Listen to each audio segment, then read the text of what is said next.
Hair stream. What's up, cat? I know. I mean, I know, but also like I'm not sorry, you know what I mean? Okay. I need to just set up stuff real quick while I do this 1 second. Doo-doo-doo-doo. How how was the stream yesterday? You have to let me go. Let me know, not go. So last night was pretty good overall for like a day. Although it's kind of hilarious though too, because like the day like somewhat flew by. I didn't get home until like 2.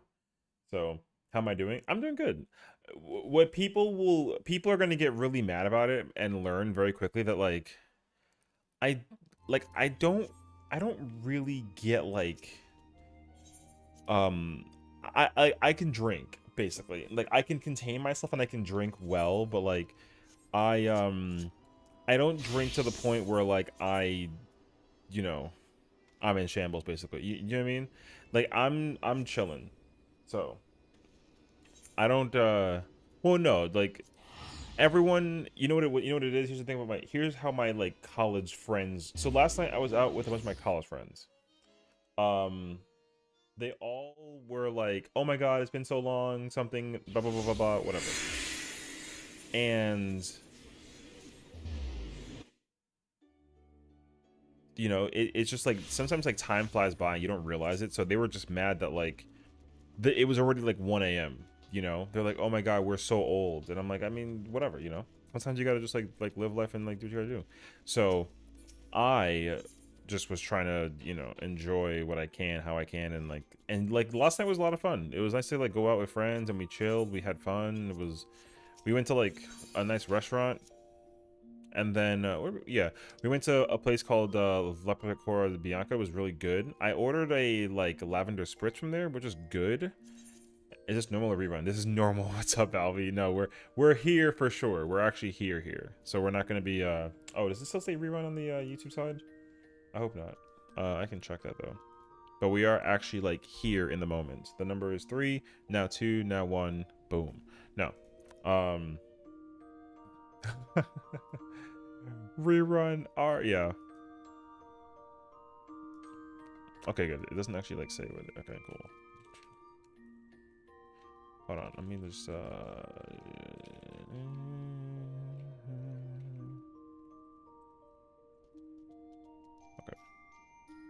It doesn't in the description. Oh, okay. I'm gonna just update this while I can right now then. Let's do this FF14. Whoops. Dawn. Sometimes I just need it to like sometimes I need it to just work for me. Like I need the program that basically lets me just update the title because I've been having to manually do it on both like platforms, which is fine. I don't mind that, but um there is a setting I can put it so that it just automatically does it and doesn't require me to like, but it's okay. I just kind of like deal with it as it is. Okay. We're here though. Yeah, no. So I had to do dailies. I actually spent so what time is it? It's like okay, I don't need that, which is good. It's almost 2. So I literally woke up today and just started like straight up recording videos. The first part of the video you can see actually is out there too. So we actually recorded ourselves what's the plan today? Yeah, so we're gonna do dailies today. I've been like really trying to.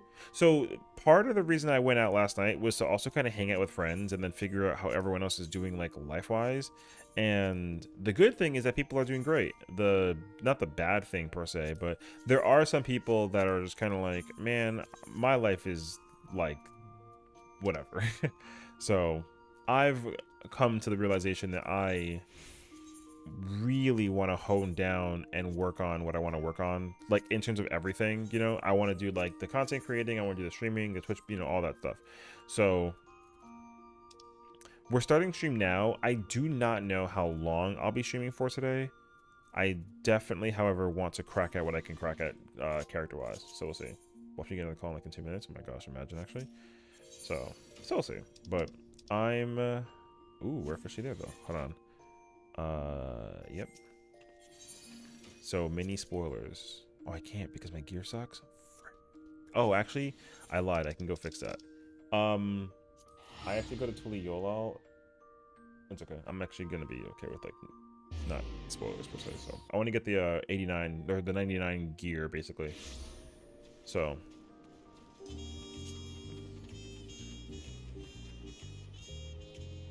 but I've been really trying. So I've been spending a lot of time just literally leveling up in every way that I can, from dailies to the trust system to just dungeon farming to like everything I possibly can do. And thankfully it it kind of works out for me in a lot of good ways, but also there's just moments where it's like, man, I just need to like go to sleep or like catch a break or something. So my sleep schedule is not good right now. My sleep schedule is very crazy. I've just been doing everything I possibly can to really be like done with like job stuff, like I love leveling up, I do, but I also like, it's the beginning of the expansion, so all I can prioritize is leveling up. So that's just pretty much how I kind of perceive it. So, I'm just trying to do what I can to kind of like get the vibe on with it. Ooh. Oh, I love... Yo, this is the best in room ever. Okay. I came here though. No, not that. I came here to change my glam. So I want that. I want that. I want that. I want that. And I want that. Hell yeah. Boom. Look at us, boy. We kinda ignorant. So yeah, if you didn't know, this is like actual gear that you can put on. Bro, I really got this outfit on. It's crazy. I look like a freaking robot. I mean, I actually am though, so Sleep is in fact not scheduled. It never is, and I just gotta like learn to like accept that.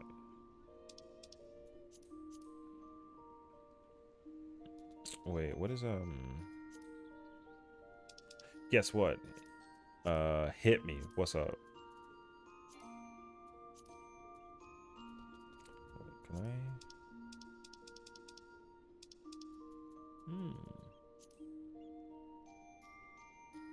Yay, another call. W. Bro, I kind of vibe with this. Although, the helmet, not so much, though. I might actually take up the helmet, though. About something I totally don't want to do on my own, out of my own will. Oh. It's about, like, a car's extended warranty, because that makes sense to me, actually. Okay. I want this. And then what I want is, I need my summoning bell. And then, oh, I gotta also put up all the crap for sale. I need 1, 2, 3, 4 of those, and then I want 4 of the... I don't think I have the... Wait, I gotta check actually, hold on. If I want you to go somewhere, you're like outside for like an hour max, you gotta mail for no reason. Oh, you know what? I understand that actually. That was me yesterday, dude. Yesterday it was so hot. Like, it was actually like not the most comforting thing.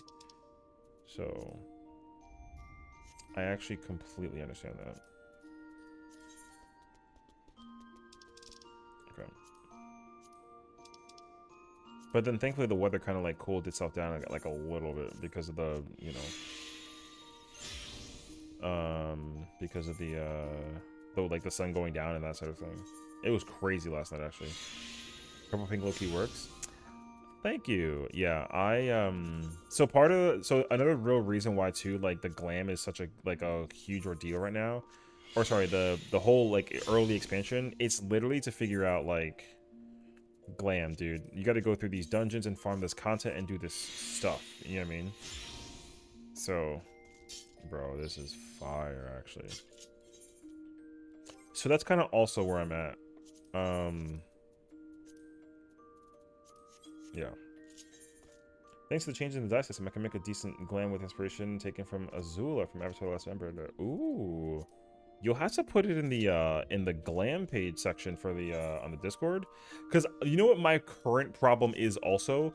I'm currently under the horrendous dilemma of like, dude, I'm in love with the dye system so much. I can't make time to figure out like what I want to do design wise for like outfits and whatnot. I'm actually always at such a crazy crossroads. I could never actually figure it out.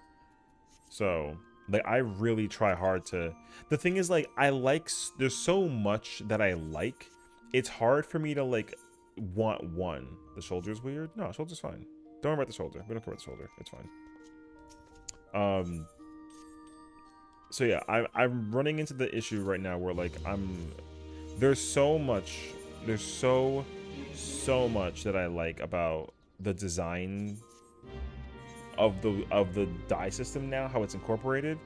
Like it's really hard for me to pick one thing and then like commit to it, or like, so right now I'm kind of settled in on what I was previously wearing in like in the last expansion, but also all of this new stuff is super freaking awesome that it's actually like difficult to also. I sold 11 items. How in the world?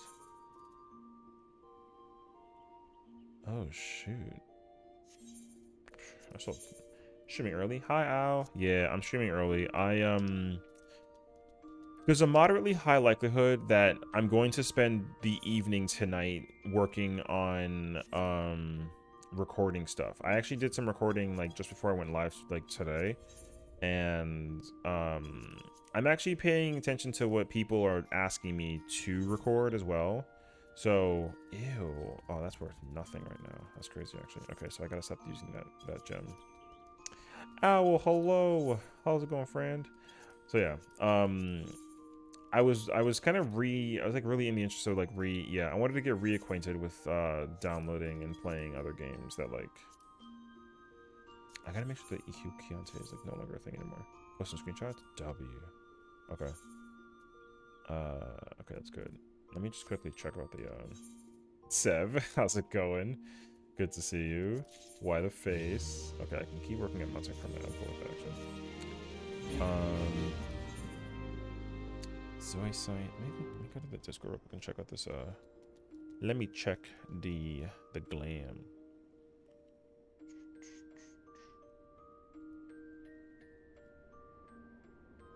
Wait, let me see if I can figure out.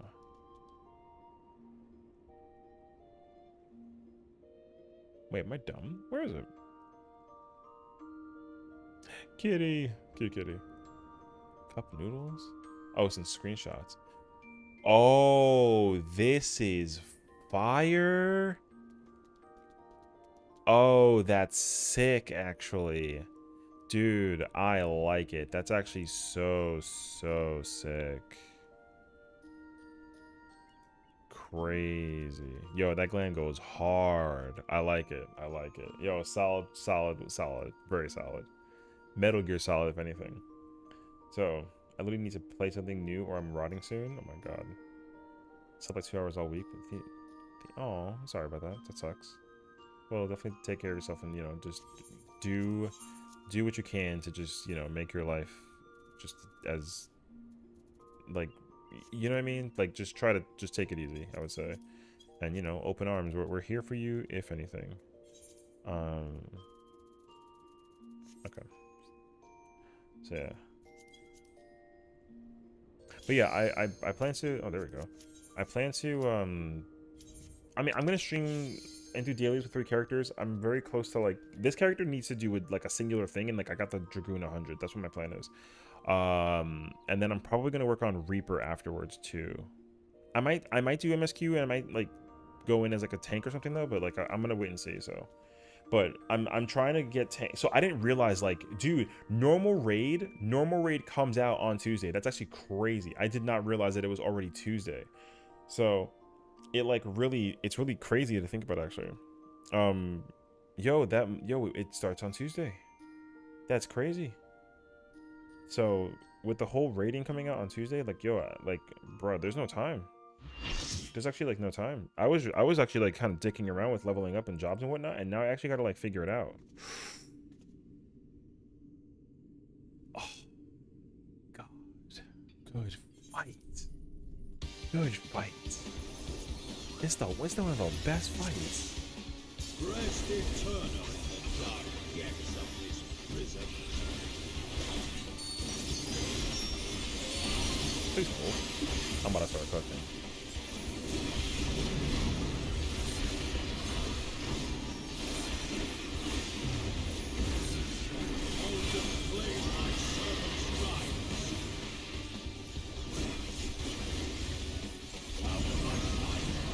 Bro, I've been working on the Dragoon again.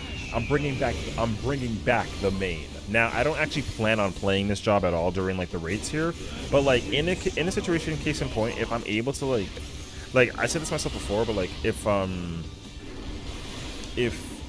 the tanks were taken and I can only play melee, I'm trying to play Dragoon. I'm not trying to play like I like Viper's sick, but I'm not like crazy for Viper right now. Viper's a lot of fun though, but I freaking love Dragoon. Behold the fruits of sacrifice. So yeah, I'm so happy to be like playing this job again after so long.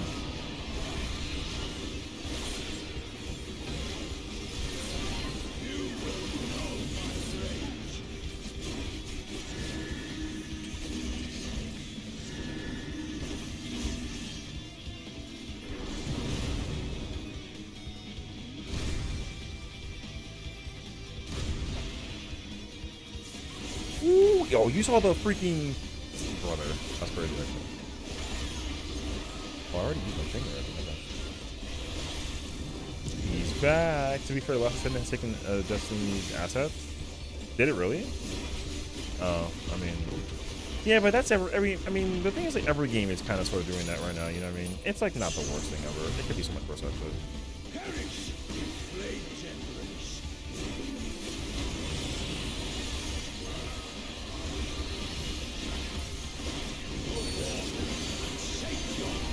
I get it though.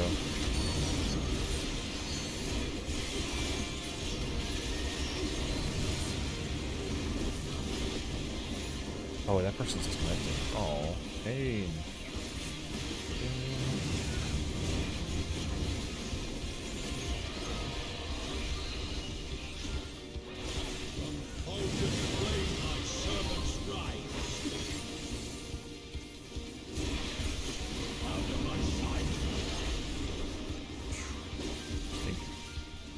My favorite character in FFXIV is Ajax, and he's literally a Titan in Destiny.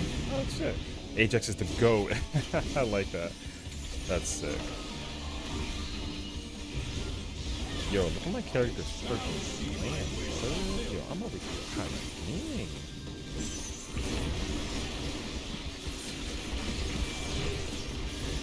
Yo, did you see that jump?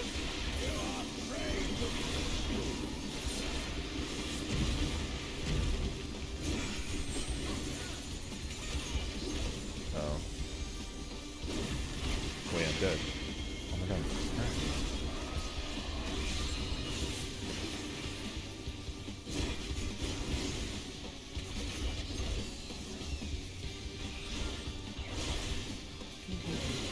I missed my thingy, unfortunately.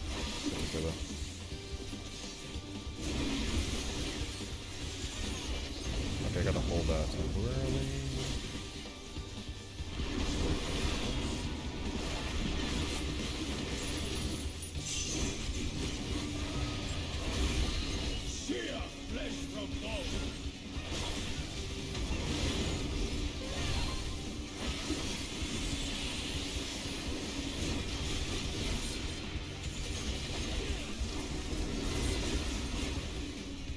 Oh shoot, I wasted that.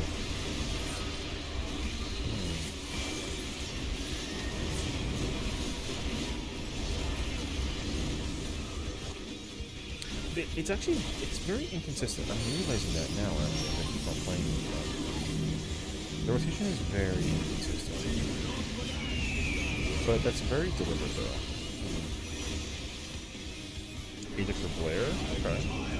I just see someone beat with the horns, else will tank. Hey, yo, does that kind of like tickle the fancy a little bit, maybe? What kind of fire?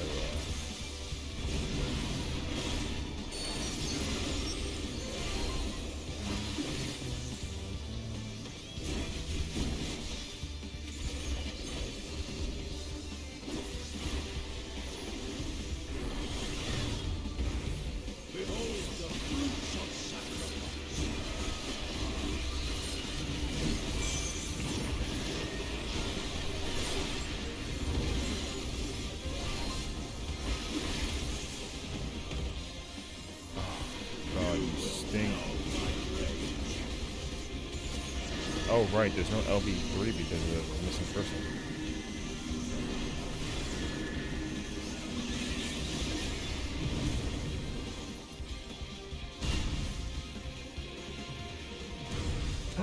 Oh, pain.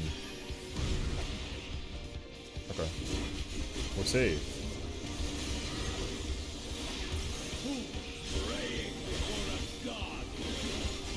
I definitely like missed that one.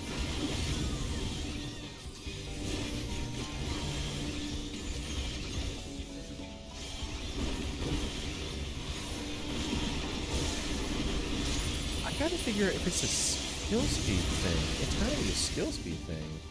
When's 2V coming to DVD again? I have absolutely no idea. I have not been keeping track. All I know is that Lara Croft comes out. Oh, my speed is quick as hell. That makes actually way more sense to me. Lara Croft is coming out. I didn't get leveled up into the thing? Brother. Alright. Wait. Oh, I can't believe I didn't level up with that. Okay, I got to do 2 guild tests. So let's just crack at that real quick. That will 100% get us to the 100. Yo, look at the fit, though. Anyways. I think my friend Eliza will be like, Viesa, because she likes anything Ice and Frost. You know, it's always hard to think about, like, elementally, like, what am I? Because I actually have no clue. I don't know what element I like, personally. I've always thought about that. See, because, like, if you even give different examples, like, with typing... Like, typing in Pokemon, my favorite is Dragon. That's, like, there's no discussion. I've always been a Dragon fan.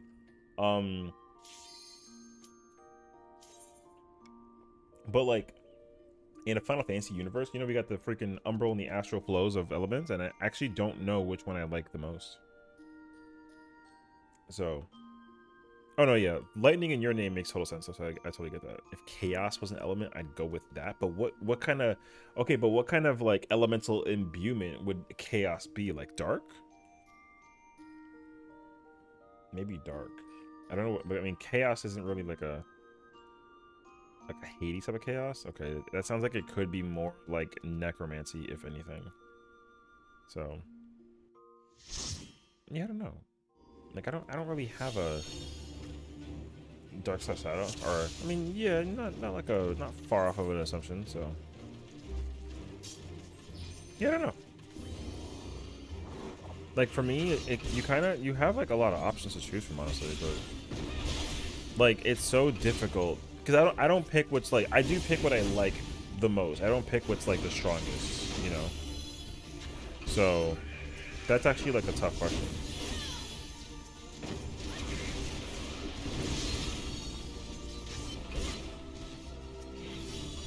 Because my favorite jobs in this game don't use elements. I mean, I guess to a small degree that they kind of do, but like not really though. So, because like Dragoon doesn't use elements, but also I guess is like imbued with fire to like a small degree. Gunbreaker doesn't. Dark Knight is dark. Warrior is like earthy. Paladin is light, you know. But yeah, I mean, you do have to kill all the things. Yeah, I don't know. I don't really have a favorite element. I don't think. I mean, you would think, like, because I'm a water sign that it would be water, but I don't really think so. I really don't have, like, a favorite. I tried to think about it, though. So, I don't know. Like, I like the functionality of how the element is used versus the actual element itself, I would say. Like, if you can make fire look really cool, I'll love fire. And the same thing goes for, like, water, lightning, wind, ice. all that does. So.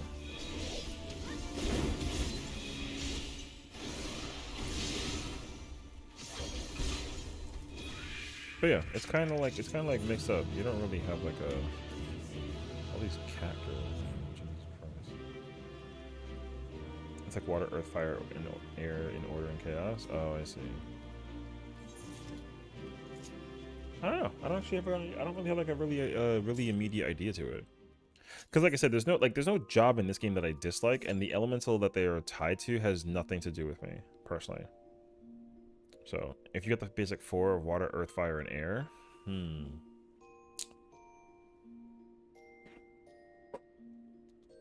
if I had to pick just between those 4, it'll be a toss probably between like water and maybe air.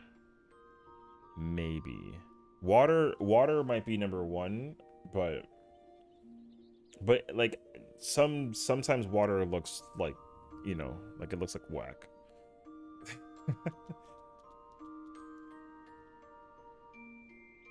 Yeah, I don't know.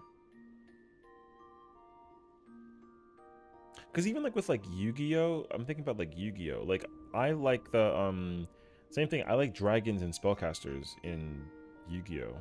I don't care for like the other elemental decks that they're like kind of bound to. In Pokemon, I'm a dragon type user.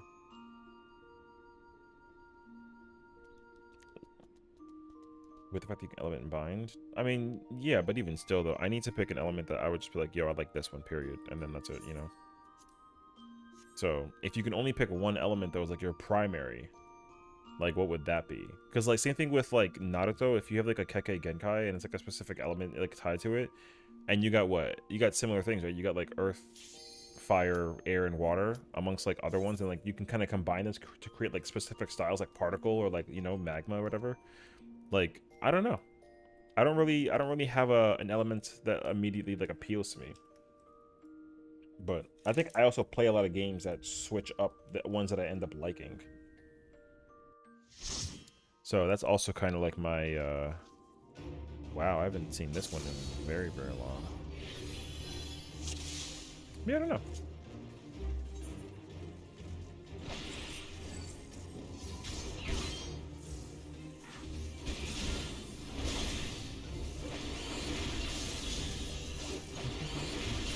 Air is like, in my opinion, air is like water but smoother. I mean, like, yeah, but you also kind of have like different. There's like different ways in which it works. So, because like I don't really I can't really compare them either. You know. Because like Avatar: The Last Airbender does a really good job in making water look and feel like awesome.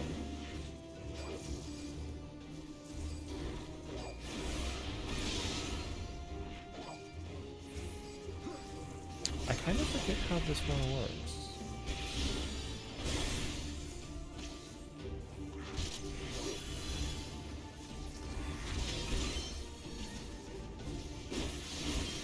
I'm pretty sure they need to all be grouped up together and you need to kill them all together.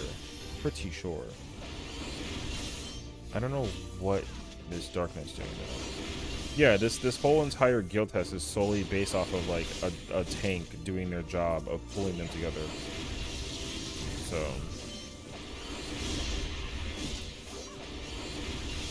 I mean, I remember this. It's just weird because I'm not playing tank. But the first one you can't kill regardless. Like you can't kill the first one or the fifth one, whatever the number is.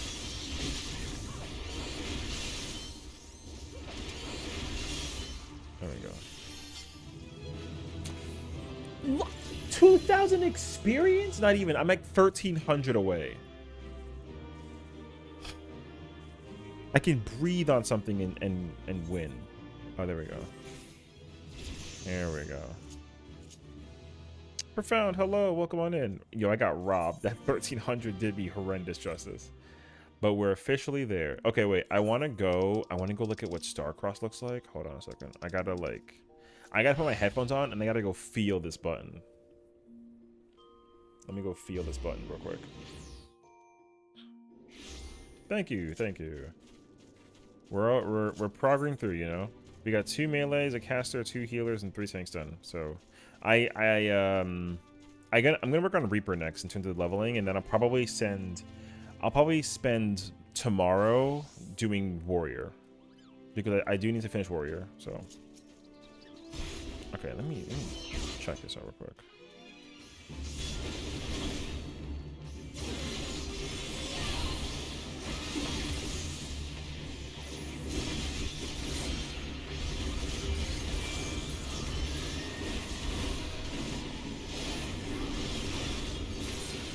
Ooh! Yo, that move is so cracked, actually. Okay. Oh, that Star-Crossed move is dope. I love that it's a jump and there's like a delay in the animation. And, yo, that move is godlike. I love Star-Crossed, bro. So good. I don't press that button only under the effect of Star-Crossed ready. But that's when you press Star Diver, yeah? You can use that button every 60 seconds then? No. That's kind of crazy, actually.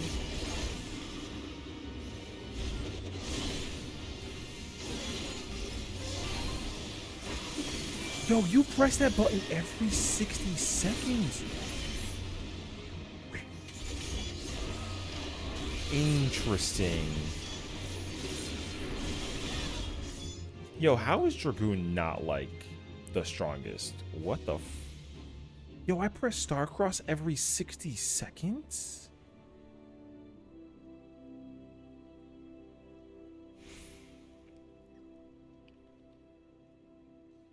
You're gonna be lying to me if you don't tell me that this is the best job in the... Yo, there's no shot that this isn't the best melee in the game. There's no shot. I don't think... I mean, Viper's #1 right now. I think Reaper's #2. And then it's Dragoon. No, actually, I think it's Monk then Dragoon. Dragoon isn't it's not weak. It's just not the strongest melee. Although it spent the whole expansion of Endwalker being the strongest melee. Until Samurai kind of came back. Wait, let me...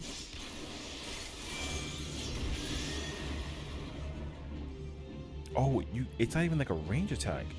I can't hit it from here? I gotta be at melee range to hit that? Ooh.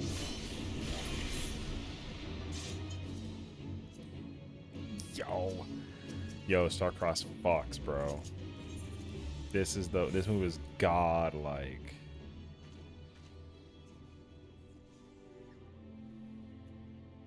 That's so sick.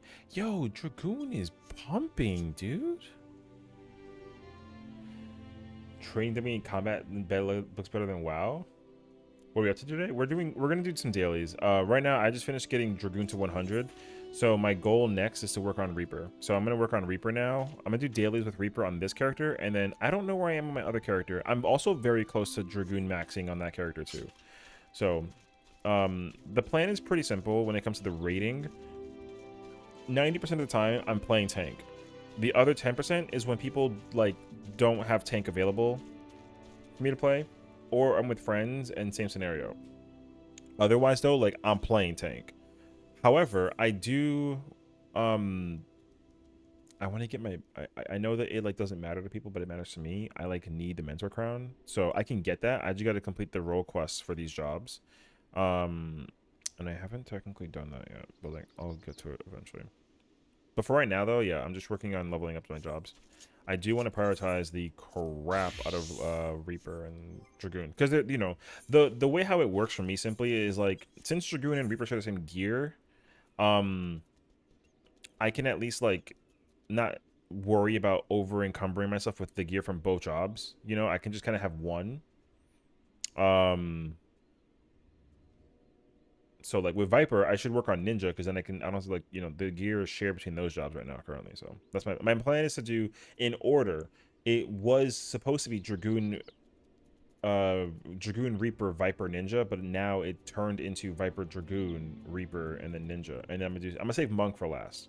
So Monk is cool. I have very little interest currently, at least currently, to play monk and samurai. Like the striking jobs offer me very little right now. The ones that I want to play the most is dragoon and reaper, not viper. Viper's like number 3 for me. I want to play dragoon and reaper the most if I have to play melee.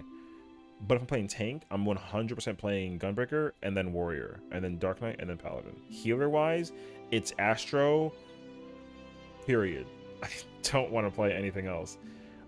Fizz range wise, it'll be between bard and machinist, and then caster, I'm going straight red mage. I have no interest in playing picto or summoner or black mage, unless I have to, you know. So we'll see. Why is blue mage 80 max and why is it a limited job? So blue mage is specifically known for, it's a limited job because, long story short, it's limited in what content it can do with whom and how.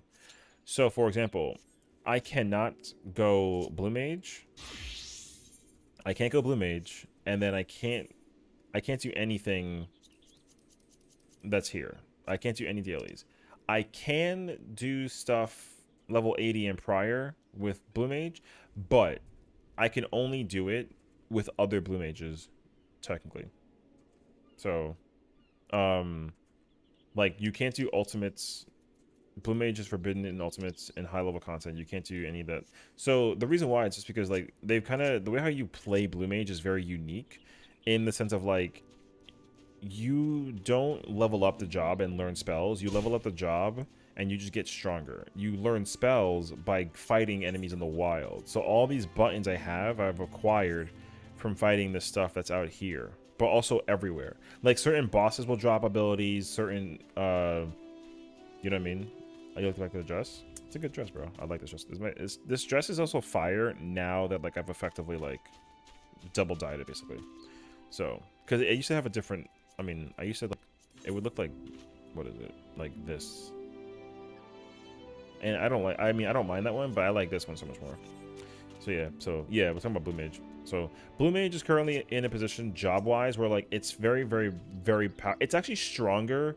Well, not anymore, but at level 80, blue mage is stronger at level 80 than jobs were at level 90. Like that's how strong blue mage low-key is. We are going to be getting another job soon, which will also be a limited job. It's called Beastmaster. It's unclear what the job will comprise of because they've revealed zero content about it. But yeah, like you have a spell book, and these spells are all acquired from fighting. I don't have all of them, but I got most of them. They're all acquired from fighting monsters in the wilds. So that's pretty much what it boils down to. So yeah, my favorite move is this one. This is an attack you can press as a blue mage. God knows why. That move is an ultimate attack from a boss from Shadowbringers.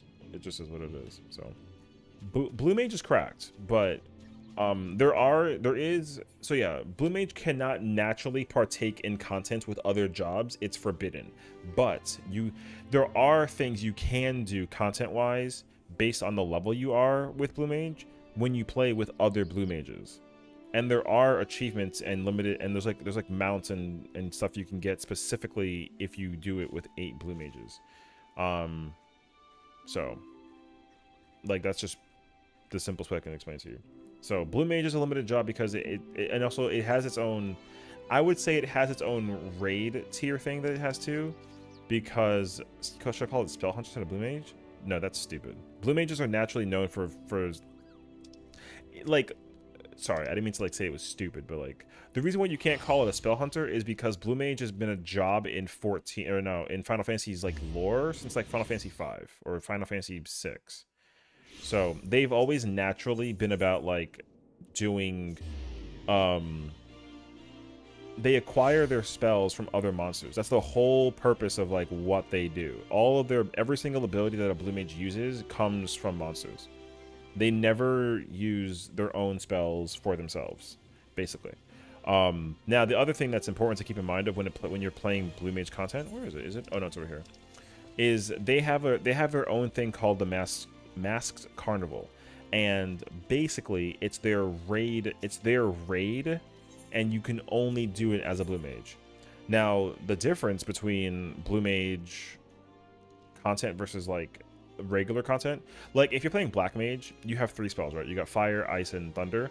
If you're fighting a fire monster and you cast fire on it as a Black Mage, it doesn't matter. Like it doesn't like absorb or, you know, resist the damage.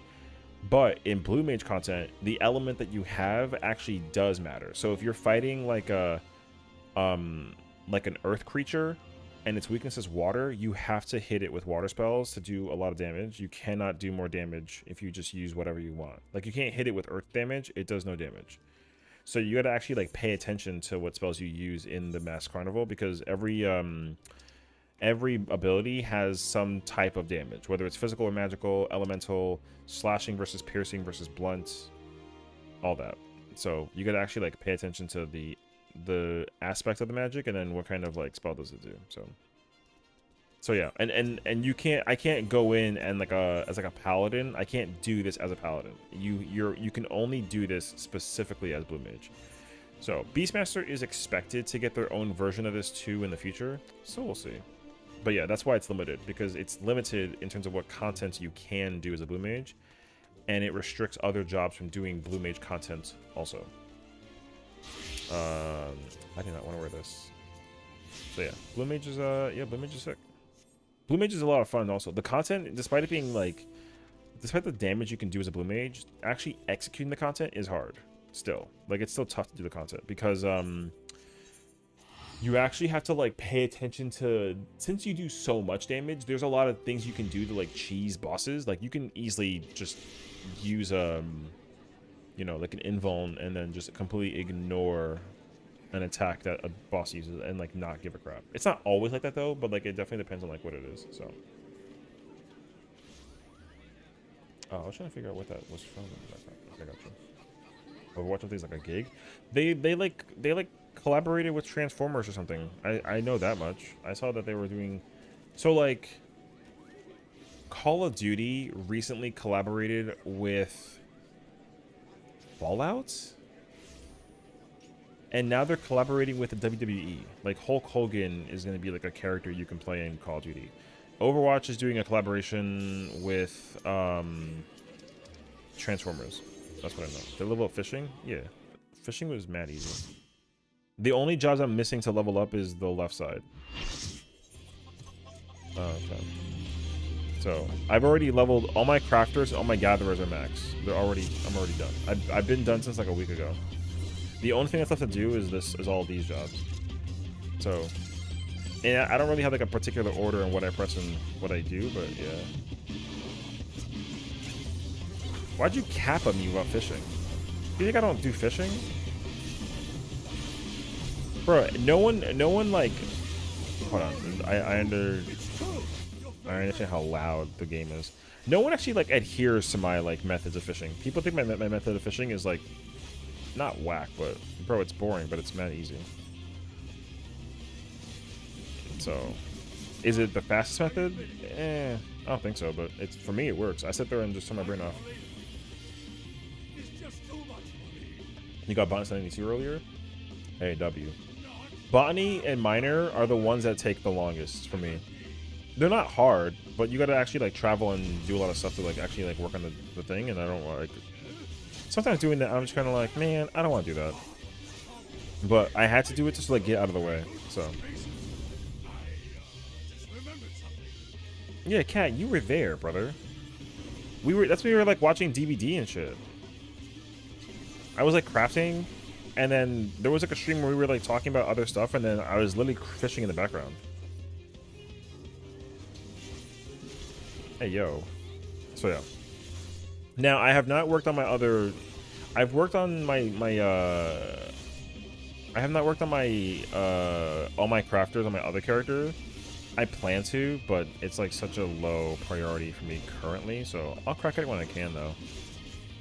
Ocean fishing goated though? Yeah, I know. I like need to do it.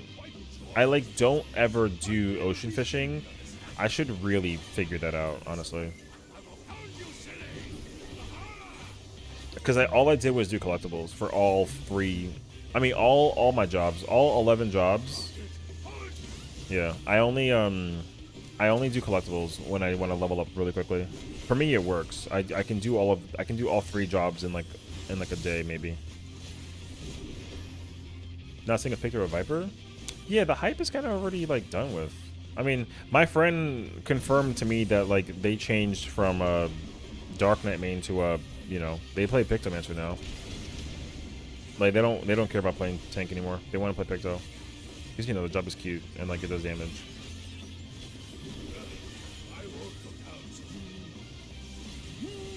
And she was, and they were like, bro, you don't want to like.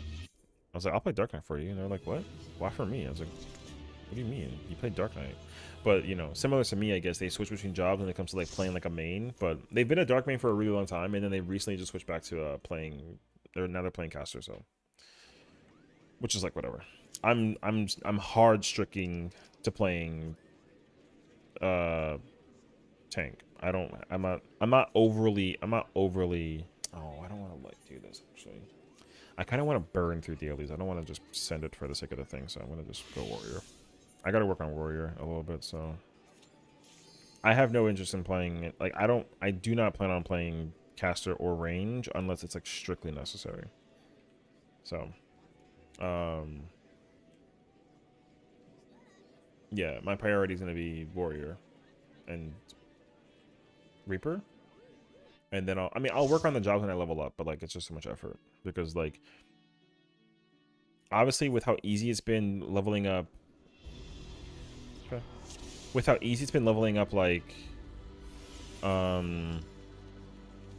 the everything else, like bruh, I've had too easy of a time leveling up like healers and tanks, dude. Everybody's trying to work on DPS right now, so it's like I'm not gonna be worried at all about leveling up like my healers and my tanks. It's actually been like super easy actually.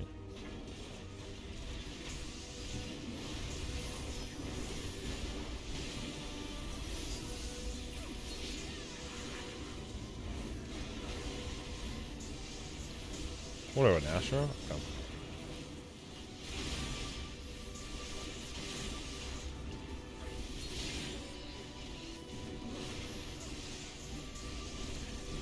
My blood yearns for a fighting game. You know, I was actually going to start working on playing some of those, like, offline, like, low-key. Like, kinda. I don't know. I wanted to play, I wanted to record... So the reason why I'm, like, streaming live as well early right now is because I actually plan on doing a lot of recording tonight. I've already recorded a lot of stuff today, which is crazy because, like, also I have not eaten. It's okay though, I'm chilling, but yeah, that's also partially why. Like I woke up this morning, it was like 10:30 and I was like, cool, am I hungover? No? Okay, cool, I gotta record. That's exactly what I did, so and I'm gonna continue that tonight.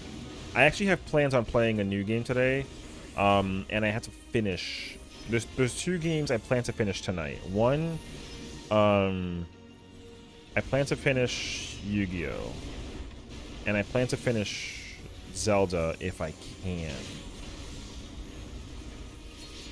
So Zelda and Yu-Gi-Oh! Are my priorities of finishing games. I actually want to start a new game though. And I don't plan to, I mean, we'll see, because apparently on the YouTube side of things, everyone's constantly asking me for, constantly being asked to make more Yu-Gi-Oh! Videos.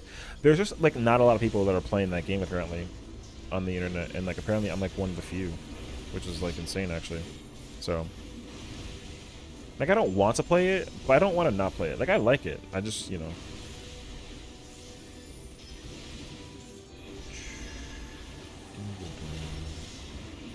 I got 1,000 hours on DVD and I'm weird for that? What do you mean? I'm pretty sure you have double my hours, forehead. What are you talking about?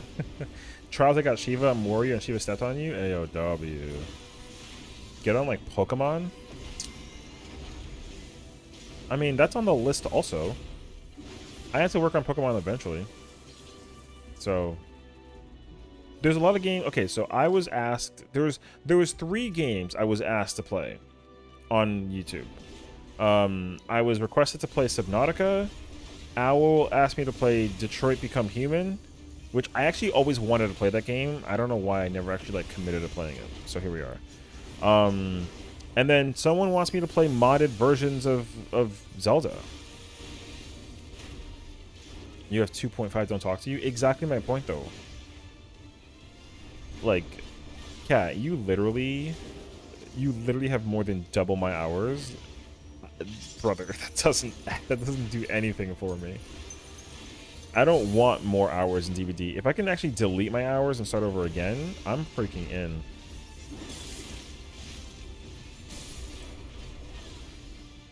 But it's okay. I digress though.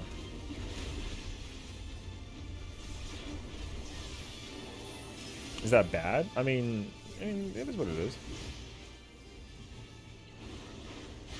Some people would not say it's bad per se, but some people might say that you have a no life. I mean, I get called a no life all the time for having 1,000 hours, and then I remind them that I'm a casual player. Like I don't play Dead by Daylight seriously, and I don't play it well. And people beg to differ when I break their ankles, which I'm like, yo, that's not my fault. That just is what it is. Now, how many hours do you have in 14, brother? How about you answer me that question?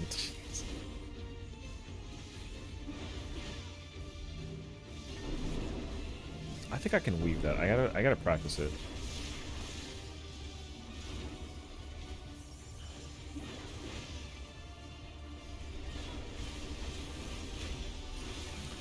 Let me get some students on DVD. I'm bored. Good luck.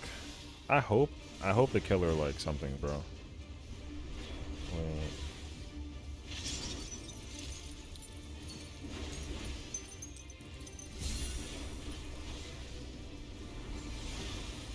This one always seems to confuse people. Like I said.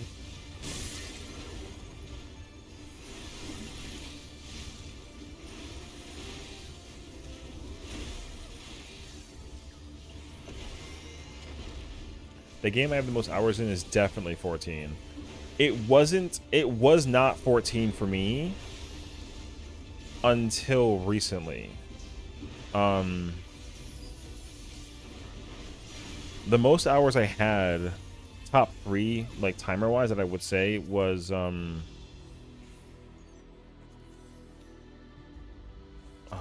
want that? I don't think I want that, but whatever. Yeah.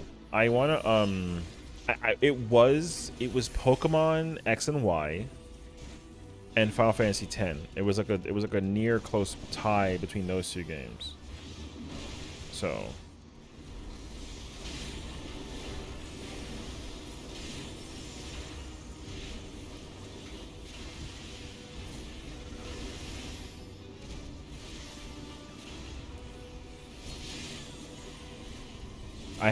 I think I had put, God, I wish I can go back and find my save file for it.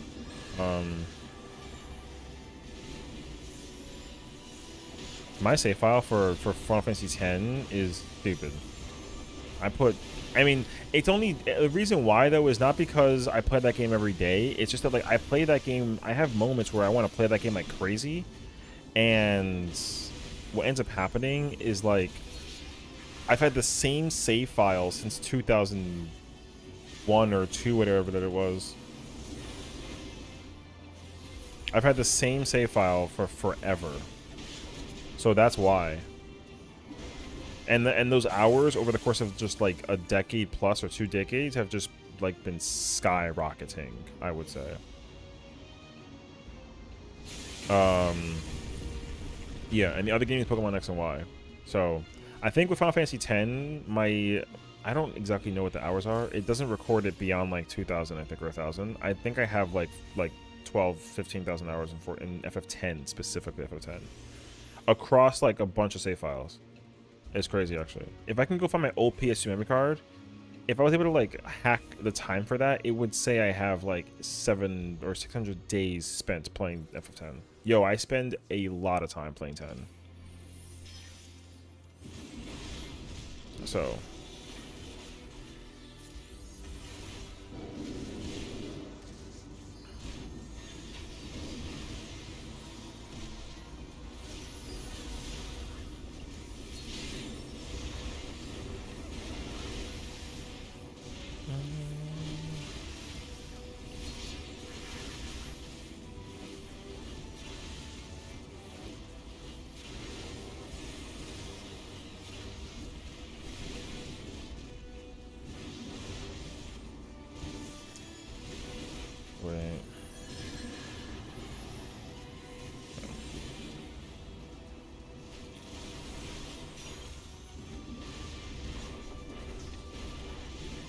But yeah, now it's 14 though. I have like 20. I have like 20 something thousand hours in 14, which is like insane actually. But I mean, I'm proud of it. I don't have any shame. Most hours gonna be on DBD, not even on WoW. That's scary. How is that even possible?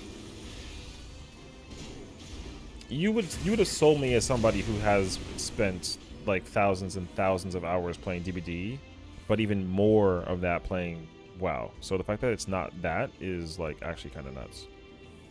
I gotta run Dungeon 4 a bunch and get some fending gear. Yo, hell yeah, that's what I did. And it sucks because I couldn't even I still haven't been able to actually get the gear that I want from that dungeon. I've tried. I got it for every other role that I want. So I got all the maiming gear. I actually want to get the gear from this one too.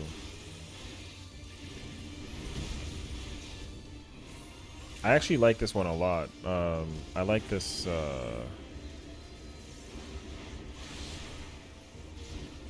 I like this dungeon's gear set like a lot, glam wise. I thought that the item that you could get from this dungeon, I thought they were from somewhere else, and I was apparently wrong. Did not realize that actually.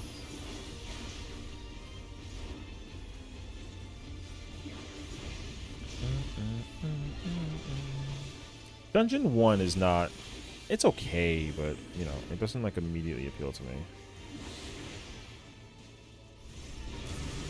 It's cool though.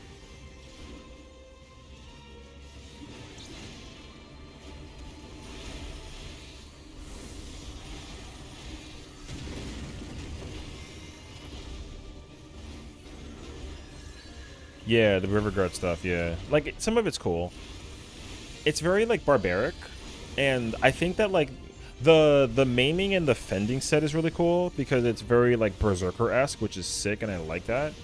I just don't have that kind of need to play that kind of role or, like, with that kind of glam. I can't really, like, come up with glam for it.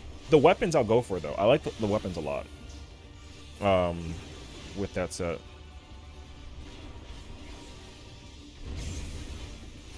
But I still have not been able to acquire the gunbreaker weapon from the Dungeon 4. And it's so, like, annoying, actually.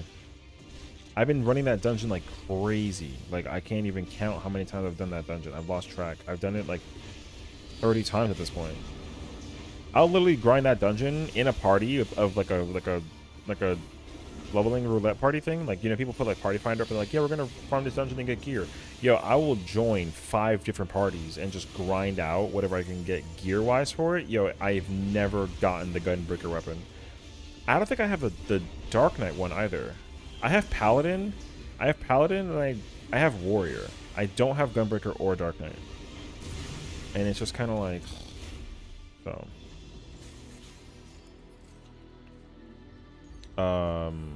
yeah, those earrings are cool. That turban is sick. That turban is sick if you have hair that you can have down and not like a ponytail and then have it up. And then I love that poncho bottom. Oh, I need that. Okay, cool. I didn't have it before actually.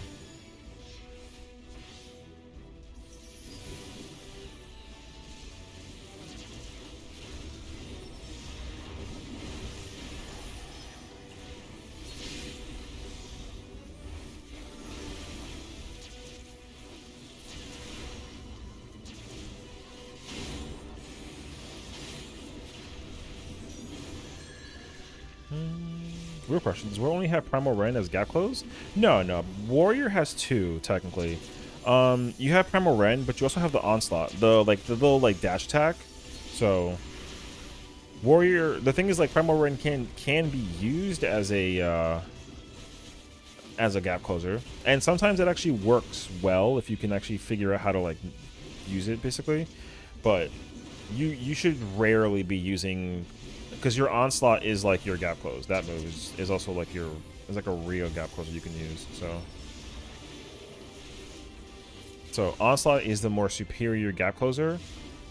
But you also, yeah, you get Primal Rend also. Onslaught's a dash, yeah. Every tank has one, you know? That's the intervene for the Paladin. But yeah, onslaught is a exact closer. The thing is, like, again, like you don't use it, like you don't, if you're playing tank and you're like main tanking it, like 9 times out of 10 you're not really using your gap closers to like close distance. You're just using gap closers for damage. So that's kind of a predicament that I would say that like warrior and paladin are currently in. They, not that it's bad for them, but they have to use their gap closers to do damage. Dark Knight and warrior, sorry, Dark Knight and Gunbreaker no longer have that like dilemma. So they don't have a reason to ever use that button unless there's like specific scenarios, which now there are. And the only scenario I can think of is when it applies on top, but I think we'll also be needing to use those buttons, like not frequently, but like during the new raid tier.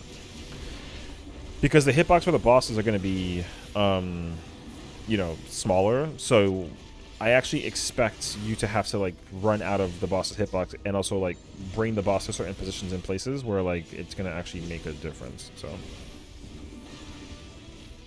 yeah, my goal with not only with tanks though, but with every job was to basically put the gap closure button for every job in the same place as best as I possibly could.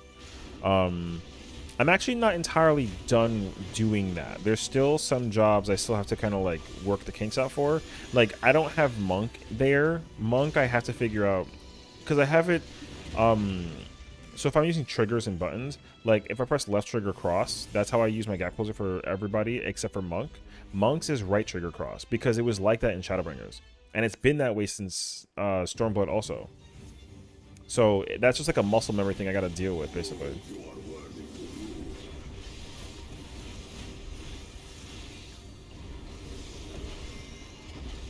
So we'll see.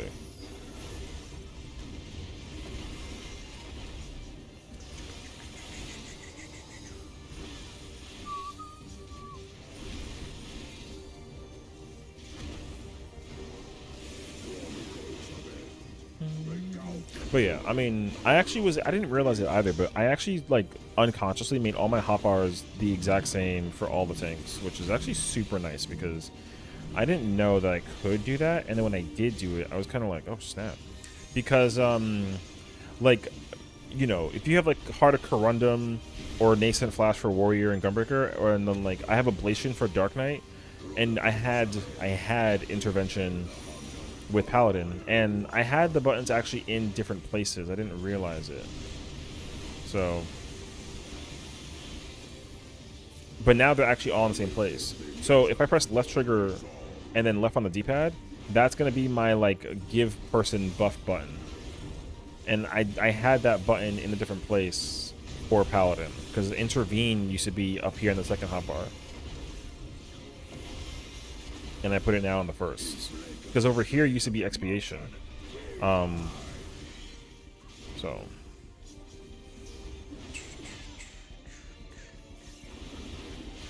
everybody needs 6.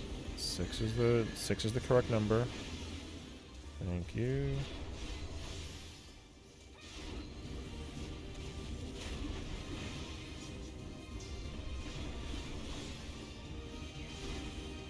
Oh, you did not give him one. Oh my god, you're bugging. Alright.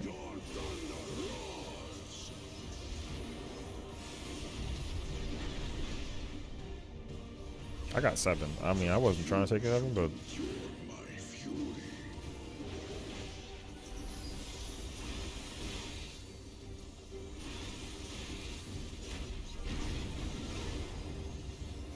God, I can't wait to get Warrior to 100, dude. I still love Inner Chaos. That move is so godlike. Oh, I didn't mean to do that, actually. I used my Onslaught, and I did not want to do that. That's okay.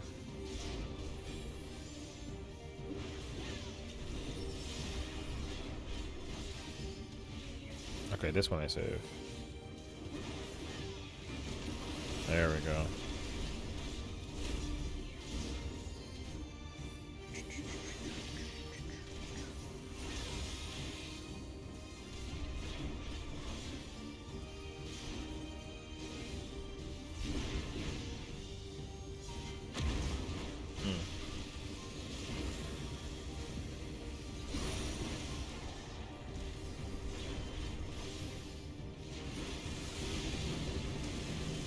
Oh, that hit me? You. Sessiion, you're trash, bro. Okay, so you gotta do the... It's into the one that's actually happening. Okay.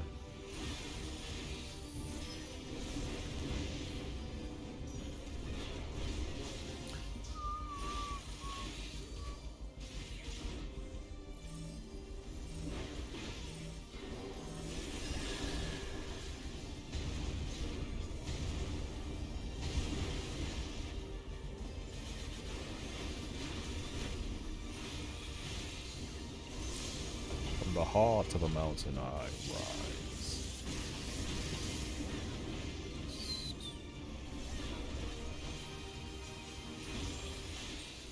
Okay.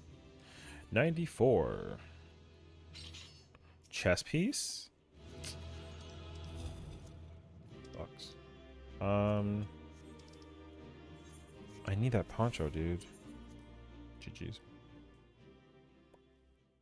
I'm in Limsa right now, right? Or hold on. Let me actually do this real quick, and then let me grab that. It's 3 o'clock right now. Okay. What is my tones? Okay. Dun dun. Oh, I'm not gonna do MSQ to save everyone the boredom, so we're gonna just not worry about MSQ right now. I'll work on it later. It's kind of funny for some reason yesterday. Those got protective over me when someone was staring at your character. That makes sense to me though. I'm kind of down for that. I mean, I'd do the same thing if it was my characters. You know what I mean? I mean, everyone steals my shit all the time, and it's so frustrating. Everyone always looks at my glam, says nothing to me, and then they just peace, and it's just like, yo, get out. Oh, I can't. I don't have the...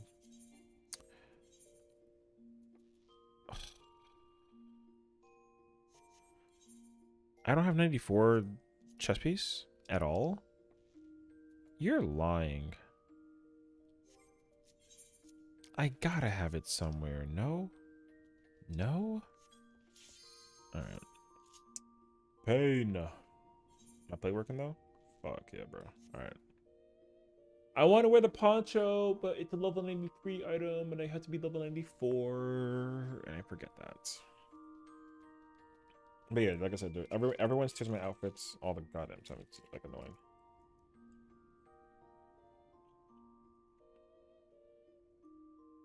Like, I make the glam for me, you know what I mean? People like look at my glam and then they're like, oh, let me copy that, and then they wear it, and it's just like, yo, can you? I know that we're like limited too, but sometimes like, yo, I come up with some really cute ass shit, and I don't get the credit. So it's like, yo, get out.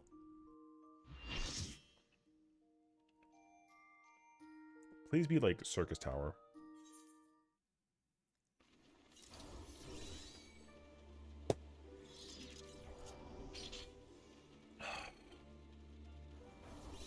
Yo, they always give me this one.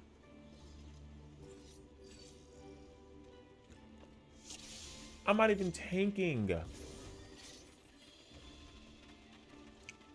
Yo, no bullshit. If I get rescued, I'm gonna be pissed. Just FYI. Prove to me life's resolve.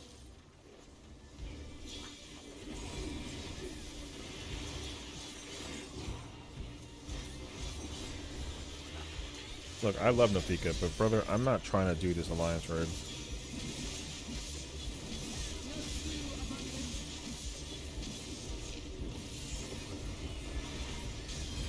At least I'll like hit whatever the level is gonna be.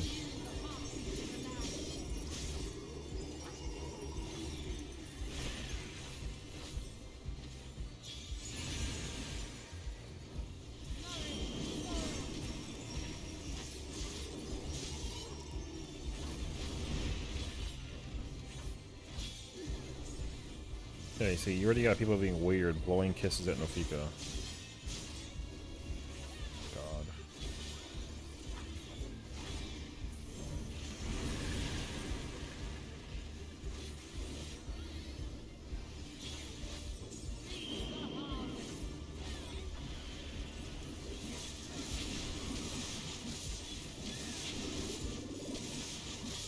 That's so weird.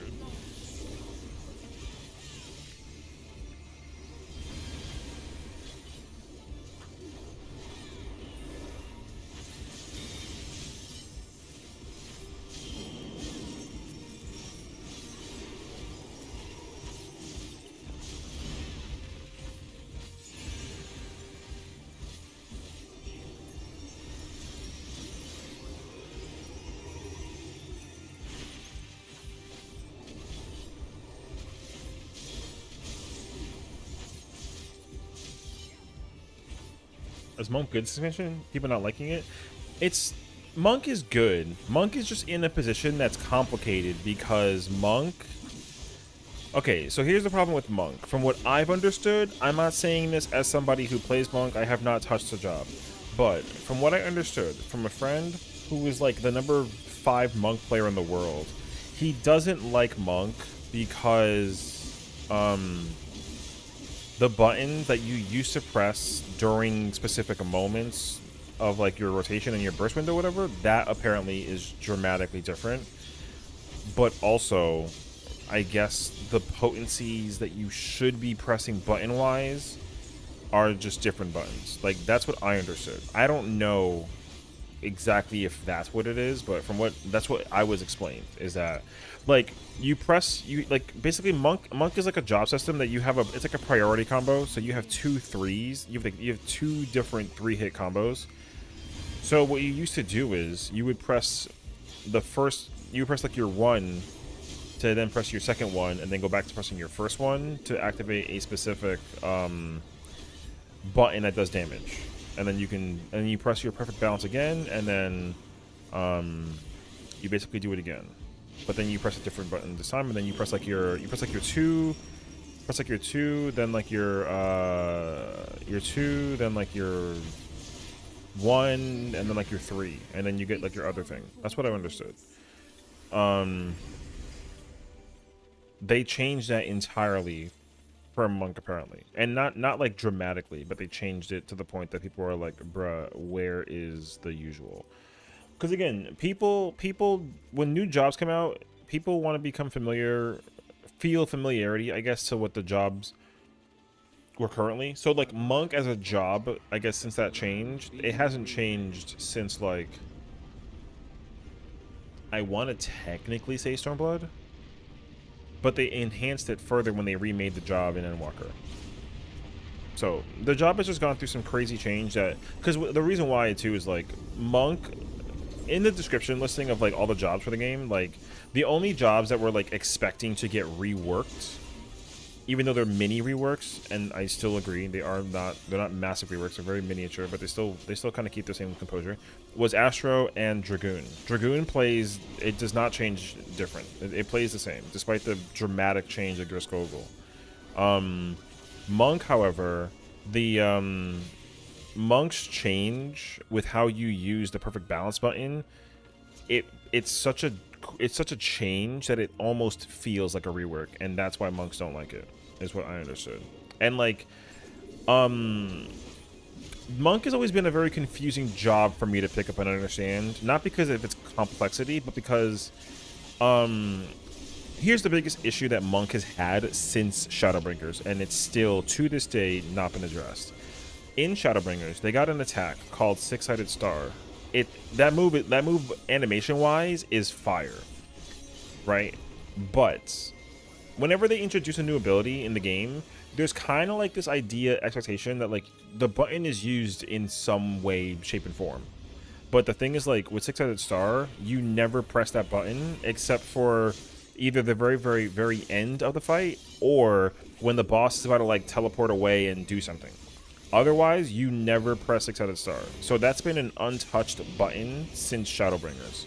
And not that it's not like the biggest issue, but like I said, Monks are not too happy about that specifically. They press every other button, but that button is like obsolete. And it's been that way for the longest time.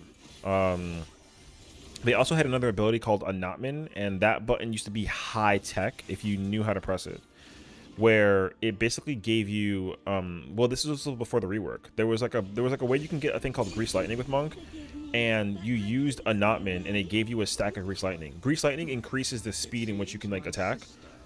They removed that button. That move stopped being what you like thought it was, sort of thing. And yeah, like I said, I just think that like Monk players have not really been winning as of recently, and I think that's what their problem is. So they want to basically feel like they're being heard in terms of like, you know, they want to feel like they're being heard by the dev team, and I think that they are. But I think at the same time though, like they're running into an issue where, like, I think the dev team wants, like, this is the reason why the whole like job homogenization thing is so critical right now, because like I said, there's an issue where a lot of jobs just they feel very similar in some way, and I don't disagree with it. It doesn't take away how much fun the job is, but there is definitely like a job issue that they feel a little too similar.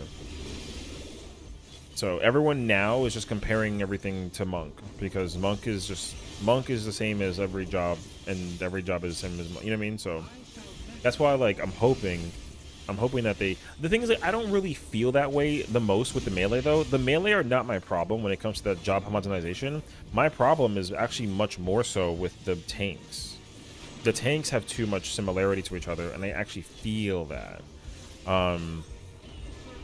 And now I only know that as well as somebody who's played the game like before they started making certain jobs feel similar to one another. Like, I didn't have that issue when I was playing like Stormblood tanks. I felt that when I was playing Endwalker tanks, and like a little bit with Shadowbringer tanks.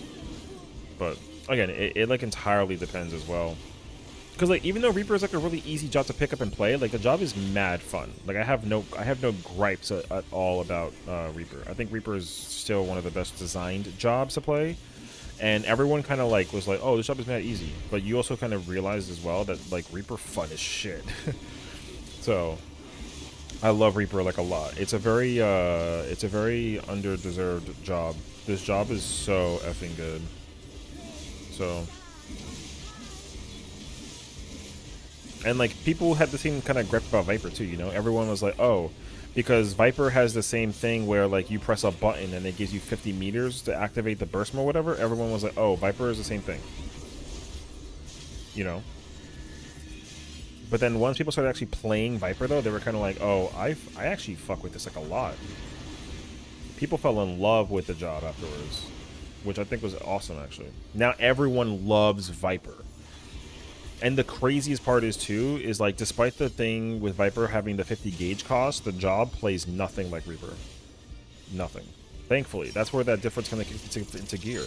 Even though they have the similarities of like what they do, the job still feels dramatically different from Reaper, and I can actually appreciate that. And I think the biggest reason for that is simply because of it's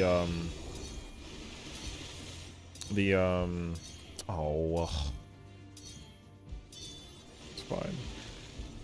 The biggest issue for that is because of the fact that it has a dot that it applies to the boss to do more damage, and it has buffs that do increases damage and speed and all that kind of jazz. But the speed thing literally makes and breaks the biggest difference for Reaper. You can't play Viper and Reaper the same if you made Reaper fast. You can't. Like, they don't play the same. Exalted of battlefields, you shall stand. I love that phrase. So, like, Reaper and Viper play very different. If you played a slow Viper or a fast Reaper, they still play very different, and that's actually sick. However, the biggest problem is the simple case in point that, like, a lot of jobs right now just need, for lack of a better word, they need to be difficult to play again. Because, like, the content is difficult in dawntrail so far, which has been fire. The content has been difficult, and I literally see that. I've been noticing it very prevalently. It's actually awesome to see that, like, yo, people are struggling to do dungeons. I think that's actually sick. I mean, I can't count how many times already I've had people rage quit out of dungeons in this expansion in the past like 3 weeks because they've been suffering in the content. You know, I think that's sick. I think it's good that you need a reason to like get good at the game. So now they can fix that even further if they do that same kind of like concept and apply it to the jobs. The jobs are not necessarily supposed to be easy to play, but they're not also supposed to be like impossible to figure out. You know what I mean? So, like, if you had like I don't know, I would say like if you had a combination of Shadowbringers and Stormblood's job functionality with the current design of the raids and the dungeons and whatnot, yo, this game will be one of the most fun MMOs you've ever touched in your entire existence. So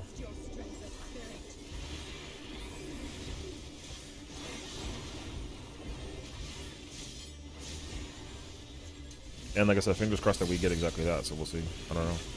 It's too soon to tell, honestly. And the only reason why it's too soon to tell is literally because like people have been already complaining so much about the the difficulty of the content. I've already heard like a bunch of people be like, "Oh, this game is hard. Oh my god, please nerf this. This is too difficult." And it's kind of like, bro, please. Like, who are you trying to actually like, you know?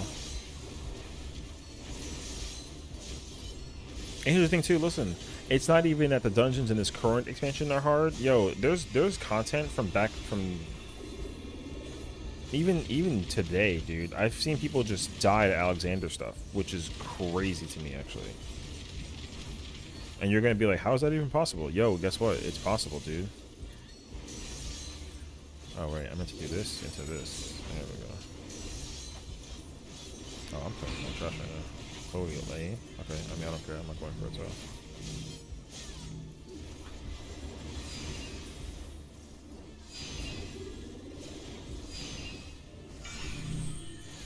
And like this alliance rate too. I mean, me dying, whatever. I fell off. I wasn't paying attention. But like also like skill issues still, you know what I mean?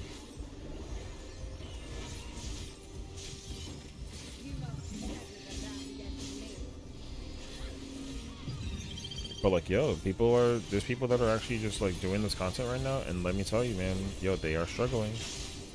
There's people struggling, and I ain't gonna hold you to it. Struggling is not bad. I'm very content with people struggling. Struggling means that you have room to improve.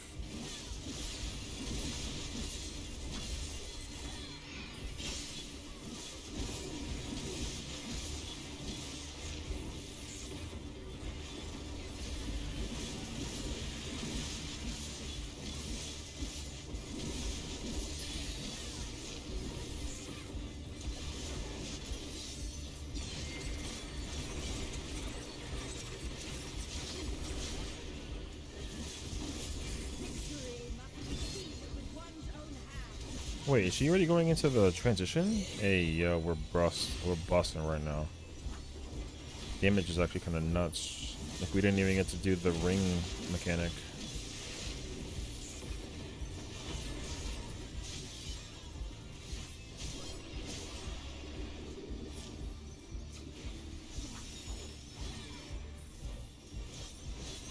I like to think I'm a bit above average of the game. It's hard to actually like surmise that too, though. I say the same thing, and people are like, "No, you're like top tier," and I'm like, "No, no." It really, really depends on like what kind of content you're talking about, and like the thing is like, I hate to be the one to like really point it out there, but that little like tracking number website tells you a lot. Like it really depends on what it is, who you are, how it works, all that does. Like there's certain pieces of content that like if you don't do it, then like you're, bruh, that's a problem to me. You don't have to do it, but like what the reason why it's a problem is because there's people who play this game that are like, yo, I'm so nice at this game, and I'm kind of like, okay, cool, do you do raids at all? And they're like, no. And I'm like, okay, so then what makes you think that you're nice? You know what I mean? That's what my question ends up coming out of. I'm not saying that like you gotta do raids, but you gotta realize that like you gotta be able to like create a scenario where like if you think that you're good at something, like, yo, I gotta hit you with a lawyer question and ask you, where's the evidence?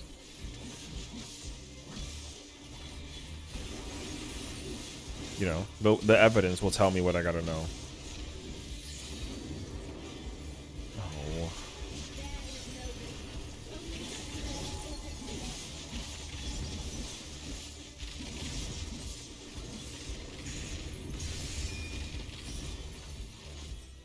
So, cause like I make it very clear to people, bro. I'm like, yo, I'm not that good at the game in comparison to the rest of the world. I mean, I'm okay, but like, yo, I don't.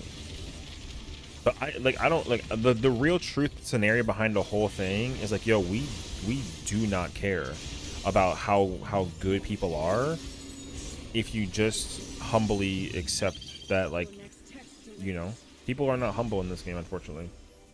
not everybody. There's a very high volume of people who think that they're super good at this game, and then when you go search them up, and then you find out that like they're not, it's kind of like, bruh. It just really, really, really depends. Unless it's on a vision, I don't usually say trust and trial. I mean, that it goes beyond that though, you know. Like mechanical consistency is like one thing, but you got to also like be able to differentiate people who can actually do uptime also. So, like for example, if you see like a boss doing an attack and you don't know what it is, you can't run away from the boss and then spam like your range attack. That's not good. That's very bad. Like if I don't know where the boss is going and I'm over here spamming my like range move, like that's very bad. You need to. I mean, it also depends on what you're playing though. But like if you're playing melee, you need to be able to be risky and always be in the boss's face. And if you can't do that, then like that's some questionable shit basically. It again, it really, really depends. So, but I'm only saying that as somebody who plays melee up close. Like, you don't benefit in this game at all playing a melee job and never being at the range and that kind of thing. So, like, you have to always be in the boss's face, and if you gotta learn how to dodge while you're in the boss's face. And a lot of melee players like they just like don't do that, and that like I said, that is a problem.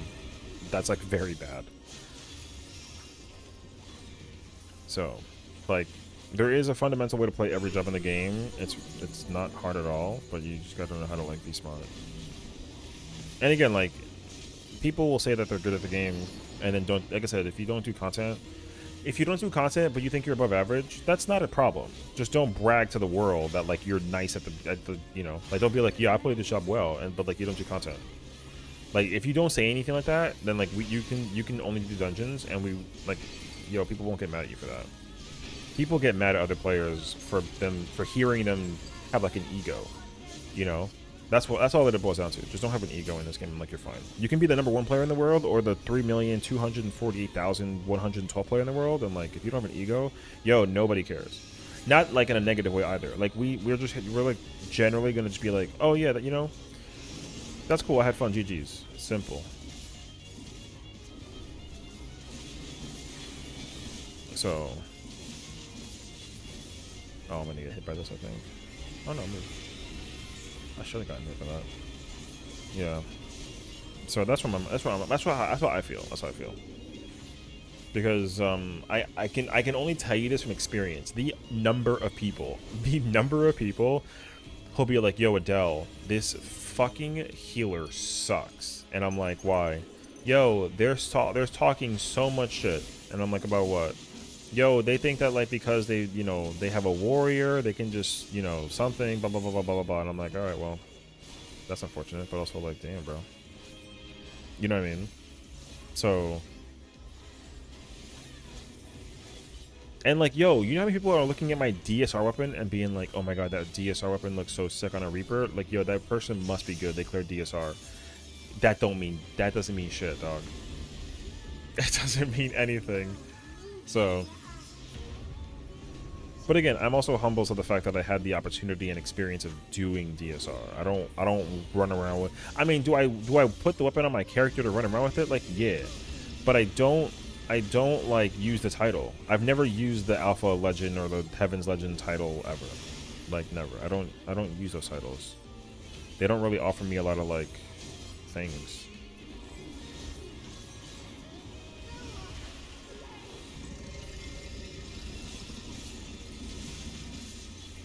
Like, they're cool. I mean, don't get me wrong. Like, I mean, if I can complete the ultimate for the new one coming out soon, and then like, you know what I mean, it actually like holds weight for like a while, I might wear it, but I'm not gonna be running around with it the entire time.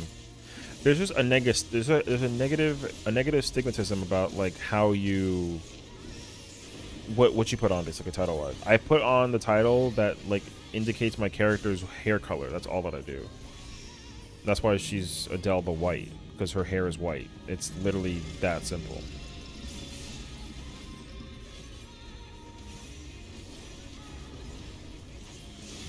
So, You want to do Exchange expansion? I mean, you're better off trying to do it now, if anything. Honestly, that's my advice. Is if you're gonna try and if you're gonna try and get into extremes, just do them now. Don't wait until the content's easier, because that's also gonna like, you know, people are gonna be like, oh, this person's starting now. Like, you want to know a really crazy ass example I'll hit you with? Yo, I'll hit you with a crazy ass example. Somebody posted a video on YouTube and they got flamed for it. Flamed. Basically, they were like, I soloed Omega 12. And I'm like, okay, here's a question. Were you playing tank in level 100? And then it was like a fat yes. And it's like, yo, that's not special. Like, no one cares. You know what I mean? No one cares. Like, if you think you can solo Omega content with a level 100 job when you're 30 levels above it, yo, that's nothing special. And again, that's that like oh, like I'm bragging about how I did this thing solo, but like people literally don't care half the time. So, and yo, listen, sometimes you gotta just meet people, and then you just, you know, meet people who want to help you, or you help them with like the job thing. Like, people ask me questions all the time about jobs and raids and runs and whatever. And like, that's just because being a source of that kind of information, it feels good, you know. But I don't egotistically walk around on Twitter and then be like, yo, I'm the best Reaper in the game, and I don't play Reaper for shit. I don't have time for that. I don't know, you know. So it's a whole debacle. So yeah, like I said, I would say try doing this now. There's the reason why is because the opportunity of doing the extreme raids right now, or the extreme trials, is so heavy. There's so many people doing the trials that, like, if you don't do the trials, then you're gonna miss out on. There's a reason why doing content on content is so amazing, because like doing the content now, it's actually like, you know, it's actually so much fun to try and do the content. But like don't I'm gonna say this respectfully, don't do like the Stormblood content and then make it sound like it was like, oh my god, like it was such an achievement. You know what I mean? Like it is, but like also like it's not, because it gets so old. Hold on, let me do Wondrous Tales real quick. I just realized that I'm like 6 out of 9. Because like I said, like, yo, when that video was showed to me that they were doing Gordon's Reign. They were doing they cleared O12 solo, and I'm like, bro, like, come on now, man. It was such a, like, yeah, it was such a weird thing to brag about. I mean, it's nice to show that you can do it, but like, you can tell though that the person was like ego brained about it, you know? That person was like, yeah, I could do this because I'm good. And it's like, brother, did you do it on content though? No? Then stop. Quit the game while you're ahead. Not actually though, but you know what I mean. Like, don't make a fool of yourself is really the more important thing I would say.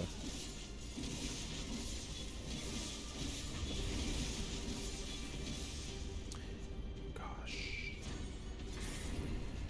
I did Alexander Savage with you on Sync for the tank set, and I definitely didn't brag about it because it was so easy. Well, I mean, like, yeah, but the thing is that, like, here's what I would say you can do, right? Like, if you meet people, because there's people in the world who are like, oh yeah, like, we want to do Alexander Savage on content.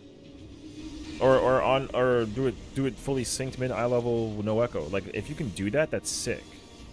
The problem with that though is that you don't get rewarded in any way for doing that, and I actually don't like that. I need the game to find a way to fix that.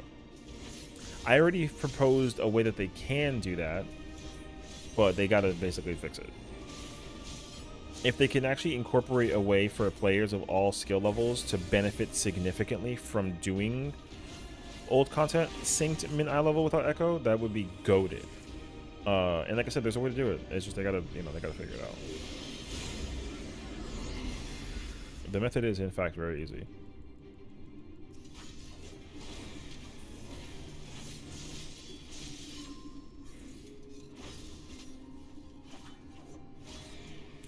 You just do Wondrous Tales Savage. Oh, side note, I don't know if anybody saw this or caught that at the Japan Expo. Japan Expo happened over this weekend, and they were doing a 14 panel. They confirmed the possibility that there's a discussion about them doing Alliance Raid Savage. That's scary, actually. Alliance Raid Savage would go crazy. It's like an actual discussion. They've actually thought about the idea of doing Alliance Raid Savage. I hope they go back and do it with the old ones, but we'll see.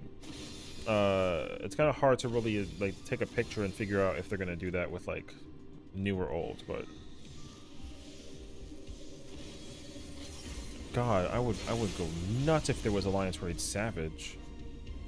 That would be so sick. I heard we can also get closer to NPCs. Oh my God, I know, it's, man, that's such a, it's so weird.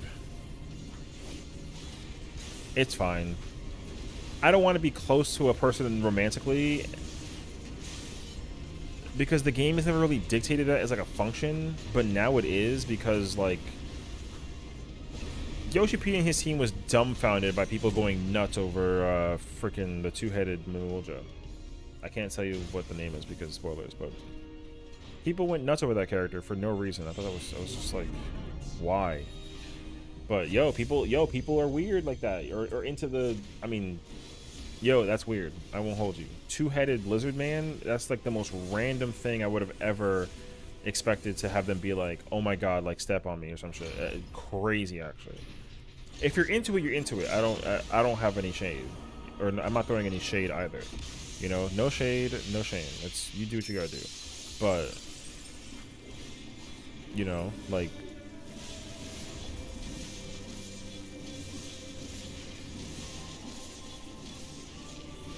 but yo, there's people that are just into that kind of character development, and yeah, you know, listen, man, if it floats your boat. I just, what I'm nervous about though, because I don't really think they're gonna let you do it with certain NPCs, which means that you're not gonna do that with every NPC. So like the whole idea behind people wanting to like simp over Y'shtola, that's not happening. Thank God.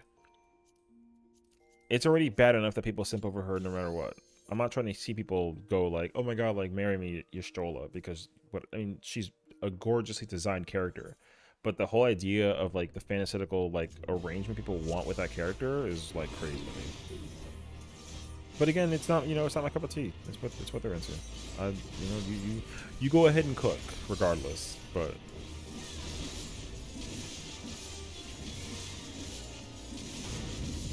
oh shit, I forgot about something. Sessiion. That's crazy actually. So I think here's what's gonna end up happening. I think people are gonna be upset when they find out that Y'shtola, for example, is not one of the characters that you can like wife up. They're not gonna pick anybody from the main cast. That's gonna be hella ass if they did that. People are gonna complain about it so much that they're gonna just make a carbon copy of Y'shtola, even though it's not Y'shtola, and be like, oh yeah, Y'shtola is dateable, some shit. It's just like, yo, I don't know why people put it in the video game like that. That's just me though.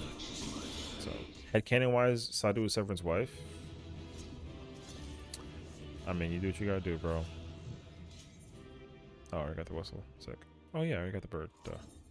Yeah, I don't, like I said, no judgment on my end. I don't care. But what I will hate though, if someone did do this, is if they were like, oh, Adele is canonically married to this character or something of the nature. No. Like, I'll throw hands at you if you say that. I actually, like, conceptually, ew. Midas dungeon?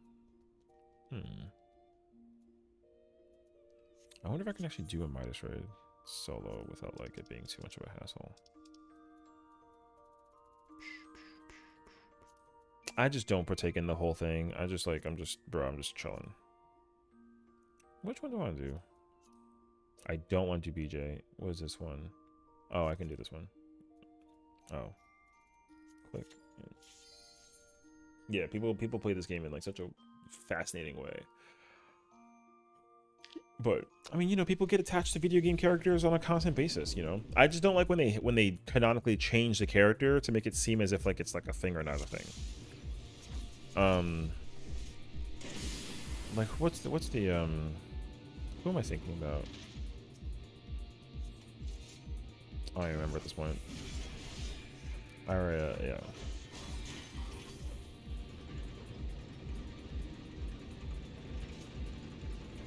Do I have to go back over here and kill the...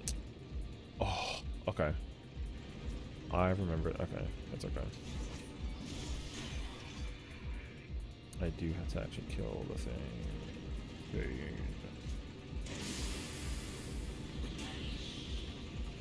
Yo, I love this area. I can't believe it. It's like the inside of Alexander. That's fire.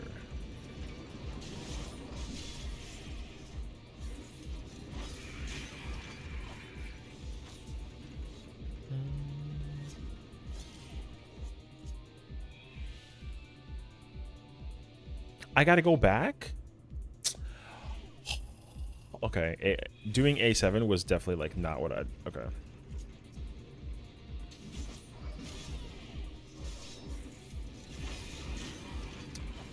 Okay, I did not realize that it was like this much effort.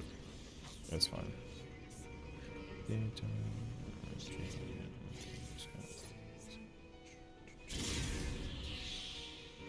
I really hope I can kill this boss easily. I don't remember if it's possible.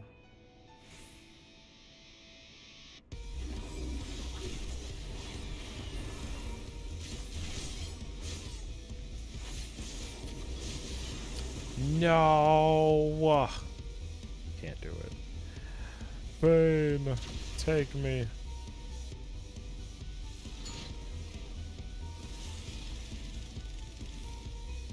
Oh, it's the fire one. Release me. Oh, I'm gonna lose my plentiful. Oh.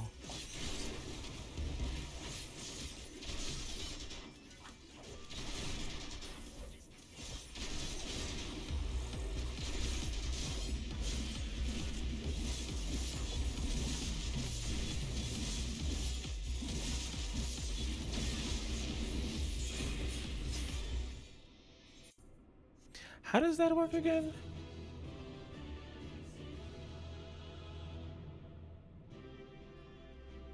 It does grant Ablatio. So you can press Sacrificium every...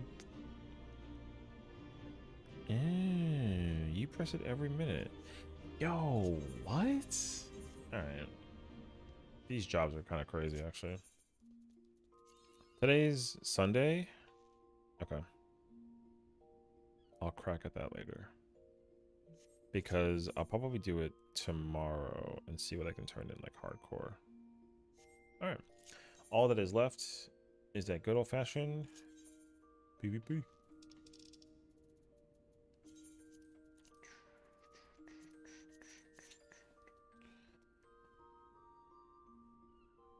Oh god. Does anybody remember that Dead by Daylight made like a dating simulator game? I don't know who plays DVD and like is still here and like recalls that. I'm trying to think about like if they made that in this game.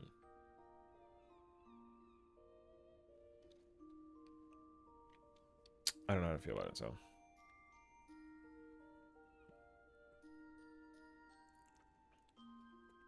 To each their own.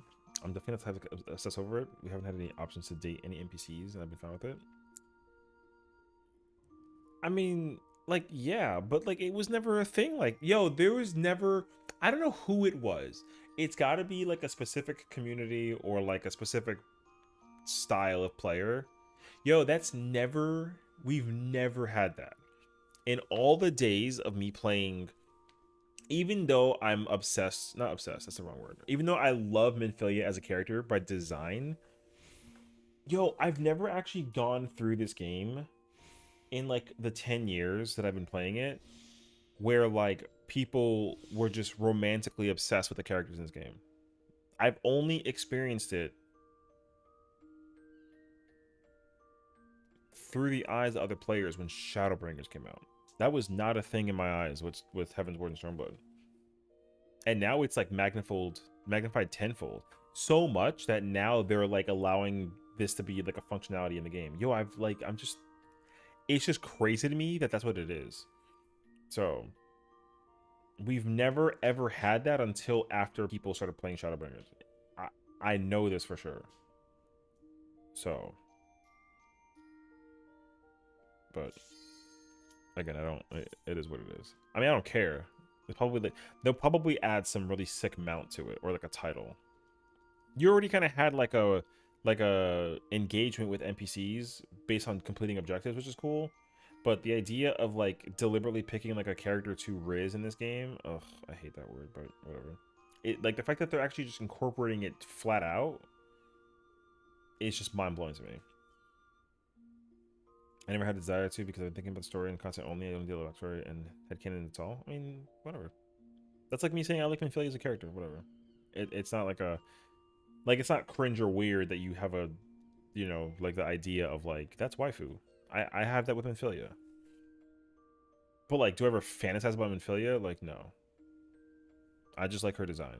And also, she's the reason why I became a Sessiion, and like I fuck with that heavy. After that though, that's it. The line gets cut from there. And I guess people have just taken it a step further. So like, it is what it is. It's I can't judge it though. It's too soon to judge. It's too soon to judge because they haven't given me any insight as to like what that entails. All I said is that you can be closer to NPCs. They didn't say date. They said be closer. That can mean anything. Like maybe it's just more like Chloe and Zoe's friend and like Hi Sure and all that. You know what I mean? I don't think they're gonna ever allow you to romantically get involved with the character in this game. Like deliberately, there's no shot. It'll be the same character. And guess what? Certain players are gonna roll heads about, like, he's like an easy example. Let's just use like Monago because she's already existing. If you actually can like date Monago in game, that means that everybody can date her, which means that like everybody's gonna fight and argue about her. Do you know what I mean? So that like unique ability of it does not make any sense that they would actually incorporate that as a function.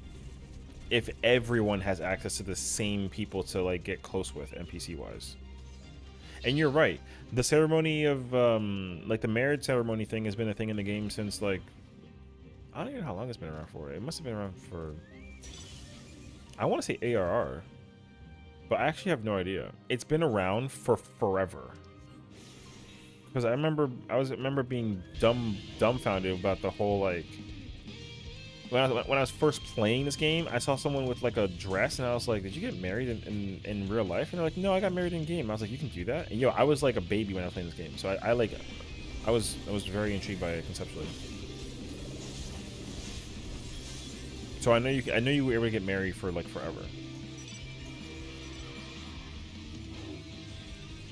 Well, that's what I'm saying though, right? But like again, that's like the aspect of like role playing that I just don't incorporate in this game at all. Role playing to me doesn't really indicate like actual role playing. It indicates like the fact that it's like it's not like an action game, I guess. I don't know. Maybe it's like a weird thing on how I perceive it. Because I guess people take role playing to a very different level than like I've grown up playing role playing games because they're always like a tactical, not like a, you know, it's a tactical thing. It's not like because you actually role play. Like I think role play's definition has like changed over the years, but I have no idea because I've never partaken in it and I've never had an interest in it either. So I don't know.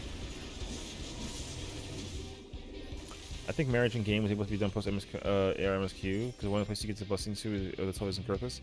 Yeah. I mean, like you can't even get married until you actually complete the first expansion. So, but I don't remember when it got introduced, whether it was like always there at the beginning or if it got added like afterwards.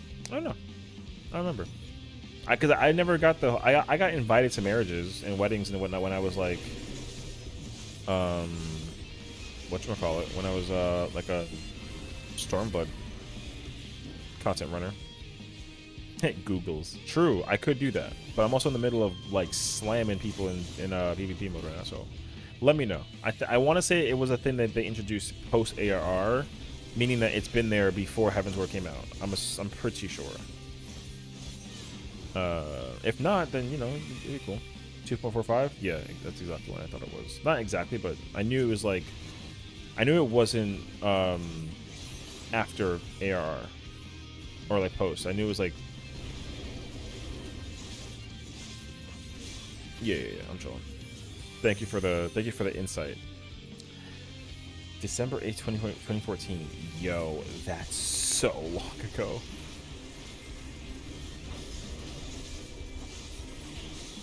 God, if you want to know how old feels, bruh, I should have said 2014. I was still in college.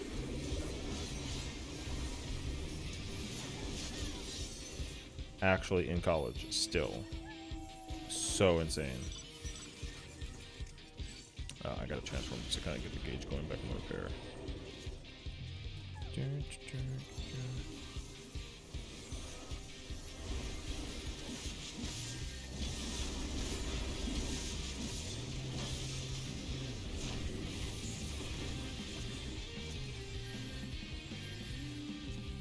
Remember 2014 PS3 and 2013? Yeah. I mean, same. I was playing on PS3 for forever. Like, that was the first way that I had a way to play 14. I didn't play it on PC at all until 2019. God, I'm gonna get sniped. Okay. Yeah, I was playing on PS3 for the longest time.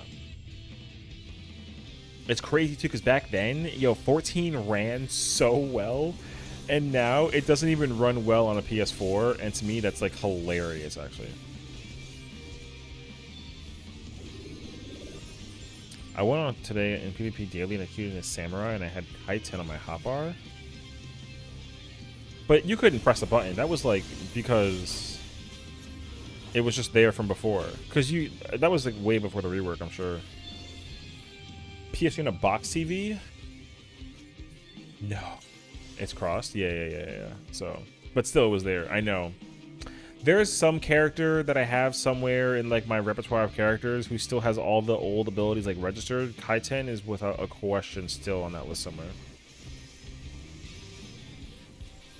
So, I'm envious, if anything.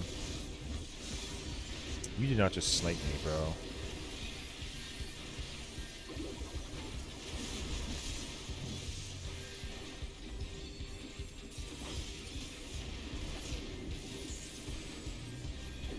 I will forever leave it there for the memes. I don't necessarily hope it comes back. I will laugh hysterically though if when the homogenization gets like debunked or defunct in like 8.0, if they did bring it back.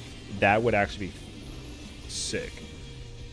I have no problem with them bringing back Kaiten. I don't need them to bring it back, but if they did bring it back, that would be like hilarious. And I'm also like so down for it.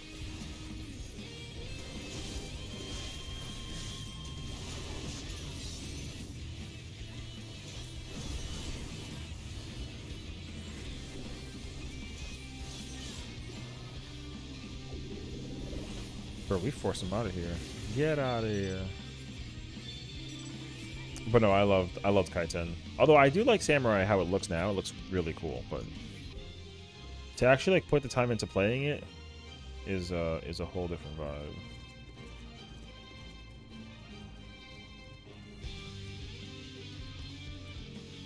Oh, okay.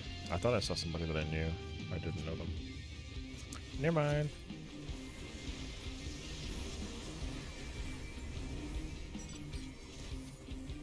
Are we winning? Oh, hell no. Blue is on fire right now. Okay. Stupid joke. Did Valiant EX with friends not this get a funny number with a damage down? Oh, you did EX1 with friends and got a funny number. Yeah, it's funny because like my first clear, I got like, I think it was like a 23, and I was kind of like, man, I'm freaking trash. But then I immediately remembered that like, yo, I have terrible gear. And then I started just getting better and better at the practice of that job, and then I actually pulled out like an 80 something. I was kind of like amazed. It was crazy actually. But I forget that I can't really. The thing is like EX1 and 2 will still be like, people are still going to be doing the runs for that after the raid tier comes out, because you can still like get the funny number afterwards too. You know what I mean?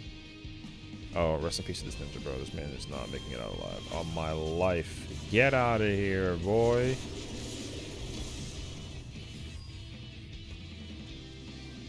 So, you miss Kaiten? I mean, I only miss it because it was a bus. It was a bus. It was a button that used to be there, and it's just like no longer there. That's the same way how I feel though about like oh shit. That's how I feel as well about whatchamacallit though. Spine Shadow Dive for Dragoon. Like I just loved that that button existed, and the fact that the button is gone, it's just kind of like, man, it was kind of sad. I got Winged Glide though, which is cool, but I did have a jump that I liked pressing, and I just no longer can press that button. That's just kind of how I see it.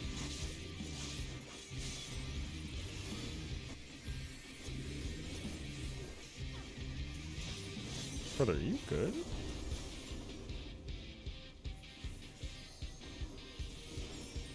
Why'd they get rid of Kaiten? The variant of damage that you could do with Kaiten was way too high for them to keep it in the game. Like, you can allow an attack to do 50,000 damage with Kaiten, and without it, it did like 10. But it increases the potency of the attack by 50%. So to be able to do like 10 to 50,000 damage with a move is very like not good. The weapon, the Samurai just like had a lot of potency problems due to that singular button being cracked. Because you use it for everything. You use it for your dot and your 1 cent and your 3 cents. So you use it for Higanbana as well as Madare. Your Madare will literally, like, it would go from 10,000 by itself uncritted to 50,000 uncritted. So a direct could do like you can do 10 times the amount of damage with a Kaiten in thingy with it. It was very bad. So then yeah, and then like you had a move. You have a current move in the game called Shinten. That's like your little button you press in between that uses your meter. And that move was not being used in response as well to how good it was to use Kaiten. Like Kaiten literally, you never used that stab attack because Kaiten was so good. That was another problem too. Nagi, what's up, man? How you doing, bro? So yeah, that's why like Kaiten was removed. It was just too much of it was too complicated of a button to press for the crit variant that you had with it too. Finished dawntrail? I had W. Overall, what do we think?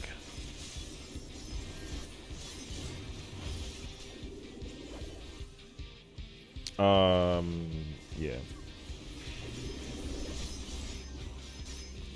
So I am also at some point though, unfortunately, I'm expecting reassemble, which is the button that you press as a machinist that guarantees a thing of direct. I'm actually expecting them at some point to take that out, which is not good because it's gonna break machinist, but they're gonna end up changing it and making it a thing. It's not gonna be good, but they're gonna do it eventually. I can see them doing it.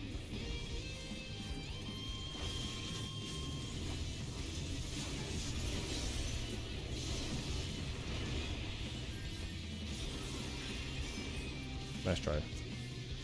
Where'd you look a book, brother?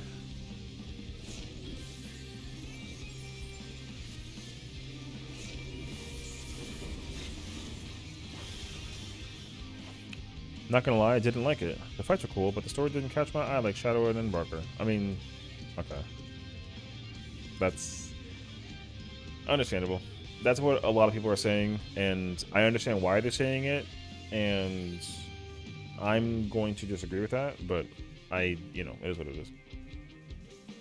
I can explain to you exactly why you didn't like it, and it'll make sense when you realize it too, but I'm not, it's fine.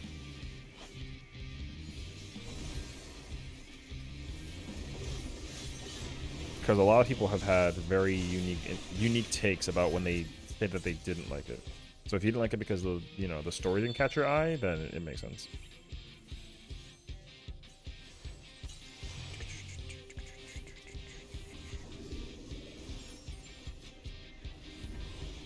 But that being said, though, we got raids in a couple days. You know what I mean? It's gonna be cracked actually, so it's gonna be fun. Oh, I didn't hit him with the premiere. Hey, are we? Nope. We gotta send blue right now. Well, it's okay though. We're not actually trying, so I'll show them out of the way. Yeah, because no, don't get me wrong. The final fight was it. The story did give me Star Ocean vibes. The problem, okay, let me tell you why you didn't like the story. I can tell you exactly why you didn't like the story. You, because the same, I say this to everybody when they say that they didn't like the story. And when I tell them why they didn't like it, they're like, oh yeah, that's exactly why. And I'm like, okay, but that's exactly the problem. So here's the reason why. Dawntrail was not Endwalker 2. Dawntrail was A Realm Reborn 2. Like, it's a new saga, a new story. You're not supposed to like expect a lot from the story for this expansion. So the writing is going to be whatever that it is. They kind of randomized a lot of mechanical functionality for the jobs and the storyline because of the fact that like they're setting you up for the inevitable what's going to happen down the line sort of thing. So if you didn't like it because it didn't grip you like Shadowbringer and Endwalker, it's not supposed to grip you like Shadowbringers. Because Shadowbringers and Endwalker was peak like the end of the finales of the story mode. Dawntrail's the beginning. So like I tell everyone to look at it like it's A Realm Reborn 2024, and they instantaneously like it so much more after the fact. Everyone who's not been liking the story was like, oh, because I didn't like it because it wasn't as good as Shadowbringers and Endwalker. But like Shadowbringers and Endwalker was like the peak of the mountain, and then like, you know, like the epic saga finale moment thing, whatever. Dawntrail can't give you that. If they do, then bruh, eventually we gotta fight 4 gods back to back, and then it's like tiring. So the other issue people have run into with the Dawntrail story mode is that like you're not the main character. But the thing is, like, you can't be. You're not allowed to be the main character. You weren't the main character in Stormblood for the same exact reason. And then people are like, oh, well, I mean, I want to, you know, it's my character, so like I should be. No. Like, no. Because when they set you up for 8.0 and they make you the main character and they fuck up your emotions like crazy, then you're gonna be like, yo, it makes so much sense now because of how Dawntrail was, this, that, and the third. Oh my god, I love Dawntrail. But like that's hypocrite shit. Like I'm trying to prevent people from becoming hypocritical about themselves, because people who either thought that they were the side character or didn't like it, or thought the story was bad, yo, you're not allowed to come back and say that Dawntrail was good. If you do, like, I'm gonna send you. So don't do that. So I'm not saying that I gotta change your mind to tell you that you don't like the story more. But like if you strictly are like, yo, I didn't like the story, that's fine. But then you can't go back and be like, yo, story was lit for Dawntrail. Like, you can't do that. Because what's going to happen is, like, here's what's going to happen. Down the road, I don't know which expansion. I think it might be 3 or 4. Down the road, there's going to be an expansion that, like, is, like, story-wise, it's going to be, like, questionable. More questionable than Dawntrail, but less questionable than Stormblood. Where you're kind of like, why are we even here? But we got to be there. What's bro yapping about? All right, Cat. Yo, keep talking smack, bro. Keep talking. I see you. But no. Can you make a stretch? Sure. I mean, if you got a theory in mind, then I'm down for it, you know. Because the thing is, I'm very open-ended about the. Hold on, I'm gonna turn the audio off so you don't like hear the thing real quick while I do these anyways. I don't have any qualms about the story at all. The story wasn't my favorite in terms of like everything pulled together in one, because it's still too soon. Like, the post Dawntrail content matters. That Dawntrail content for the post story will literally set you up immensely for what's to come for 8.0. So, and like the way how they ended Dawntrail makes it very clear to me like what we're doing afterwards, but how the story will unfold is the question I do not know the answer to. I specifically hate the story part where Minfilia was there.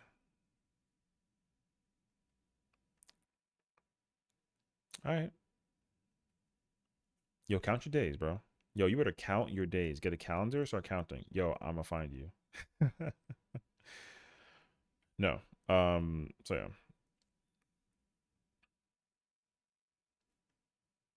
People need to stop being annoyed that the story wasn't good because of the fact that we were like the side character and like it wasn't as epic as Dawntrail and or Shadowbringers and Endwalker. I like Stormblood just fine when it came out for me, but go through it. Here's an observation: when you bring it to others, when Stormblood is brought up in the content of Dawntrail, that's the thing too, though, right?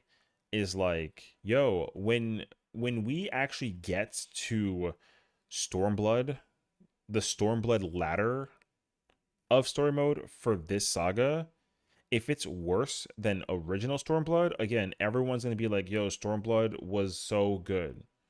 And anybody who says that now, that said before that Stormblood wasn't good, hypocrites, dude. Hypocrite.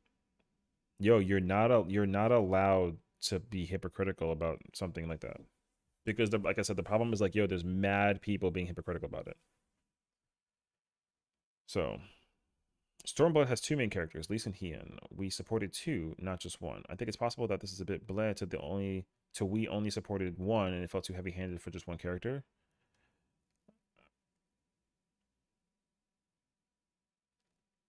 I can see that. Um I can see that and I understand that and I don't disagree with that at all. I do actually think that what you're saying is pretty good, but it's the stretch. No, but it's a good stretch though. Here's my counterpoint to that stretch in a directional manner to like lead with you. The thing too is that with Wook Lamont, a lot of people don't like her because she's the only one that like we deal with. ¿Me entiendes? So like that's the first kind of like caveat that comes into play when we're dealing with that. The other issue though is, and like spoilers, okay, just spoilers.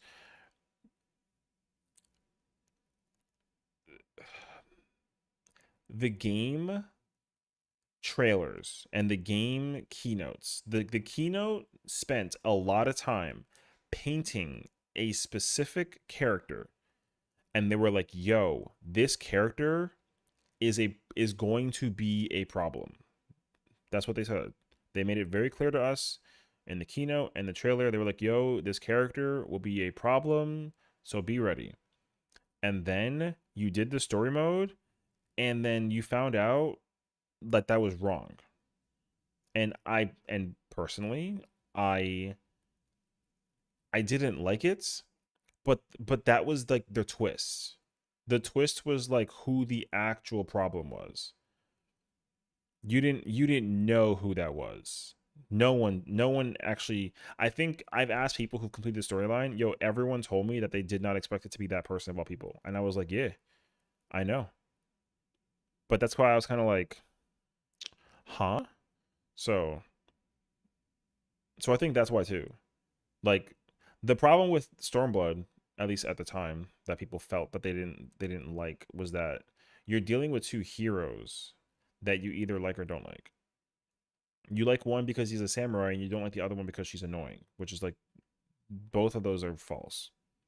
Like Hien's a samurai and he's cool as shit, but so is Lise for being a monk. But like also it's her story. And also his. We're not the main character in Stormblood.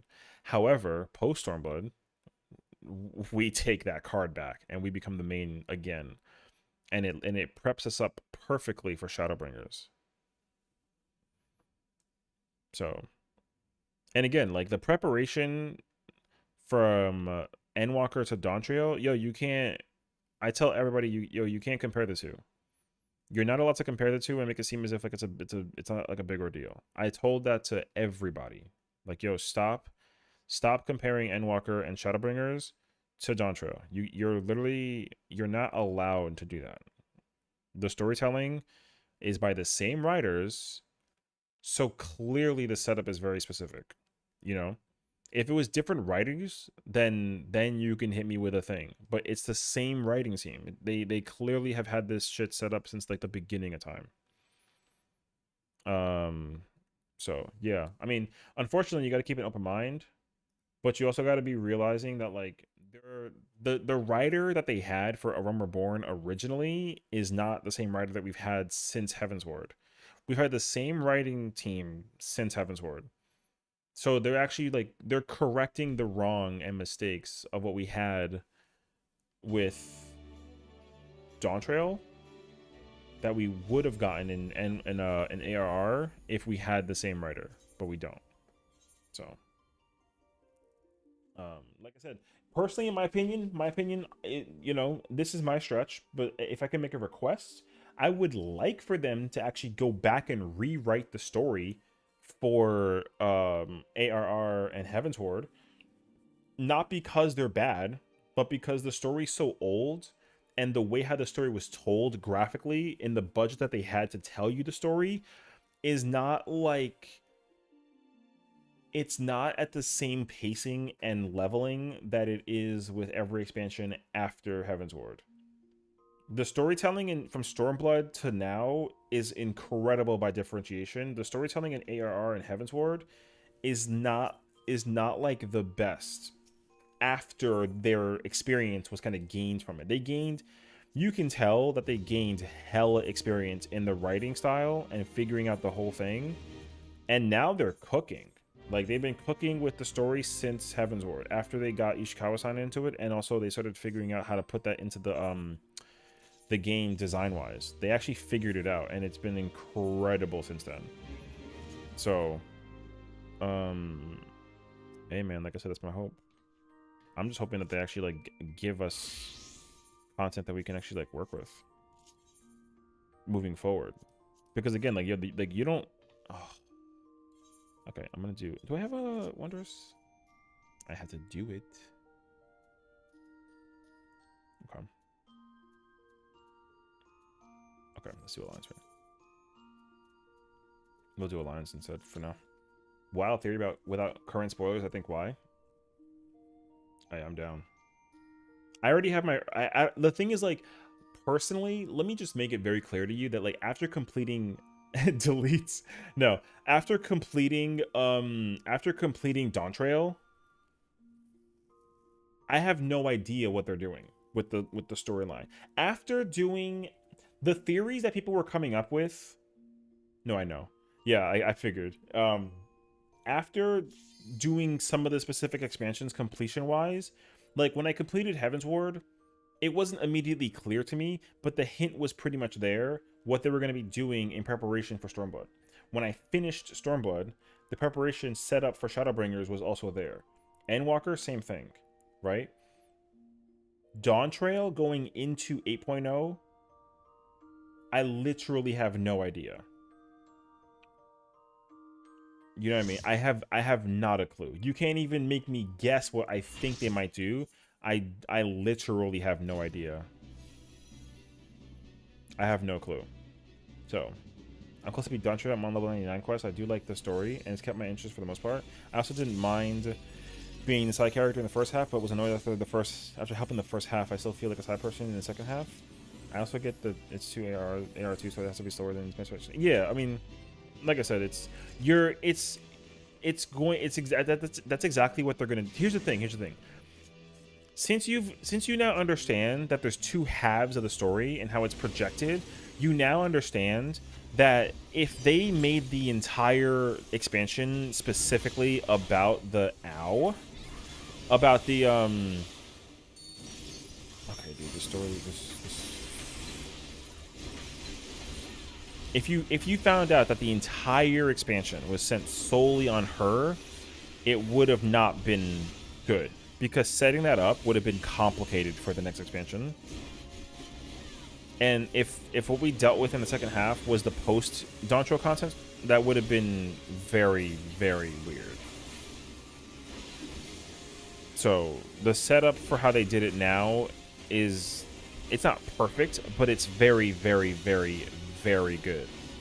The setup for it is incredible, considering what they're working with. That's why I give them full credibility on it. They did a really, really insanely good job just being able to like prepare you for a long run.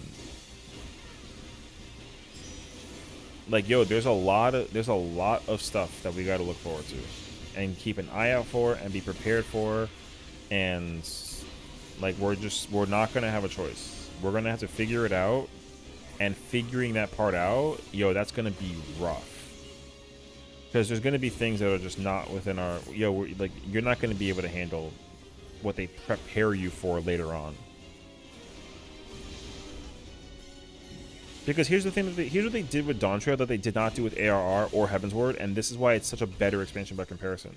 They actually give you, in the storyline, they give you a reason to understand the culture and the world that you have over there. They don't just kind of throw you in there and make you explore on your own accord, they give you a reason to go out to like explore and navigate, because and I know for a fact that ain't nobody done the quest lines, the side quest lines. I know not a single person yet has done that shit.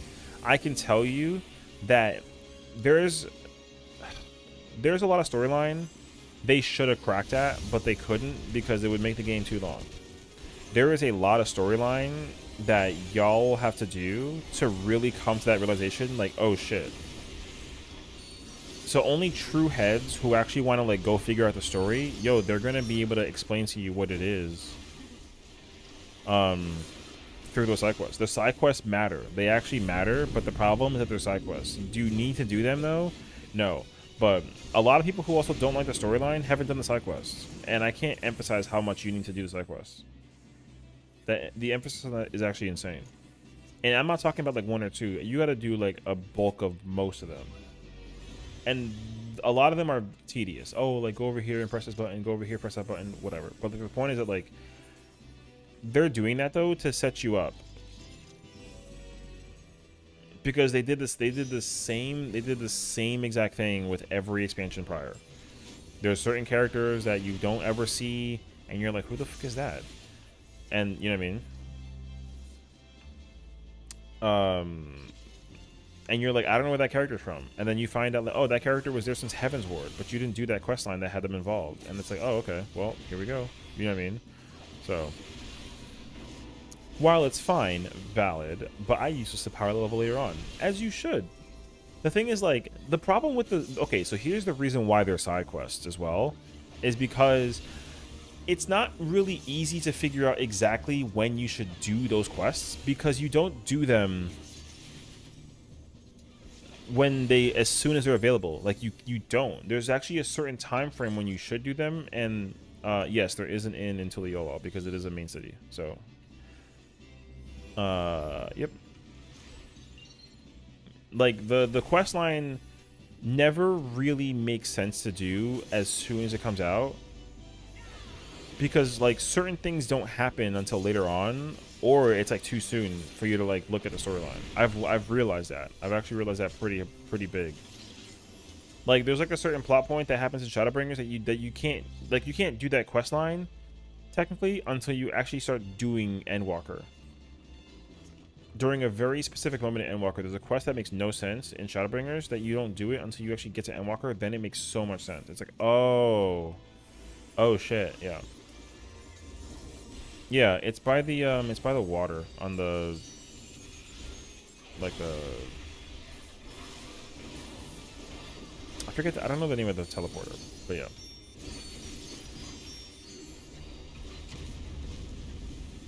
I gotta do the fates so I can, I think the music for the city of Tuliyola is like in those fates. I gotta like crack at those. I love the music. The nighttime music is like one of the best songs ever.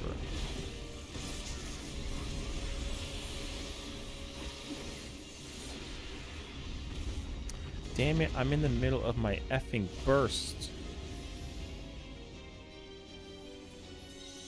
Rest in peace in my life, brother. Pain.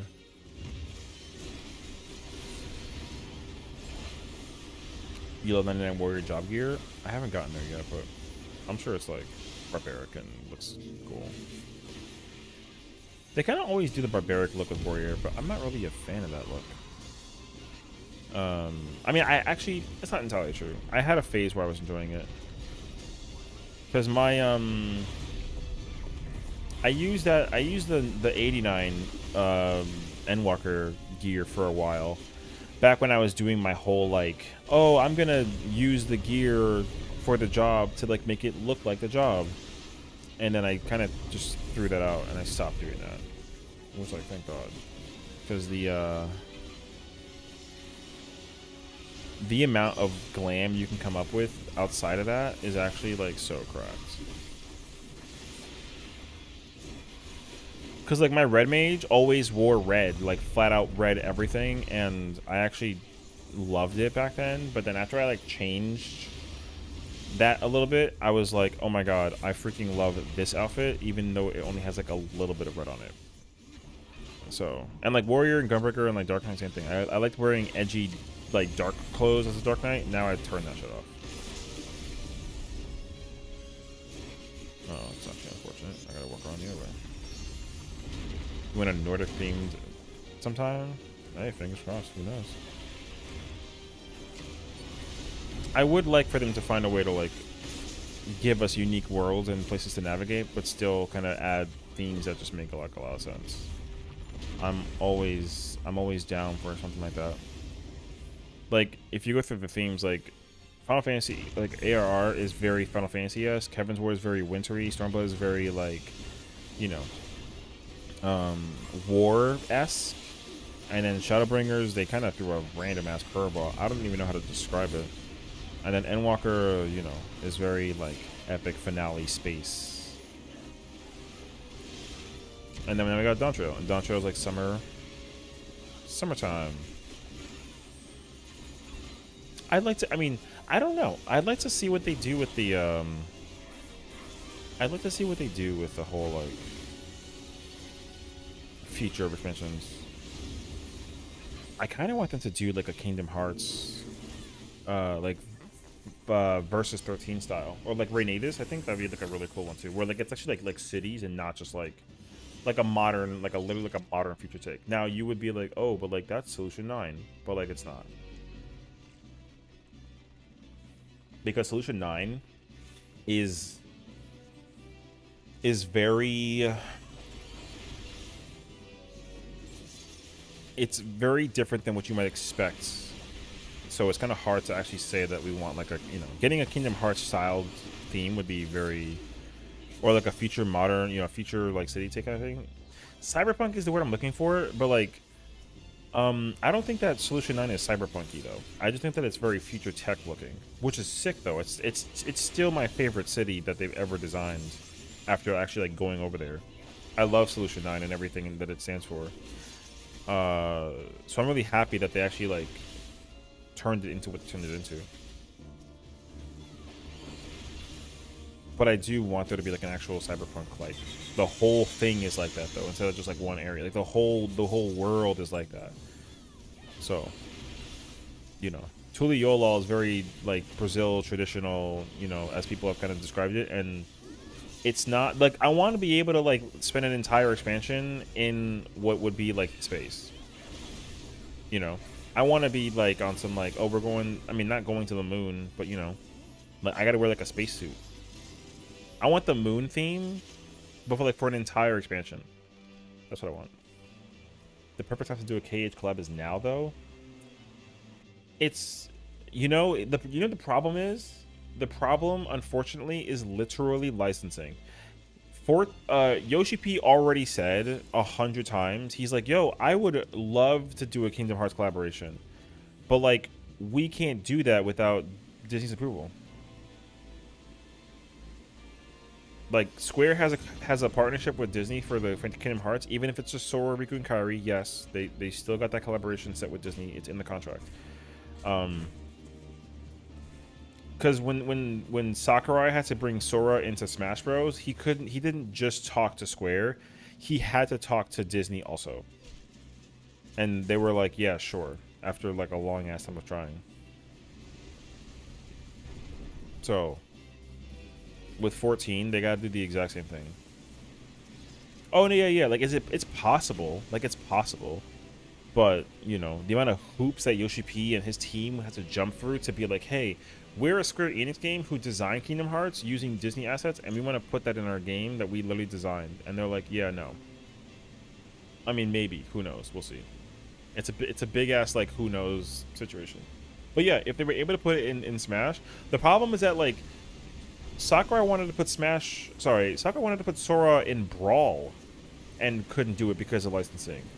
And then tried doing it again in Smash 4, and then it didn't work. And it didn't work for Sora until it was like what, the 2 weeks before I think Ultimate came out, that Disney was like, let's talk. And then it took him how long to figure it out? It took him like 3 years, I think. Bruh. It took 3 years to get Sora into Smash Bros. That's why he was the last character, because it took them that much to figure it out. It was crazy, actually.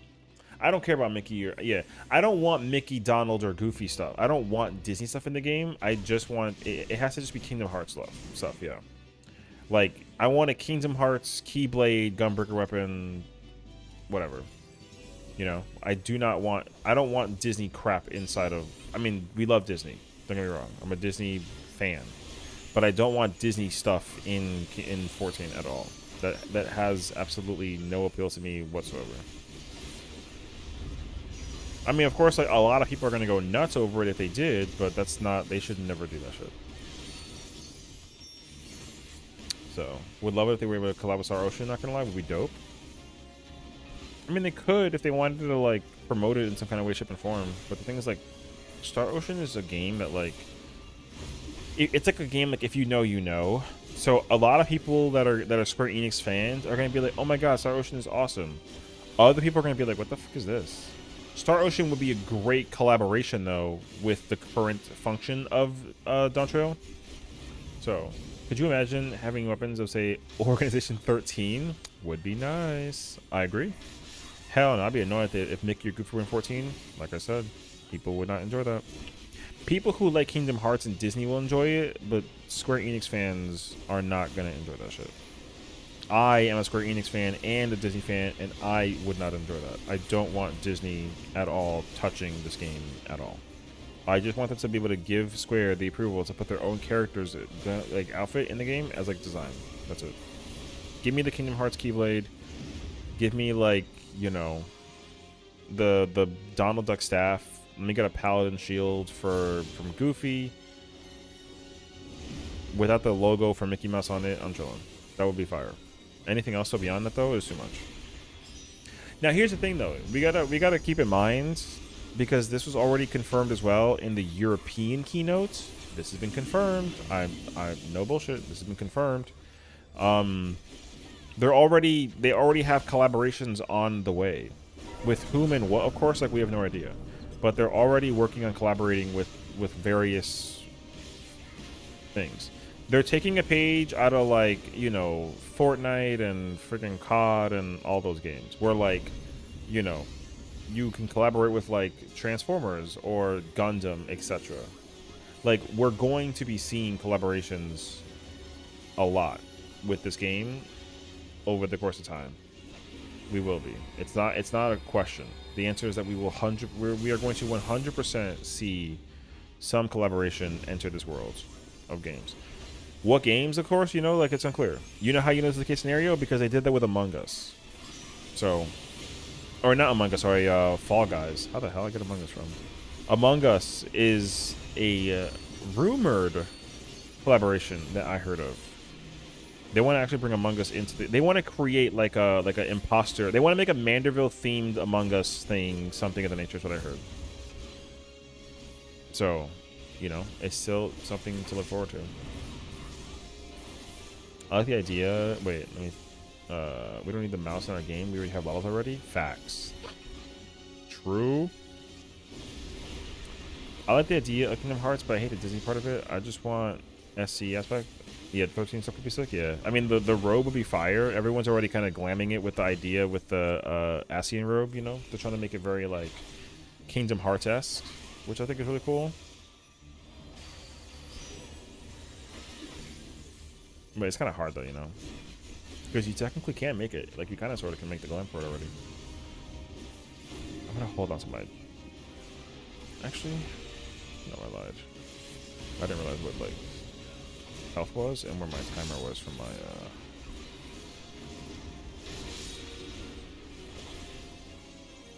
Gosh, I hate. Okay. I'll chill now. Hell, still no FFXIV collab. I thought we would have it since FFXIV remake. I mean, it could be there. Sometimes they don't. I mean, you know, it might just take some time, or they want to wait until FF7 Return comes out, or comes out rather. You know, because we don't got the trilogy. We only got the first two. If maybe we'll get it when the third game is ready to be released. Who knows? It might have been too soon for them to do like a remake for 7 collaboration wise.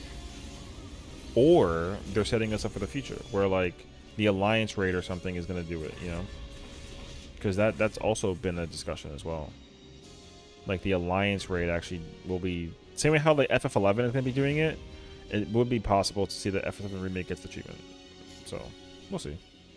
It's too soon to tell.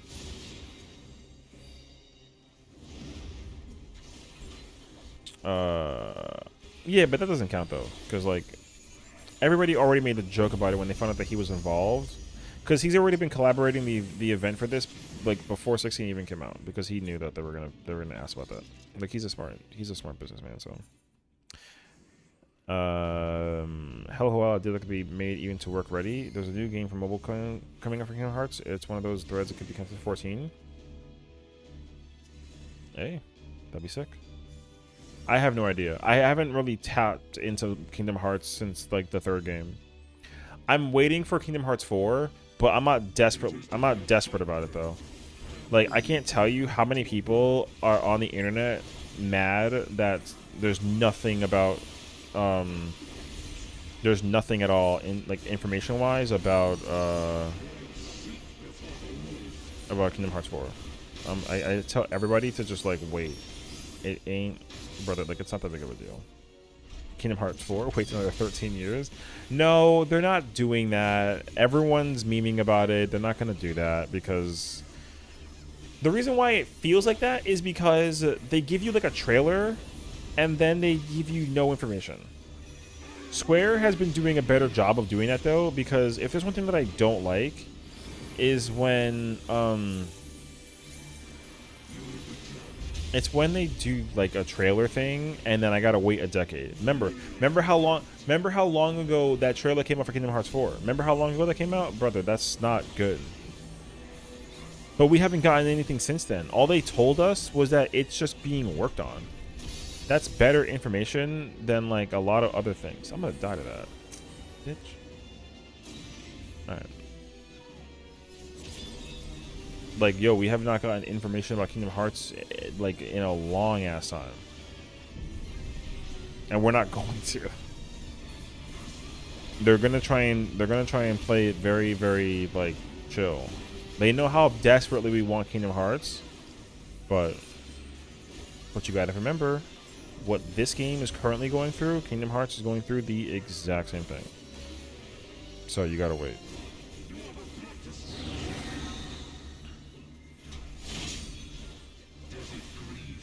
I hope we get another Monster Hunter collab, because Monster Hunter Wilds was next year.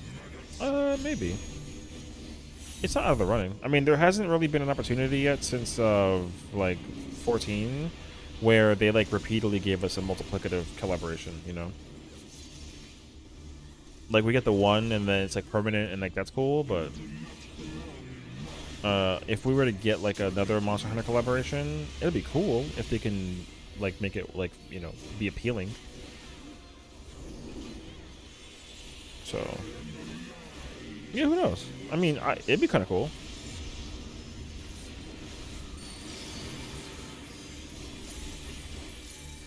Like, I wouldn't be bothered. I mean, collaboration's collaboration. We need to be thankful that they're even considering it, because, you know, the fact that we're actually getting games beyond 14 in this game it's very impressive for an MMO. Like, that's how I see it, because like I don't know any other like I don't know any other MMOs that are collaborating at the same caliber as this game does, and we don't even collaborate like that with other games and that kind of thing too. So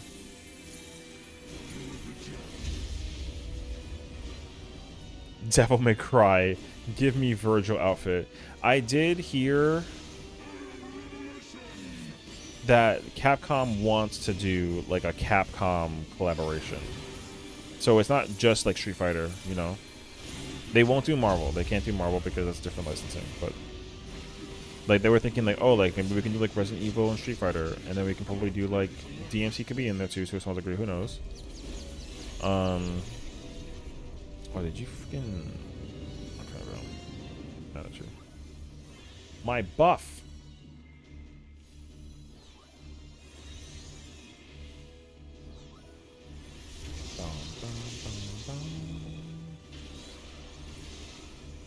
Wait, I can weave this. I couldn't weave that? Yo, I'm trash. Alright. I couldn't sprint. It wouldn't turn on. If I had my sprint on, or if I tried turning it on, I would have. You like Roxas more than Sora? That's because everyone likes Roxas more than Sora. Although Sora's still goated though. I mean, we're not. If we're gonna get like a Kingdom Hearts collaboration, they might squeeze in Roxas. They might not. It's unclear actually. So, we'll see. I sincerely though would not expect them to do that though. I 100% expect them to do like Sora, Riku, Kairi. Roxas is not like that. I don't know. Roxas is like kind of like. I like Roxas. Don't get me wrong, but to get Roxas on top of Sora, Riku, Kairi, there's no shot. It's like maybe like later, but because like even with like Final Fantasy Brave Exvius, they did 3 different Kingdom Hearts collaborations. There was not a single time Roxas was in those collaborations. They will never put Roxas in a collaboration. They've had 3 different attempts with it and they've never done it. They've always done. So what they did was they used Sora and Riku. Then they used the Kingdom Hearts versions of Cloud and Sephiroth. And then they used Kingdom Hearts 3 versions of Sora, Riku, Kairi. So I don't want to like necessarily like squish on the parade, but like do not expect Ventus, Terra, Aqua, Vanitas, like it's only gonna be Sora, Riku, Kairi. You might get different variations of them. Like you might get like Kingdom Hearts 1, 2, and 3 stuff, but it's only those 3 characters. They'll never add anybody else. So, which again, it's it's fine. Whatever. Wild thoughts. Sora should never be a proper Keyblade master. He's a wild card, even though you think about it, he became a Keyblade wielder proper until the end of Kingdom Hearts 3. The thing is that he never was though. He's not a Keyblade master. He didn't get approved for it. In the Mark of the Mastery, he didn't get the approval to be a Kingdom Hearts a Keyblade master. He just wields it, but he's not a Keyblade master. Like he's not. Riku is. Riku passed the test, but Sora never did. Sora isn't a Keyblade master despite him being like the chosen one. So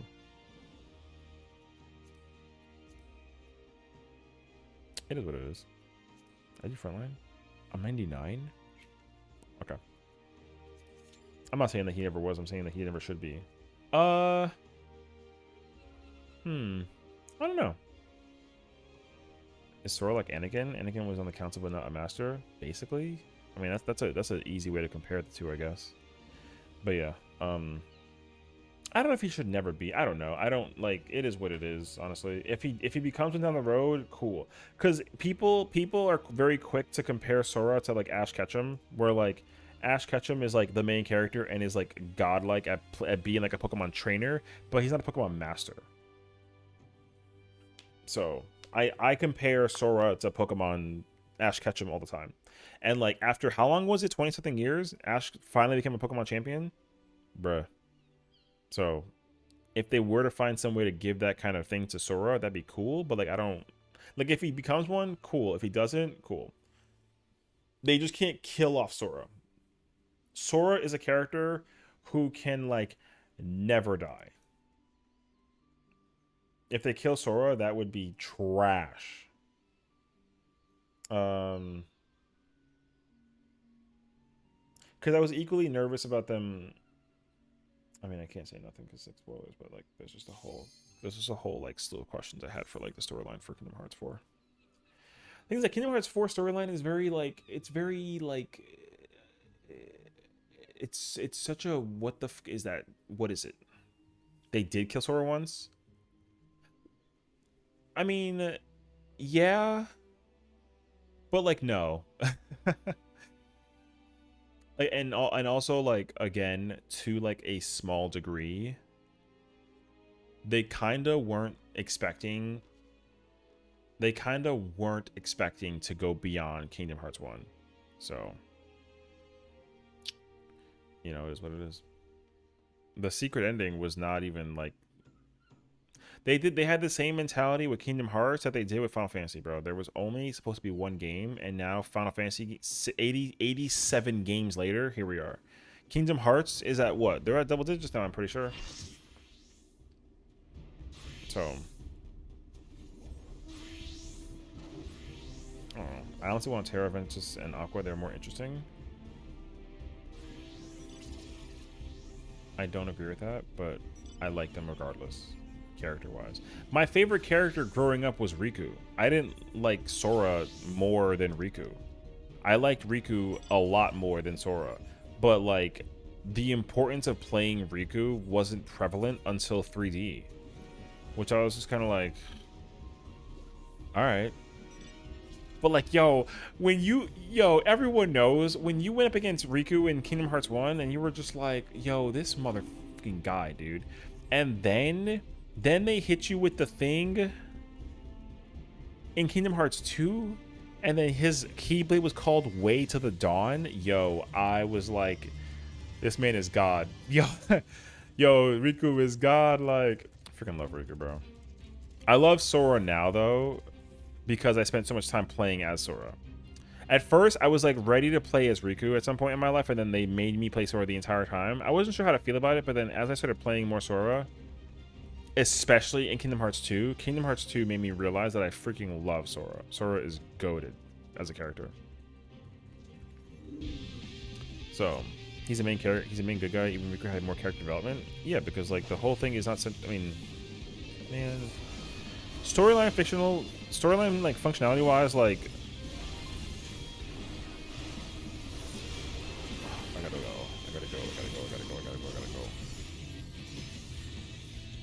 Again, I don't really know what they like. We expected too much out of Kingdom Hearts as a game. They threw us like a wild ass curveball by simply just making more than one game.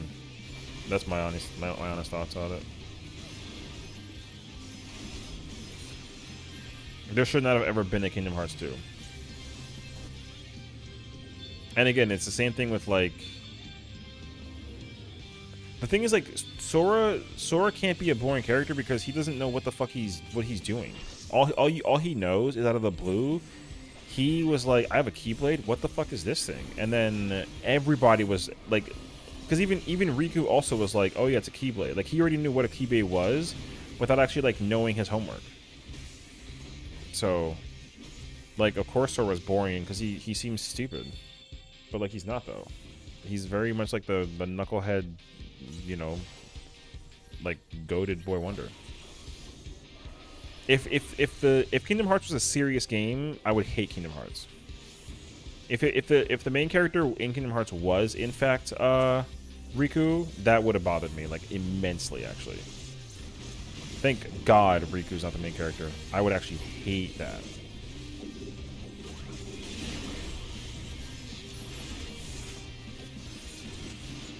Hey yo, triple kill. I'll take it. I'm out of here though.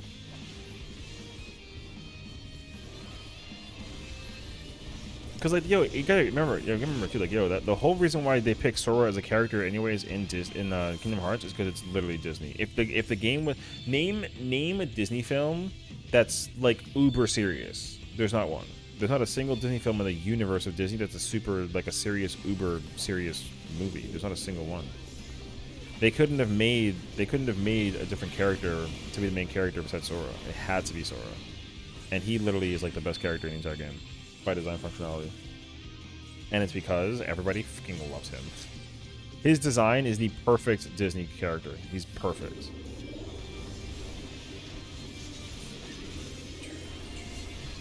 You rather it be Roxas because in real life, and if only because he plays Roxas first, don't you in the beginning? Okay. I mean, yes, but did you play Chain of Memories? Because there's a reason for that. You don't just play Roxas because they wanted to get rid of Sora. There's like a canonical reason why you start off as Roxas. And if you don't know that, then you'd have to play Chain of Memories to know why we play Roxas first. It's very, very, very clear that you had to play Roxas first in Kingdom Hearts 2. So if you just play Kingdom Hearts 1 then 2 and you didn't get it, then like that's... Yo, you need to go fix that and go play Kingdom Hearts Chain of Memories. You know what Roxas is to Sora? That doesn't count. Everyone knows what Roxas is to Sora, but like that's because you play Kingdom Hearts. That's because afterwards you play Kingdom Hearts 2. You knew who Roxas was before you even played Kingdom Hearts 2 if you play Chain of Memories. So, 358 Days Over 2 also, but like 358 Days enhances Roxas' story dramatically, but you figure it out very easily that Roxas is heartily connected to Sora in some way, because of like what happens at the end of Chain of Memories. So, I mean, I'm gonna try to minimize spoilers a little bit, but like you have to like Sora, because if you didn't have Sora, there would not be a Roxas. Yeah. But I think that's why too. Like people are kind of like, oh yeah, like I don't like Sora, but like, bro, you have to like Zion too. I mean, but like Zion's. I would say Zion's different though, or Xeon, whatever. She's very different, but also like the same functionality. Like both of those characters cannot exist without Sora being present, and like literally Sora's actions dictate the presence and like creation of Roxas and Xeon. You know what I mean? So like you need Sora, no matter what it boils down to. Yeah. I mean, I know. I know it's Xion, but like it's Zion. It's Xion. Whatever. I like the X. X is the. You know what I mean? Whatever. I have been saying that name incorrectly for how long now? Like over a decade. That's gonna be tough, bro. I mean, I'm not saying that you don't have to like the character. You have to like the character. I'm just saying that like you have to respect the character, because you wouldn't even like Roxas wouldn't be who he is if Sora was serious. Roxas would be goofy. You know what I mean? Their personalities are like super opposite in a lot of fronts. So you need a goofy character like Sora to exist to get a serious, like emotional character like Roxas. That's what I'm trying to say, basically. Yeah. But it's tough because, like I said, people have preferences, and those preferences are like what it is too. True name is Noi, or number one. True. Yo, that reveal, bruh.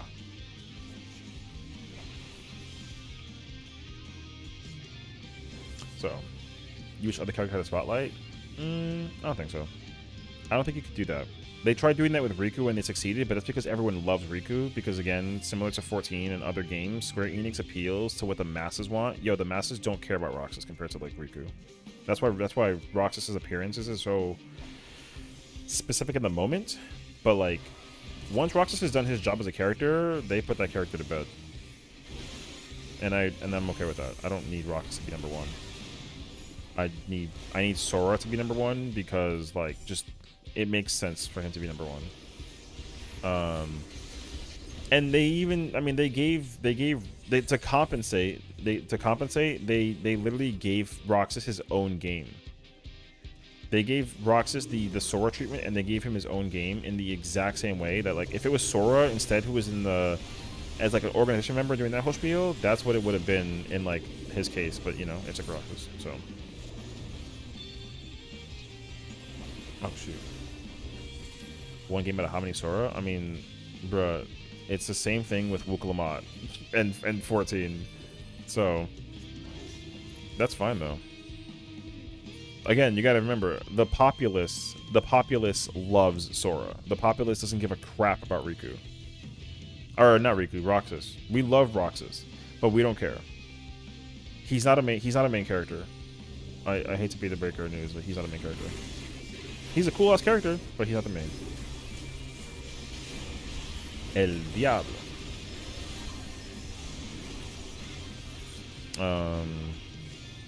Roxas is just data to me, but that's what, no, but the thing is, like, that's what he is though. That's why he's not important. I mean, he's important, but like he's not, like, Roxas can't be a main character because he's not actually, you know what I'm saying? Like Roxas ain't shit, bro. We love Roxas, but like it is whatever. So Roxas is a whatever character. Like I said, like you know why this is the case in Area 2? Because where was he in Kingdom Hearts 3?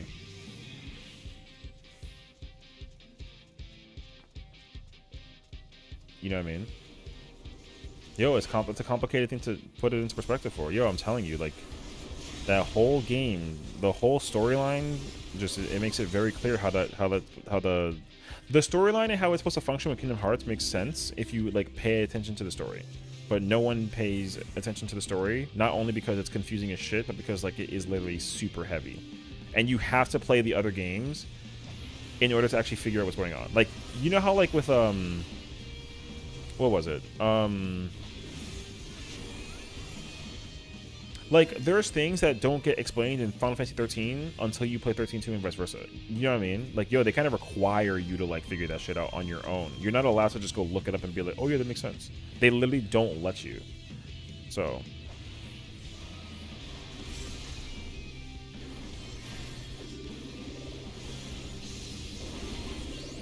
brother, I'm a Dragoon with max... You know what I mean?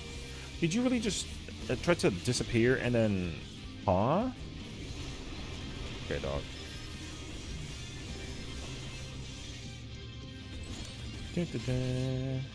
Don't disrespect the Fate series like that. I mean, he's not. It's not terribly wrong though. It's actually pretty accurate now that you say that out loud. There's two things that need to happen in the BG, in my opinion. One, Riku teaching Terra how to play properly control the darkness. Ooh. Okay. Not to fear but to respect it. And two, Ventus actually becoming a Keyblade master. Already dude has been trained to be one since the days of Kingdom Hearts and the Keyblade War. I mean, bro, how long is it, you know? How many years was that actually though, you know what I mean? I've lost track of time.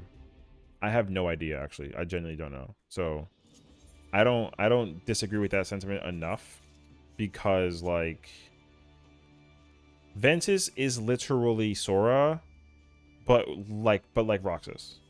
That's like what?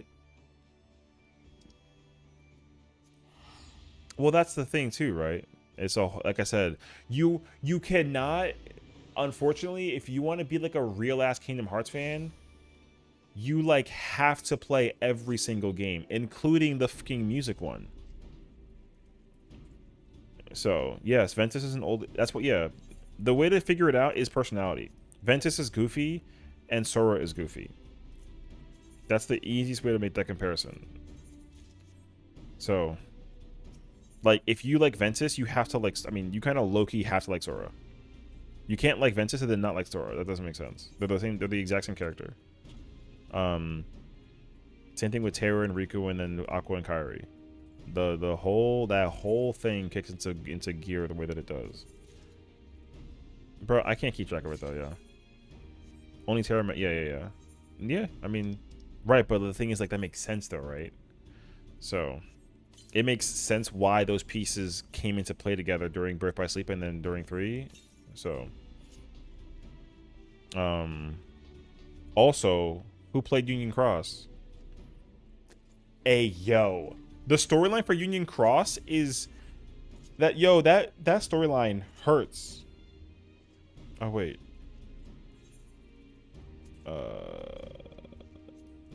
duty finder this, and then party finder this. Okay. Union Cross hurts my soul, dude. I can't keep up with that game. My life points. Does Sora remember the Ventus days? Can he? Hey yo.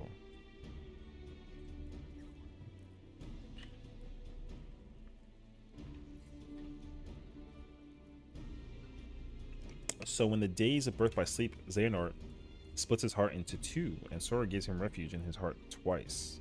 And is the true reason why he was a Keyblade in the first place. That's a connection. Yep. Which again, you the problem too is like I can't emphasize it enough. You have to play every game to make it make sense. You can't play 1, 2, 3, and 4 and be like, I understand. You don't. Nobody does. Nobody does. Hell, even if you play every single game, not everything is the same either. So, yeah. Yeah, because also, there's no way to explain how you cannot play Kingdom Hearts 1 through 3 and then have it explain to you how Kyrie got a Keyblade without playing the other games. You're required to play Birth by Sleep to give explanation to how Kyrie wields a Keyblade. She can't wield a Keyblade. It's literally impossible without her being connected to Aqua. Riku wouldn't be shit so without Terra. True.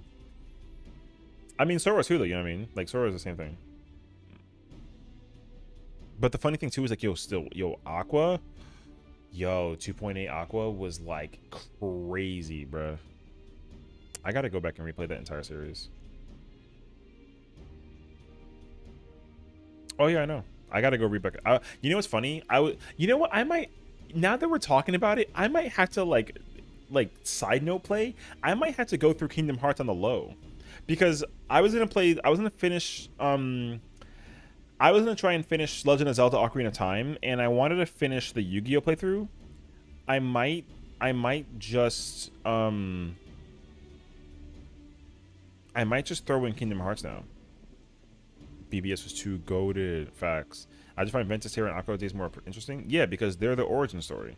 Like I said, that's because you can understand and pick up their story more so because of what they've been through. You don't know what Sora, Riku, and Kairi have been through unless you know what their story is. That's the way how it works. There's people who think that they understand the story of Kingdom Hearts by playing 1 and 2 and 3. That's not possible. You have to play Birth by Sleep. You have to you're required to play Birth by Sleep. My friend was like, "How did Kairi get a Keyblade?" And I was like, "What are you talking about?" She was like, "Yeah, how'd she go from 2 to 3 with a Keyblade?" And I'm like, "Did you not play any other game besides 1, 2, 3?" And she's like, "Yeah." I was like, "Okay. So you're telling me that you literally never played like 358 Days Over 2 or Birth by Sleep or Coded or Recoded? Nothing? You played none of them?" She's like, "No." I'm like, "Okay, then stop." Hey, yo, she doesn't know. She literally was like, "Why is there a Keyblade graveyard? Aren't there only 20 Keyblades?" And yo, I table slammed so hard when she explained to me that she didn't understand why there was a Keyblade graveyard. I was like, and then she was like, "Who's Ericus?" And I'm just like, yo, every time. Who's Master Eric? I'm just like, yo, like, are you serious? But she's like, "Oh my god, I love Disney and Kingdom Hearts because of Kingdom Hearts and Disney." I'm like, yo, that's not the point though.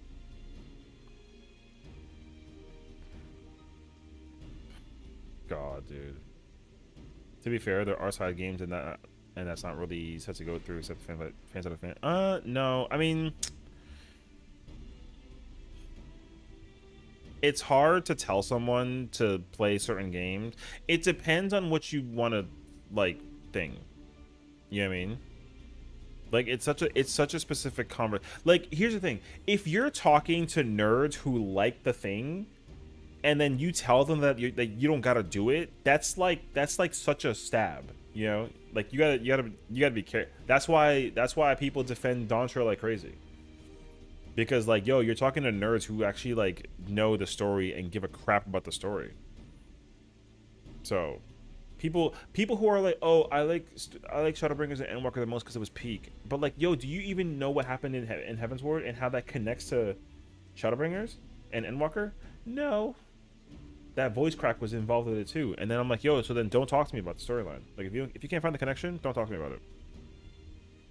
So, I'd be more interested in Kingdom Hearts if not for the Disney part. I'd be more about it. Not gonna lie, the overarching story is interesting enough. I mean, the appeal for it was with Disney, but literally they use a Final Fantasy story with Disney characters, and it's very good. They tell the story extremely well because of how they incorporate the Disney story. If it was straight, if Kingdom Hearts didn't have Disney and it was its own thing, that shit would be fucking trash. I'm not saying that Disney needs Kingdom Hearts and vice versa, but if the worlds, if Kingdom Hearts was just Kingdom Hearts and there was no Disney involved, that game would be trash. Because you're not going to be able to replace Donald and Goofy with Final Fantasy characters. No one's going to like that shit.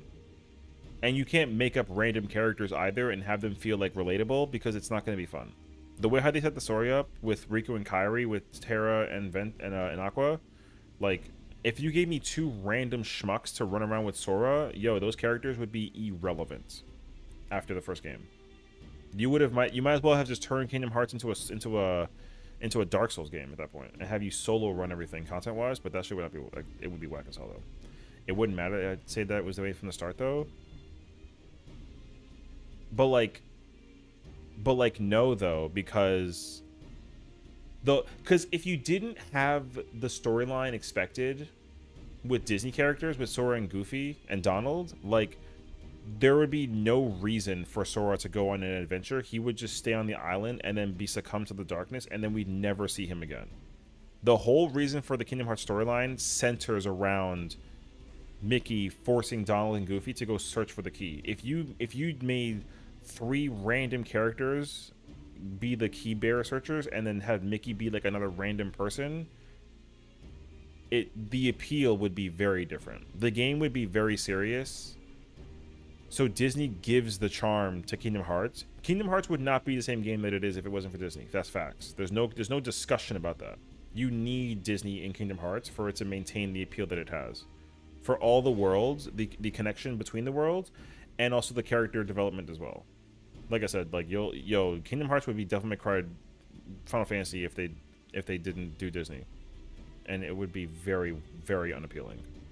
The first game would have been great, but everything after that though, they would have spent every game that we would have gotten after Kingdom Hearts 1, if it wasn't Disney involved, would have not been the same at all. The whole thing would have been centered around making other characters get their time to shine, and they would have just turned Kingdom Hearts into Final Fantasy, and we don't want that, because with Kingdom Hearts, they're doing the thing that Final Fantasy cannot do, and like keep on like developing the storyline in the saga and the plot points for Kingdom. Like Final Fantasy doesn't do that. They try doing that and they fail. Not fail. Well, they fail to hit the audience in the same fashion, but they don't fail to hit the consumers. Well, that's what I'm saying though, right? Like if it wasn't for Disney, Kingdom Hearts would just be Final Fantasy. So like it would be very whack. Because at that point, it's like, why is it called Kingdom Hearts and not called Final Fantasy? You would sell it, but the thing is that if it was called Final Fantasy, you can sell it to me that it's a Final Fantasy. But if you call it something completely different and it's not a Final Fantasy, I would not like that.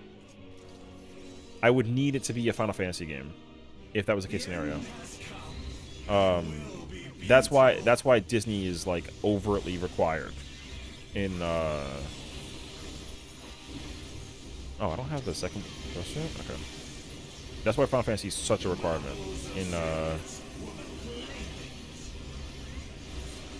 Kingdom Hearts. Like you can't get Kingdom Hearts without Final Fantasy, and also, and you know how to get scenario too, because remember Kingdom Hearts 3, there is no Final Fantasy. It's just Kingdom Hearts and Disney, right? Because Disney's being money hungry, whatever. And guess what? Kingdom Hearts 3 was not people's favorite. It was good, but it wasn't people's favorite. Why? Because Square Enix had to make a Kingdom Hearts game that did not include Final Fantasy in it. That shit was whack. Because Kingdom Hearts 1, every single Kingdom Hearts between 1 and before, what was it, like Dreams of Distance?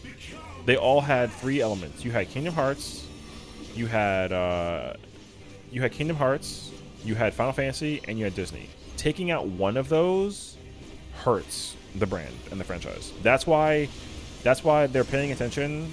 They're paying attention to the storyline again for Kingdom Hearts 4. They're not going to disavow Kingdom Hearts with Final Fantasy ever again. They're never pulling that off. That shit was whack as hell.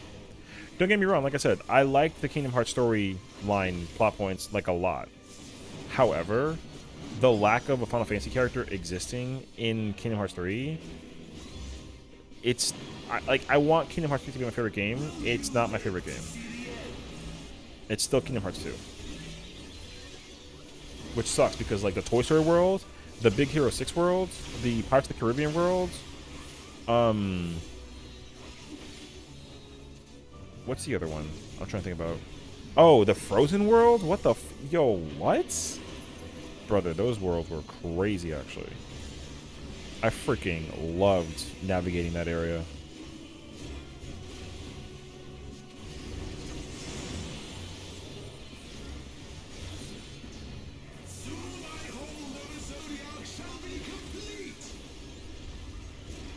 second. I'm trying to like finish this combo before I get attacked with the thing. Mine. Oh, mine. There we go. Oh, got given the Chocoporker or the Chocopore thingy. Oh, nice. If only I had already had to bind the Butterfingers one. I got the Butterfingers one. I tried to get it multiple times. I only got it once, and I was very upset. I want to try and get it like 10 times, but I couldn't do it. But I have it for 3 characters now, out of the 4.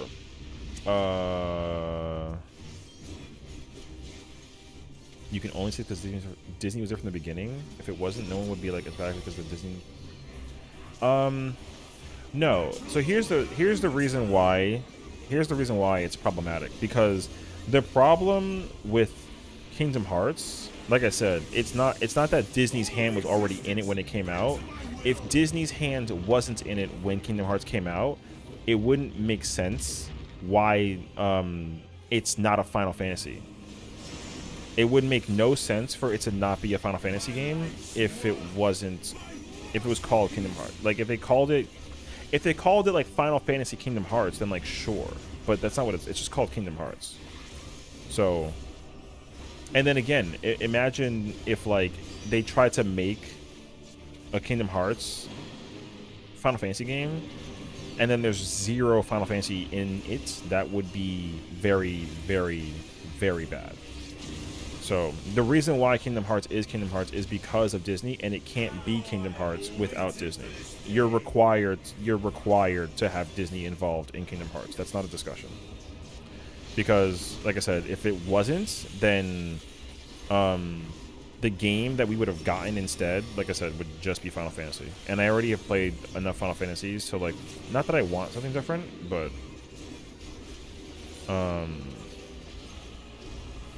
bro, I freaking oh whoops, my combo. I freaking like Kingdom Hearts because of Disney. I would not like it if there was no Disney in it. Because it's like, why isn't it just called Final Fantasy? Because like it's not like they go for the realistic look when it comes to Final Fantasy games either way, you know. Crystal Chronicles, Explorers, World of Final Fantasy, they all showcase very clearly that they can easily create a Final Fantasy game without having it actually like look like your typical Final Fantasy. And you know, and the thing is like, yo, they literally tried to make a Final Fantasy game for kids. And guess what? It appealed to no kids. Not a single kid gave a crap about World of Final Fantasy. You know who did care? Final Fantasy fans. So bro, nobody cared about. No child was like, oh my god, a Final Fantasy just for me. Fuck no.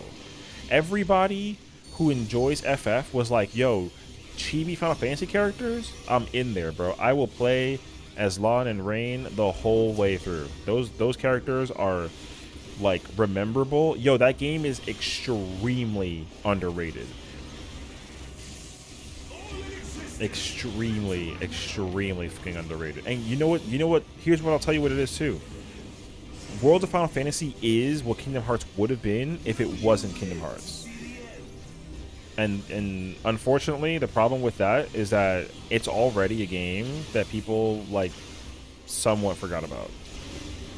Because that's literally what World of Final Fantasy is. It's literally Kingdom Hearts without Disney in it. And you don't have a clue what that game is. Well, not maybe you do, but I mean, I don't. In my entire lifeline of playing Final Fantasy video games and everything in general, Seb, sorry, you're the homie though, but Nagi's the only person who like who actually, you know, was like, oh, I love the actual whatever. So right, but but here's the thing though, right?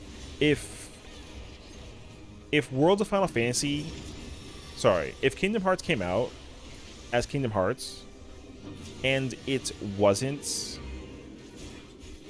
if Kingdom Hearts came out and it wasn't a Disney game, World of Final Fantasy would have been a Disney game, and again, people would have not cared about Kingdom Hearts to the same degree, and they would have cared a metric F-ton about World of Final Fantasy because it has Disney in it. Either way, whichever game ended up getting Disney involved, that game would have been the superior game, and it is partially because Disney's hand is in it. But like I said, no one plays World of Final Fantasy because it's just a Final Fantasy game for kids. But like not a single kid bought that shit. It was only us adults who just love Final Fantasy. So.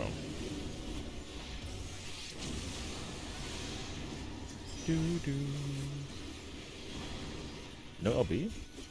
There's a screwed up issue with shippable characters in Kingdom Hearts that will screw me more with this one. I mean, yeah, it is what it is, honestly. That's why, like, I don't really sit there with nothing with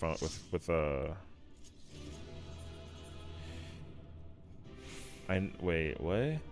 If in Kingdom Hearts 2, Wakka and Tidus were school kids and normal boys, how will Tidus and Yuna end up together when Yuna is now an itty bitty pixie? Don't do that to me. Don't do that. That's crazy, actually. Also, like, they're like the freaking fairy god thing. They're not like, you know what I mean? Don't do that to me. Oh, also, I guess Kingdom Hearts wouldn't have the iconic Keyblade if not for Disney. No, I think they would still have the Keyblade. It just wouldn't look as cartoony as it does now. The Keyblade would be a thing, but the whole like magic persona of Keyblades would be very different. The only one that was like adorable without the theme change was the Kingdom Key. Any Keyblade that came out post the first one is a serious looking Keyblade themed to the world, unless the world that you go to is cute. Which the only one I could think of is like Steamboat Willie. Oh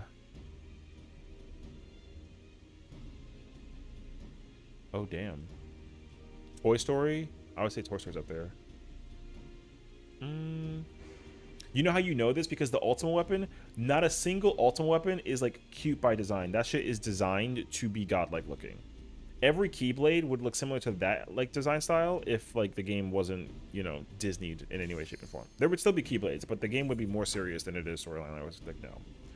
So,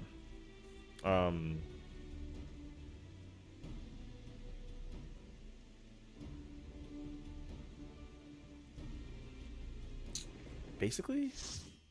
I'm trying to think though. But also, the other issue is that, like, and again, this is the reason why I don't think that it would have been a good game if it wasn't for Disney. If you had to travel worlds and do stuff in Kingdom Hearts without Disney themes involved, creating weapons in Disney format would be complicated shit. I would not know how they would create Keyblades if they weren't themed after the worlds of Disney. If they made like Final Fantasy looking Keyblade weapons, like bro, they would look like just weapons. They wouldn't look the same at all. And yeah, Oblivion and Oathkeeper are very thematic Final Fantasy weapons.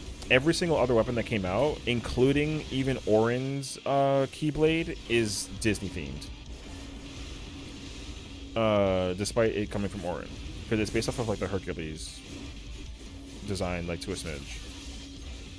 So the only Keyblades that don't give you that is the Oblivion and the Oathkeeper, and then the Ultimate Weapon.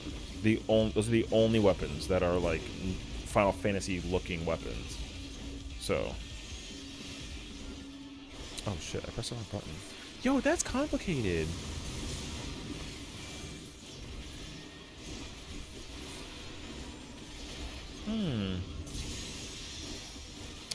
I can't remember how complicated that actually is. Okay. In dawntrail, I've been feeling like Auron though as a side character. I mean, is that a problem though? I mean, I don't think it's like a problem though. Like Auron is still like a vital, important character even in that case scenario. Like, yo, Orin is like a required character by functionality because of what Tidus is going through. And the thing is, like, you have the option to play Orin. Like, you don't gotta play Orin at all. Like, he's just there. It's different though, because like you don't play different characters in this game whenever you want to. You play it on necessity. So.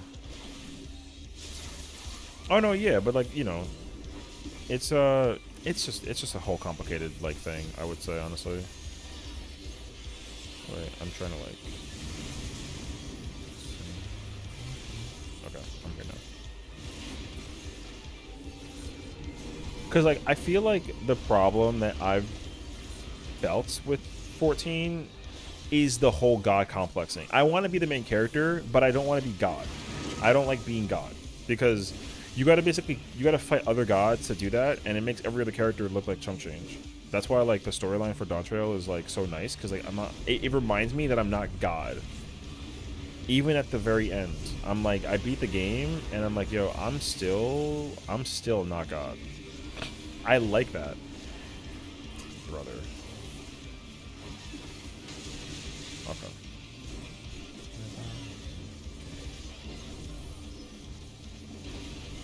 Because at that point too, like, yo, you would be like an alien. You'd be like a god fighting aliens.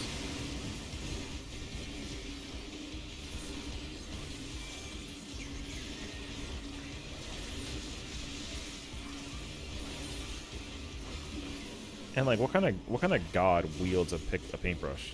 You know what I mean? Hey, yo, I can't be god holding a paintbrush, bro. That's kind of nuts, actually. You get the fuck out of here. That's crazy though. Like, think about it though. Yo, we're god. We are a god killer with the power to paint. Like, what? I'll paint the world anew. Oh my god. God fighting aliens sounds like a plot for Genshin Impact. Man, we're gonna get a Genshin Impact inspirational story. Yo, we're gonna collaborate with Genshin Impact. Trust. Facts. That's facts. I don't know when or how or why or whatever, but yo, we're gonna get a collaboration with Genshin Impact, and guess what? That shit gonna be legendary. Ew, Genshin. You shut your whore mouth. No, I don't play Genshin. I don't care.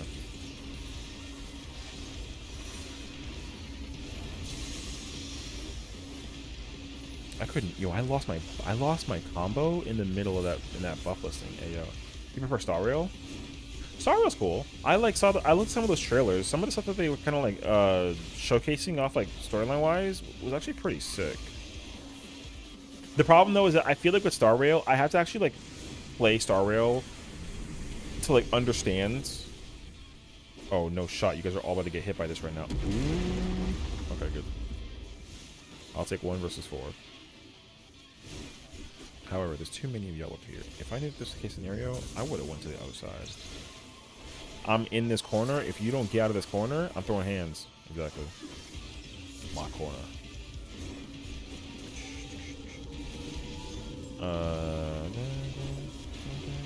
Y'all's insight might have been more eye-opening. Thank you for not biting my head off for my opinions.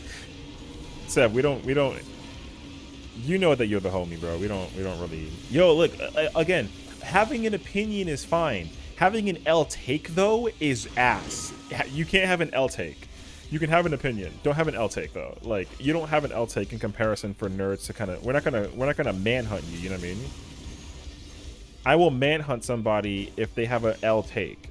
I can't manhunt somebody who has an opinion. Yeah. And unfortunately, there's a lot of people who have L takes. Even if you like, even if you were kind of like, yo, you know, with Dawntrail too, people were like, oh, Dawntrail story is ass because of like, I'm like, why? Oh, because like the story isn't better than Stormblade and Shadowbringers. That's an L take. You can't say that. Because the storyline between those 2 expansions, or 3 even, like, yo, the game is dramatically different.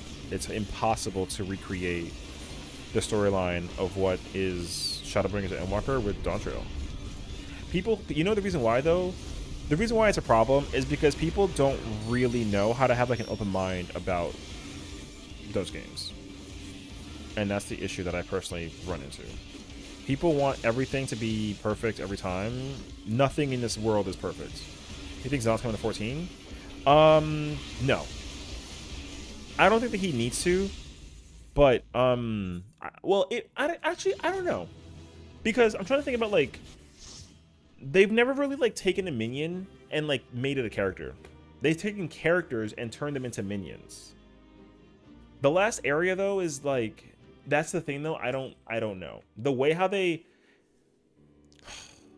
Here's what I think.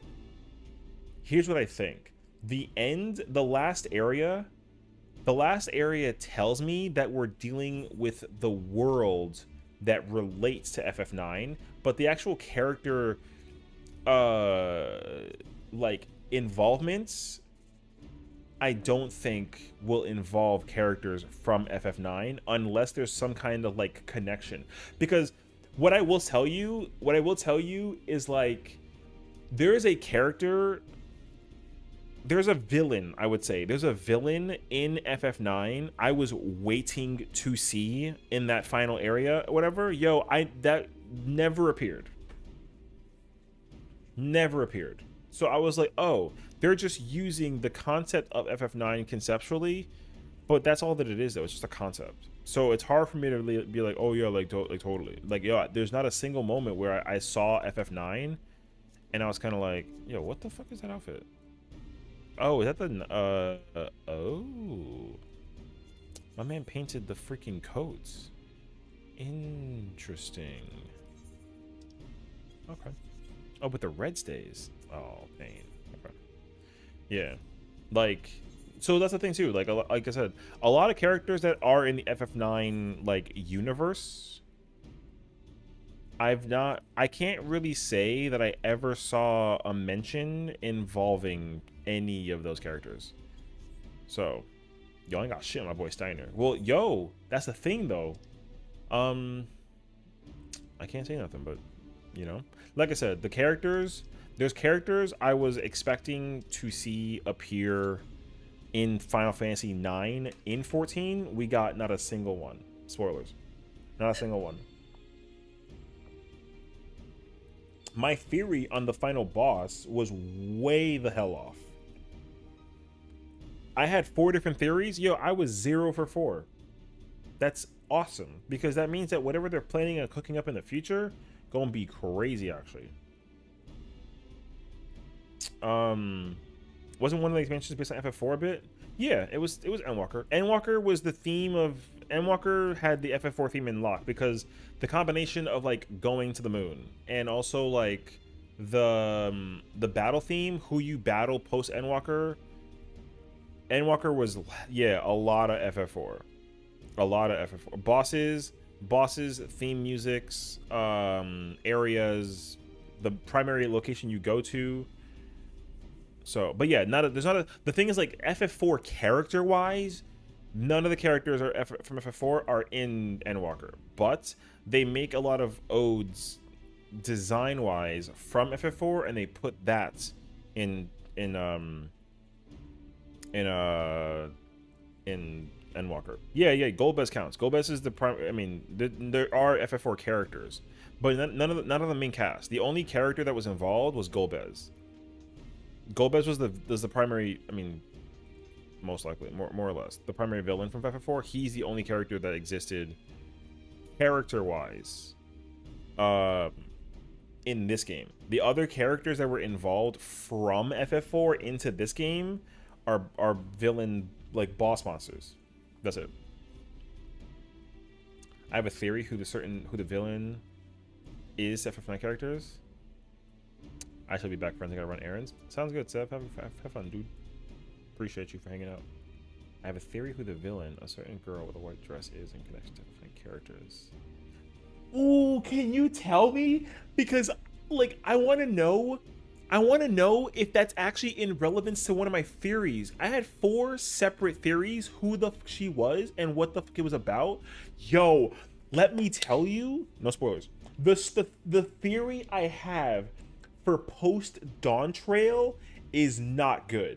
The theory that I have, if the theory that I have about post Dawntrail is anywhere in the spectrum of what I think they could be doing, yo, the post dawntrail storyline is going to be fucking crazy.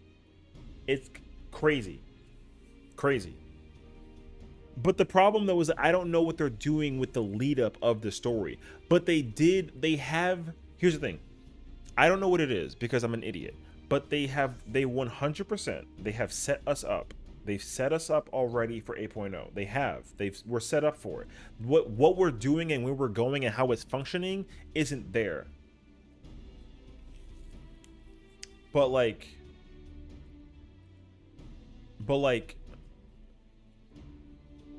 what the lineup is going to be involved. We know what's going to be involved. We don't know who or where or what, but we know what we know half of the what. The other half has not been revealed to us. Who and where and why though, we don't know yet. I believe she is a descendant of Zidane and Princess Queen Garnet. The clue in her name was also about Princess Gemstone. Yes, that was that was the realization that I have, and it actually makes a lot of sense. Once you kind of realize it too, it makes total sense because also, okay, I need to like, okay, here's my theory. My theory is this. You know how she's like the one mysterious certain girl? She's not the only one girl. She's not the only one. I think we're gonna find out that there's different ones. I kind of am expecting there to be a multitude of them. Yeah, she is literally like the descendant child of the two. Yeah, exactly. So now I don't think that's not a thing in the actual storyline of FF9, but I think for setting us up with how it works, because again, she's like, oh, she's the thing. She's like the thing of what it is for the characters involved, party-wise, etc. Right? So one of my wild ass theories was like, oh, there's more than one of her, basically, because the descendants. There's like a whole. I think there's like a whole like descendants arc, and how that ties into the 12th. So we'll see. Well, that's what I'm. Well, I mean, they might do something like that. But I wouldn't necessarily say like Theodore, but like, you know, it could be something of the nature. No, I kind of am thinking that because you know what I ended up looking up? Here's the first thing I went to go check. Wait, I gotta calm. Fuck my life. Okay.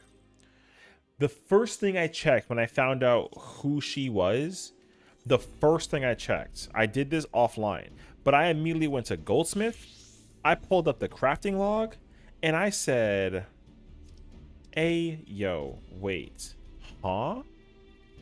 So immediately started looking at the crafting log for Goldsmith, and then I was like, there's no way that that's not like a thing, because the coloring and the theme and all that shit plays in so harshly, so it plays into it so unbelievably well, and it's crazy how quickly I looked at that and I was like, yo, that's a thing. So I 100% believe that even though she's one, and the combination of that, I think they're gonna start doing this thing where they start just taking different characters and then just I mean, I don't want to say it's on some Kingdom Hearts 7 Princesses of Heart type shit, but she's not who I thought she was at all. I had a very different theory about who I thought that character was, and I was wrong. But then my theory changed in the realization that it's not, you know, she ain't the only one. Because I can't talk about the storyline. Who hasn't done the story? Who's not done with the story? Because I have not talked about the story at all, and I don't want to say nothing and like implicate lore at all. I'm gonna just shut up because I don't want to like scare people. Because anyways, I'm gonna look at the listing. Hold on, let me see. Okay. Yes. Okay. No, I can't. I see names here that I know people have not done the story. Okay. Anyways. So, with that being said, though, they mentioned there's a very strong ass mention about something, and I was like, yup, that's facts. But then again, my suspicion rose in such a wait, my auto running. Hello? Oh. Okay, never mind. That was weird. That was auto running. I never pressed the button to auto run. Okay. Because okay, so here's the thing. Don't get into it. Yeah, I know I can't. I just gotta wait. Okay. All I will say though is that to Nagi's point and to Sev, what he said earlier, of like, oh, like which FF4 characters are involved in the game and which ones aren't. They've already explained which characters from FF4 are in Endwalker, and they've already mentioned how FF9 plays into the story. We're gonna see more of that unfold as we kind of dive deeper into the post Dawntrail story. So, beat the game. So, yeah, because we can't talk about it until August, right? I guess it's August. Kuja's coming, calling it now.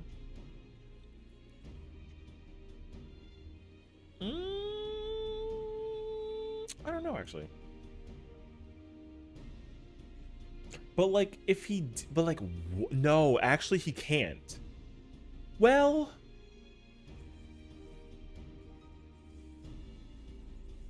I can't say nothing. I got it. Wait, let me think. Let me think for a second. Hold on. I gotta think with my brain. I'm not gonna say anything to spoil or implicate anything. I gotta just think with my brain.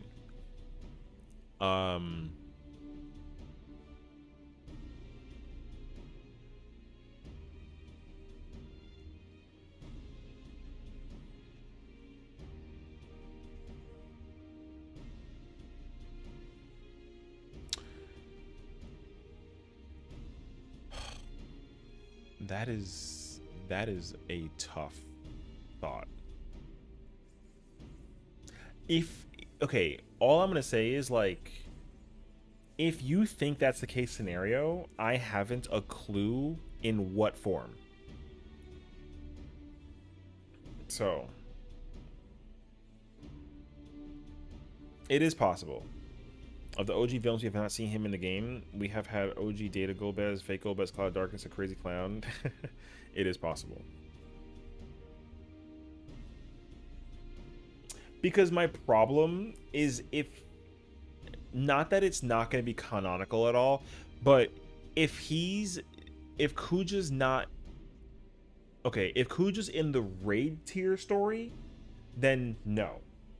Okay? If he's in the raid tier story, then no. If he's not in the raid tier story, then he potentially can. So we'll see. No, they can't. Well, they're not going to bring back Terra. I think, okay. Because what was it? People have been wanting to see Terra appear in the game to figure out if they bring out the blonde version or the green-haired version. There's no Terra. I don't think they'll ever touch Terra. Well, not ever, but we're not going to be seeing Terra, like, if not now, or like for like a super crazy ass long time. So, Eugenia 6 remake. Okay, genuine question though. If they did remake FF6, would you prefer the green hair Terra or the blonde hair Terra?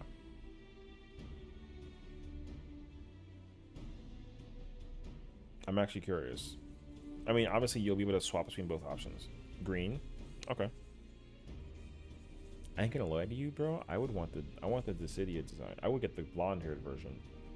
I love the blonde-haired version. I don't like it over the green one. I just love the blonde one. However, if you wanted to appeal to it in the format that it is on the remake scale, it has to be green. But I would love the option to make myself be blonde also. I love blonde hair Terra. So. Isn't there a skin when she has green in Dissidia? Yeah. But the thing is, like, in Dissidia, her original design, sorry, not original. So you know how you have like palettes in fighting games? You have like your original like plain palette, like your standard palette, and then you got the alternates. The green hair is the alternate. The blonde is the original. Like her standard palette in Dissidia is blonde. It's not green hair. Green hair is an outfit that you can acquire to get her original OG look in FF6. But if I like look up here, I'll even show you. Look, if I look up like Dissidia FF6 Terra, and I put up a picture of her, brother, she's blonde. This is what she naturally looks like. Yeah. So they don't use green hair Terra outside of FF6 originally. So that's why I want the blonde version. Like I said, you can get an alternate costume of hers, and she gets the green haired version, but she naturally has the blonde in Dissidia. But yeah, to Albria's point though, yeah, green is because of the storyline. She has magic. Otherwise, because she's like a sword wielder, but like she's not a sword wielder. She like doesn't. She like uses swords, but also like no. Because her whole point is to be an Esper. I mean, you know, I think in a theoretical construct she can be an Esper form the entire time, and it would like work. But like she's not, because it's like a oh, I can't control my powers kind of ordeal. You know what I mean? So,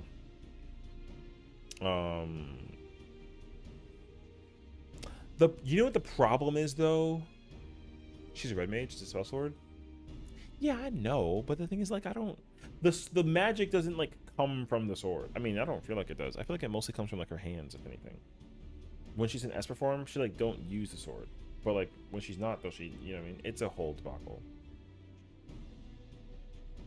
If they remake FF6, I do not know gameplay wise, like what, you know. I've thought about it like a lot, because after FF7 remake, Rebirth, and 16 coming out, I'm actually really excited for FF9 remake, but I'm even more excited for a could be FF10 remake, but more importantly an FF8 remake. But we've had this conversation 100 times where like it'd be very hard for them to remake FF8 and only make a singular game.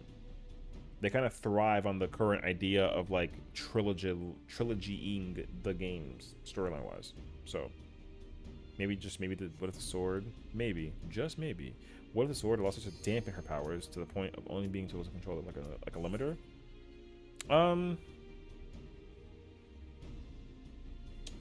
Yo, I ain't gonna lie to you. I actually don't know why she has a sword. Wait, I'm like brain farting. FF6 Terra. Why does she use a sword?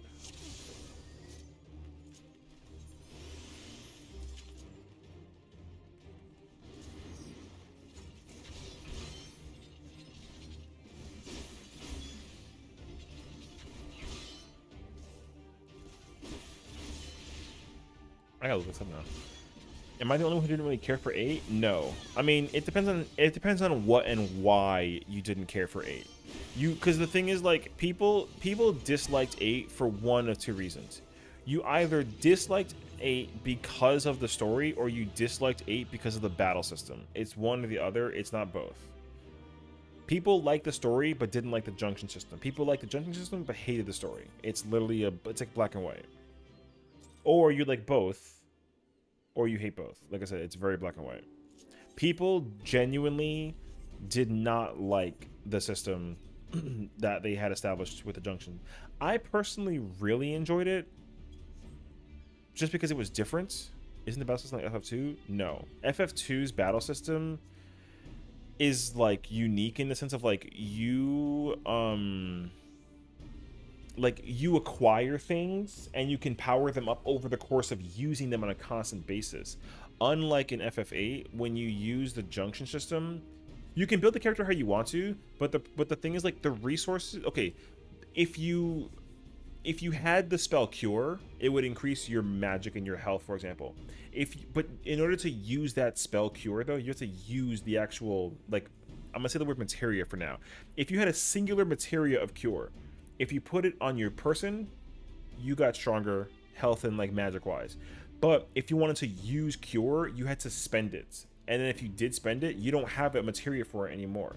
So In order to make your characters very strong, you had to hoard the materia like crazy. Like if you want to be very cracked with health, you needed to hold like 99 materias of cure to give yourself a chunk of XP.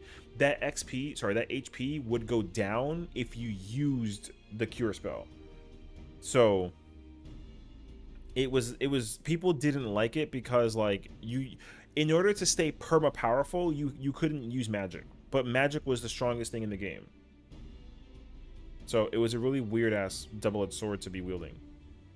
Like you spend the thing and you get weaker as a result, but you can acquire it infinitely almost by like from your opponents.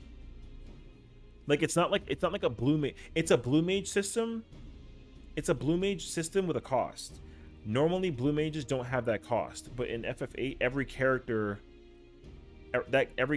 is a blue mage because of the fact that they spend the materia to use the spell, but it also is tied to their power.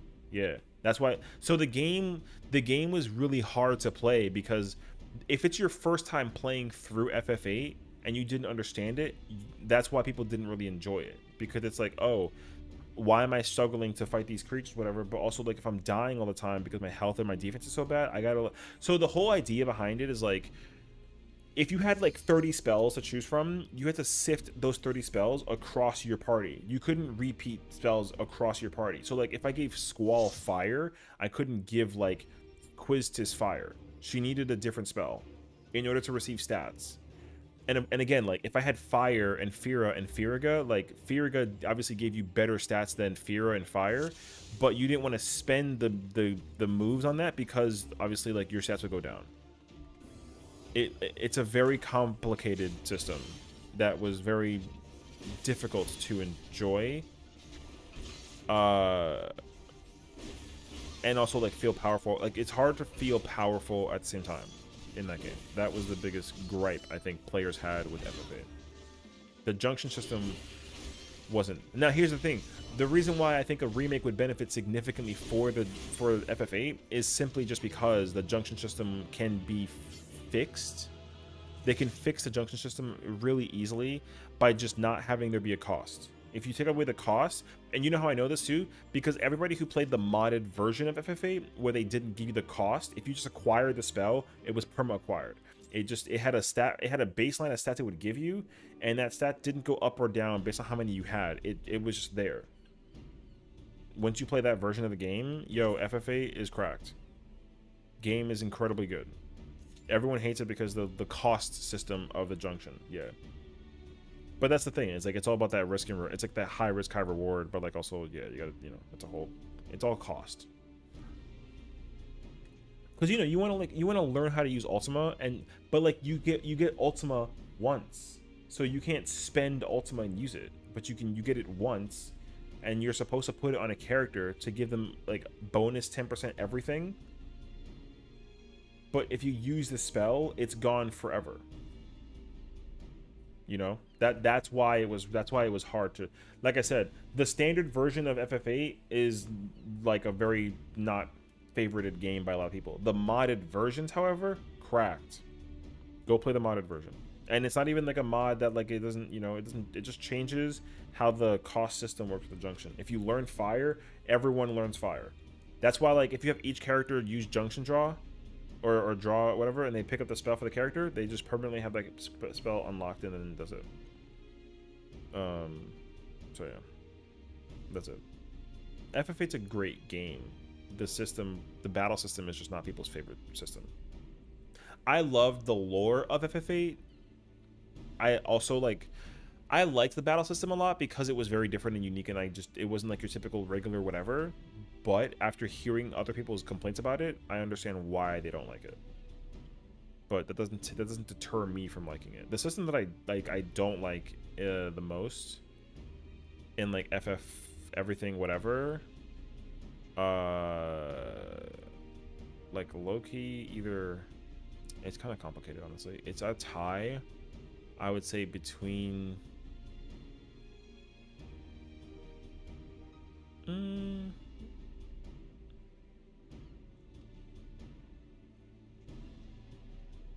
that's tough, actually. I almost want to say 3, and I almost want to say 5. Like well, 3 original. 3 original was like kind of whatever. 3, because 3 and 5 are similar to each other. Where like as you kind of progress through the game, you unlock new jobs, which is cool. But the fact that you got to like go back and like relearn everything with those jobs and then start over from the beginning is like kind of like ugh. But they fix it with FF9 and 10 too, so like it's fine. Like I don't hate them. They're not my favorite. Playing FF3 is and FF5 is like kind of like rough. If you like, you know, I have a dark theory of FF8's story. Does it have anything to do with the idea of like death? People theorize about FF8 all the time. I think they do that. I used to think that they did that because people wanted to compensate for like the story for the game overall, you know. I know so many people who like don't like FF8 story, so they try to come up with theories to make the story more interesting, which I don't understand. Not really. Oh, okay, hit me. I don't actually know what that, I mean, I don't know. But it's so funny though, because like as much as people don't like FF8, it's hilarious because like, yo, FF8 game wise is it's cracked. It's actually like it's actually like such a good game. I actually like I love FF8. It's probably a top 5 game for me, like in the Final Fantasy universe. That's tough though. I can't say that without making it seem like a, you know, that's tough to say out loud.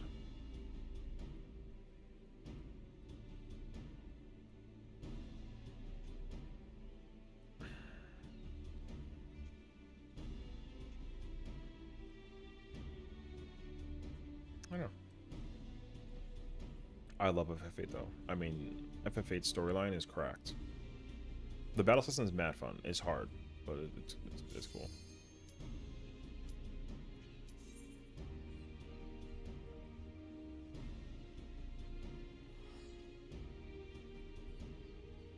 Oh, you know the other problem with FF8 too is that people were really happy about the limit break system because FF8 and FF7 have limit break systems. FF7s you can just rip whenever. You can burst mode whenever you feel like it when you have the meter for it. FF8 you can't do that. You only do it when you're in danger. So, I believe when you finish the first disc right after attempting unaliving of Ultimecia and failed is due to this timeline. Everyone got captured and Squad got captured, but he's permanently in a coma. All the rest of the Avengers are in his head. Oh, okay. I feel like I've heard that. Something similar to that one before though. Yeah, like the whole storyline's like a dream. That's fucked up. I don't know how many people would actually enjoy a dream theory in a storyline. Are there any games that do dream theory like that?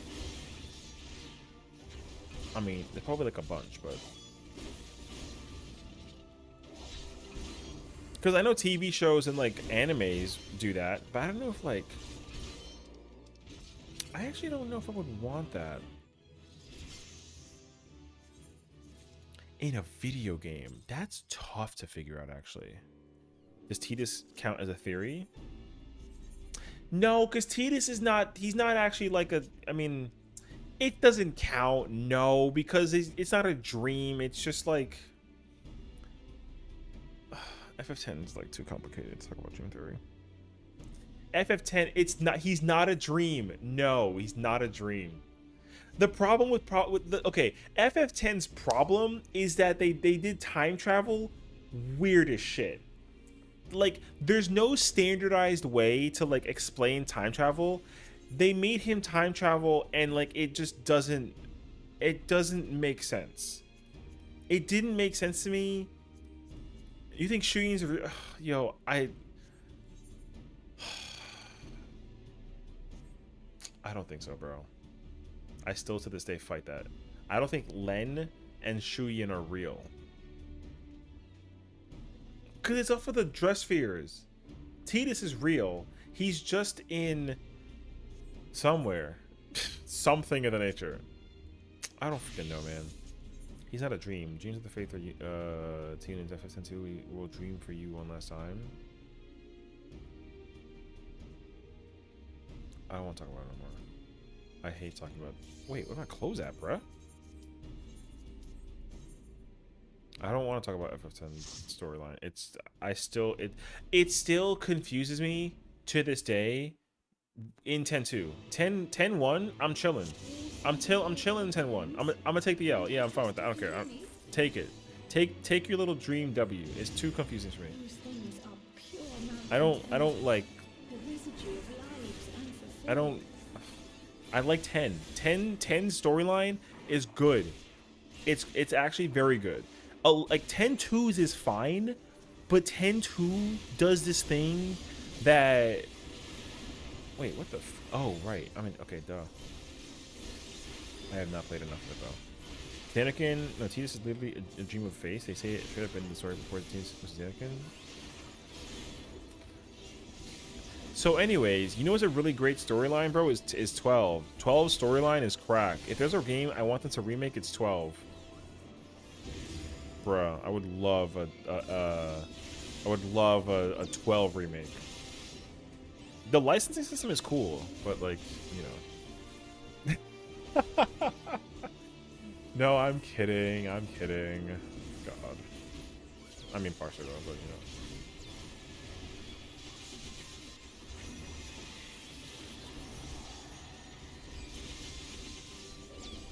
you know. Ash's babe, but let's not change the subject. Yo, shut the fuck up, dog. It's my stream. I can talk about what I want. No, I'm kidding. I'm kidding. Listen, man. I know 10 story when I was 10. I don't know 10 story at 32. Difference, bro. Controversial take. I did not like 12 as a story.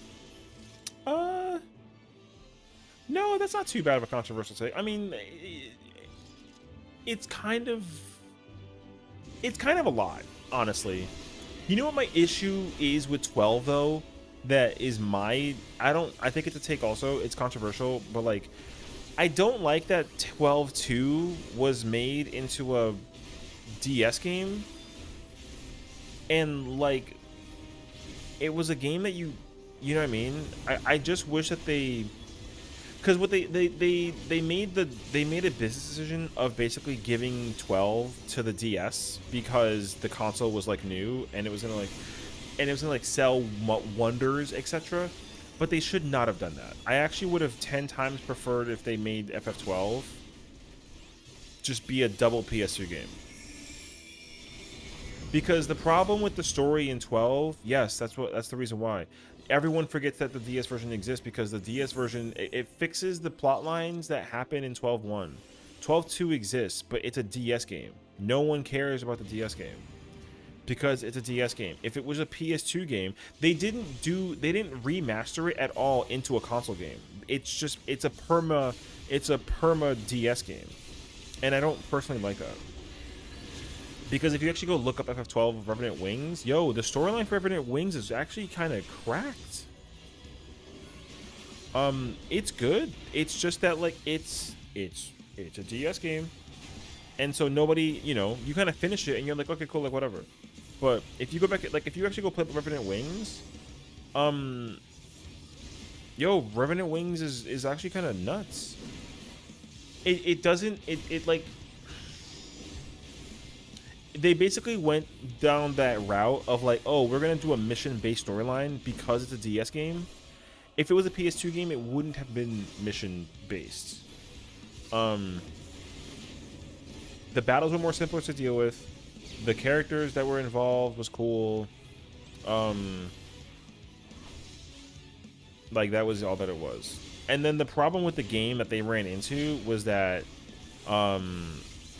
you run into this problem where, like, again, it's a DS, so the games that they use has to like use the stylus. The games that you did with the stylus in FF12 was like very, like, no offense to them, but like really effing stupid. They could have fixed it if they just made it a PS2 game, but they didn't do that. So, otherwise though, that game is cracked. FF12 Revenant Wings is actually such an insanely good ass game. It just needs to be a PS2 like remaster. They gotta low key. Honestly, here's what I'll tell you as well. I remember when my brother played FF12, first played 12, and he was out in the wild and got killed by a T-Rex. Yeah. Well, the thing is, like, they also did the traditional sense of how the game is meant to be played too. You know, like if you played FF12, like you had to play FF12 the same way that you played the old school FF games. Like that was possible in old iterations of FF12 or Final Fantasy rather. Like if you played FF like 1, 2, 3, 4, 5, 6. I don't think 7 so much, but definitely with the first 6, you could be involved with fighting monsters for going in the wrong area, and it was like, don't go this way. They applied that rule in 12, and yo, that made that shit complicated. Like if you played FF12 and like never played a previous FF game before, then like yo, that game was crazy actually. But if you played FF1 through 6 and then you played 12, then you understand that like, oh shit, you can't go that way. But they punished you heavily for not actually, because the thing about FF12 is that you literally had to pay attention to like where you had to go. Like you literally had to pay attention. They'll be like, oh, we're heading west to the Gepper Whitewood. We got to go west. But you're like, oh fuck it, I gotta go this way. I'm gonna go east, and then you go east, and then you fight God, and then it's like, oh shit, you know what I mean?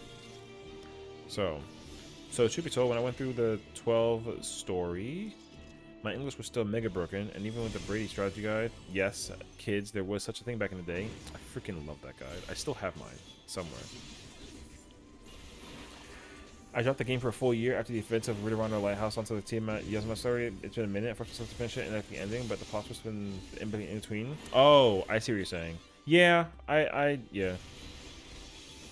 I actually understand that. So, well, that's the thing too. Is like when you go into the tomb of King Wraithwall, yo, going in that area was rough. And then when you shift from that area to the airship, and you gotta deal with like geese, yo, that is crazy actually. The plot line is very very very heavy for a PS2 Final Fantasy game. Very heavy. So honestly, that's why, like, for me personally, I would wager that like Final Fantasy 12 can significantly benefit from a remake, not a remaster. The Zodiac Age is very, very cracked. Zodiac Age was very good because they gave you the JP version of the game, and the JP version always makes like everything that much better, you know what I mean? But yeah.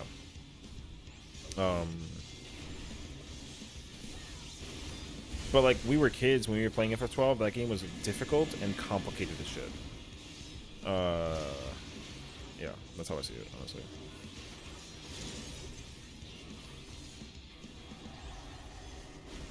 Oh. Speed. Thank you. I'm good. I'm taking no damage from it. So yeah, I mean, the problem with me is that like when I was playing FF12 came out in 2004. I was 12. I don't know. What I will say though too is that like FF12's storyline made no sense to me as a child. I could not dissect that storyline at all. I was too young to understand the plot point of FF12. It made so much more sense to me after actually going through it as an adult and realizing the themes of the game overall was like crazy actually. I could not figure that shit out when I was a kid. It would have been impossible. So I understand like people didn't really like, if you grew up playing FF12 and you didn't like it, it was hard to like, because it was just so, there was too much going on to figure it out. And the storytelling, like, it did its justice, but at the same time, you had to know what the fuck was going on from day one. because they made plot point connections with like the beginning of the game to the end of the game. It was always crazy, actually. I will always enjoy fighting Gilgamesh. Yo, if there is a Gilgamesh that is cracked, it's that one.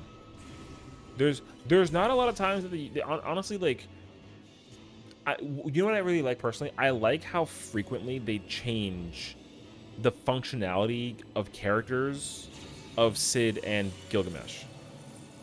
I love when they make Gilgamesh like a maniac, and they make him like a comedy character, and they kind of sort of like, I like when they switch up like characters like Sid and Gilgamesh. I think that shit is always so invitingly cool, because it kind of reminds you that like they can actually figure out ways to make it make sense. And with 13, when they blew the case open with making Sid Reigns in 13 like a villain, I thought that shit was godlike. I was not really ready for it. I thought it was sick though.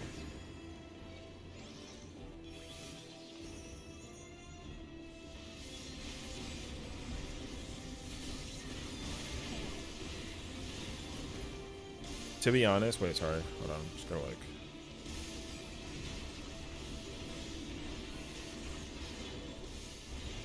The best Gilga is 12 in my opinion so far.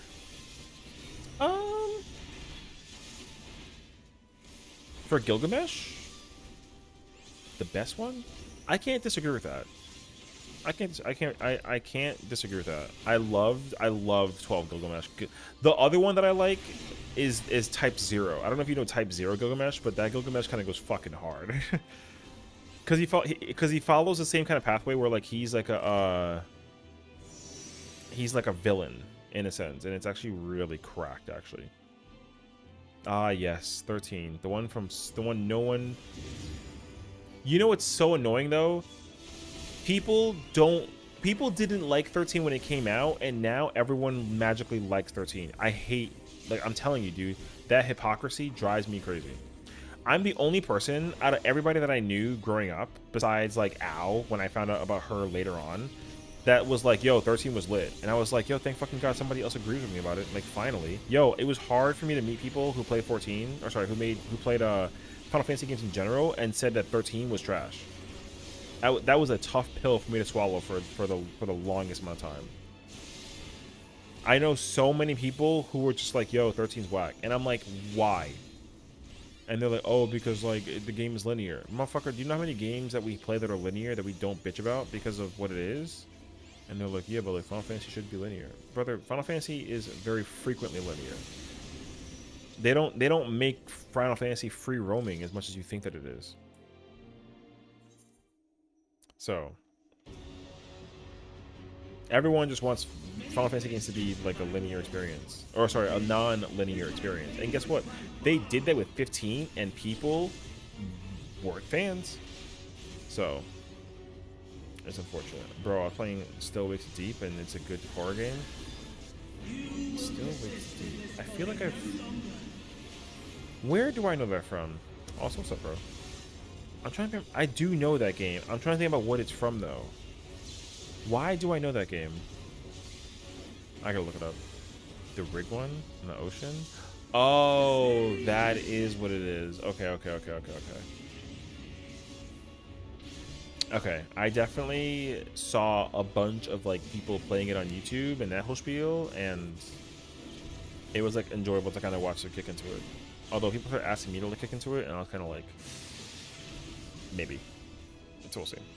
It's like a 4-hour game. Well, that's the thing too. Like, it's like a short game. You gotta like, you play it in one sitting and then it's over with. So sometimes having games like that is cool. I don't mind the game experience to be like that. Sometimes I didn't like it, but I still don't, and I even have friends that do, and I respect them for it. You'll never. Okay, I have felt this way since the release of the information for FF13. Lightning has been my favorite character in Final Fantasy universe lore since the dawn of time, and that's never changing. Lightning is my favorite Final Fantasy designed character ever. I don't know why. I just absolutely love everything about that character from start to finish. I don't know why. I love Lightning like a metric fuck ton. Lightning is cracked.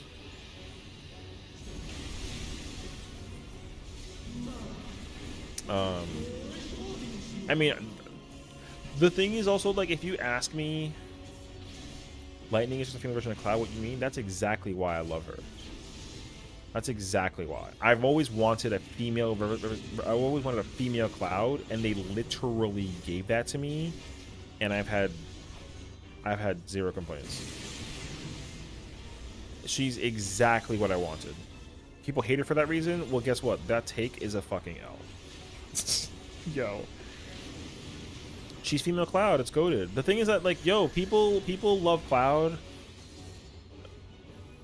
Look, all you need to do is just give her the same treatment that Cloud got and give her a remake. The problem with female Cloud, aka Lightning, aka the God, is that people also refuse to accept that she's stronger than Cloud, which is fact. That's not a conversation to have. Lightning is naturally stronger than Cloud. I've heard people have problems with that over the course of my years of being an FF13 lover. People are like, yo, Cloud is weaker than Lightning? That's stupid. And I'm like, you're stupid. You know? Lightning's all natural. Shut the fuck up. Yo, stop. GG's. Design-wise, 14 was a gem, but I just don't like the game. Not the story or the combat. But it is my opinion. Even if you tell me to take the L, I just don't. I mean, the thing is, like, I have the same mentality about games that I feel about that people also feel about when it comes to, like, just games in general. Like, yo, if you don't like it, like, that's more. It's like a plate of food, you know. Like, if you don't want it, more for me. That's how I feel. I don't knock anybody who dislikes 14. I just think that, like, you can't have a take on 14 though if, like, if you're not involved in the content to a degree, you know. Right. So, like, you can respect people who play it. If you don't like it, that's totally fine. But, like, what you can't do though, for example, is if you're like, yo, I don't like 14, the story's trash. Brother, what part of the story? I don't know, but the story's trash. So you don't know anything about the story, but you think it's trash? Yeah, you are not allowed to say that at all. So when I tell people that, oh, I'm not the biggest fan of Elden Ring, and they're like, why? And it's, I don't know, you know, I don't know. I just don't like it. If I can't explain to you why I don't like it, then that's an L take for me. I think so. I don't dislike Elden Ring. Do not pitchfork me. I don't dislike Elden Ring. I have no opinion on Elden Ring because I just have not played the game ever. So, like, if anybody ever asks me my opinion on certain games, if I played the game, I can tell you. But if I've never played it, I tell you that I can't play it. But people get mad at me if I never played it before. You know? I want to play it. I'll probably try playing it, like, as I seep into after the raid tier for this game. I'll probably do the raid tier, be done with it, and then I'll probably try and I would like to dabble in other games that I have, like, lined up to play. Elden Ring is on the list for sure. Because I also was going through Bloodborne, although we only played Bloodborne that one time.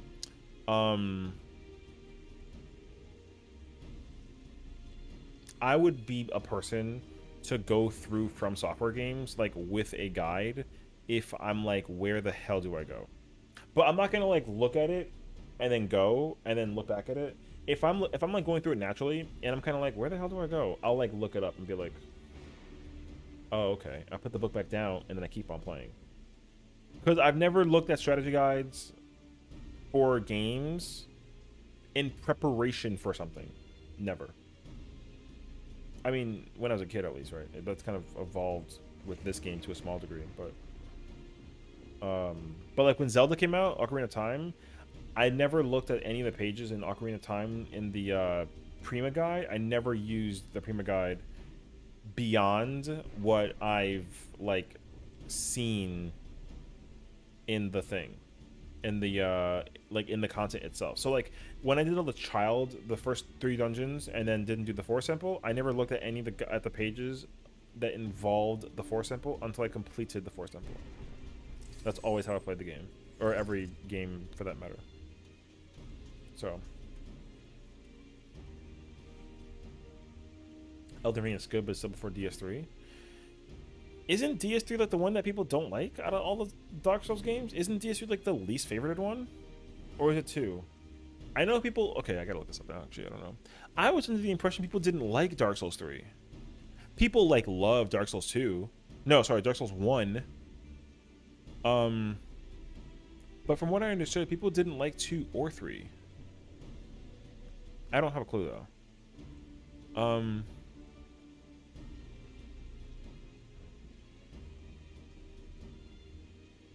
3 is an amazing story. Okay. You know what's crazy though is like I feel like I have to sit down and actually like Bloodborne. When I played through Bloodborne, the storyline for Bloodborne, I ain't gonna hold you, I had no idea what was going on, except for the fact that the hunters were a thing, and then there was just like a purge because of the not the virus, but whatever the plague was called, whatever. Like there was a hunt for that situation.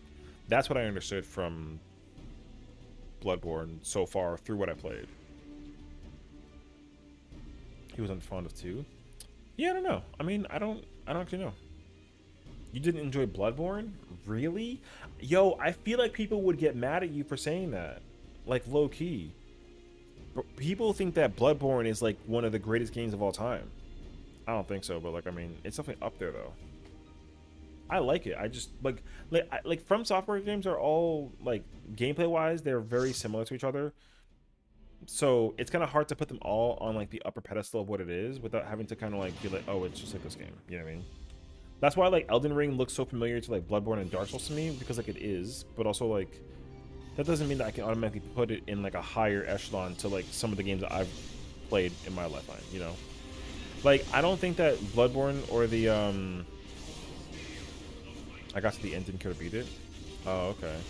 Because like for me, like From Software games, I don't think that there's a single one. But I can't say that though because I didn't really play every single one. There's a good chunk of the ones that I played though. Like I played Demon Souls, I played Dark Souls 1, and I played a little bit of Dark Souls 2 and a little bit of Bloodborne. I didn't, but like because I like it was so hard to digest actually. But also there's a thing in the game that I forget which Dark Souls it was because it wasn't the first one. The whole idea of versus the going up against other players, I hate that. I hate PvP in a game that clearly doesn't like invite PvP as like a function. So I forgot which Dark Souls it was that I found out about, but I immediately was like, I have zero interest in Dark Souls, whichever number, because there's like uncontrollable PvP moments. Hate that. I think it was 3. So I didn't bother to play through. I didn't want people like hopping on my server to try and kill me. I think you can turn it off, but I just didn't like that idea at all. Because I remember trying to play I think it was 3, and then someone was like, yo, let me snipe you when you play the game. I'm like, I'm not doing that. And then I got turned off from the idea of it, and I just didn't play it at all. Actually the same. When I tried to go through it, people had so many hacked characters, and when I tried to even use sure ways to kill them, it was not possible. I dropped the game. Yeah, I kind of understand that. So, I don't know. People spend a really high amount of time playing Dark Souls and Elden Ring and Bloodborne and oh, I played Sekiro too, my bad. Sekiro was my favorite one out of all the From Software games is Sekiro. That's my favorite one. I know it's the hardest one. It's my favorite one though. That game I liked a lot. I actually want to go back and I didn't end up finishing it, but I loved it. So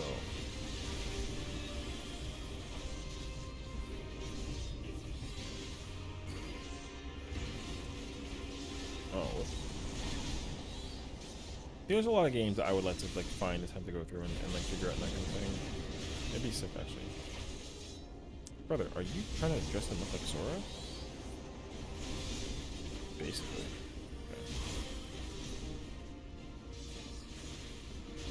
Okay.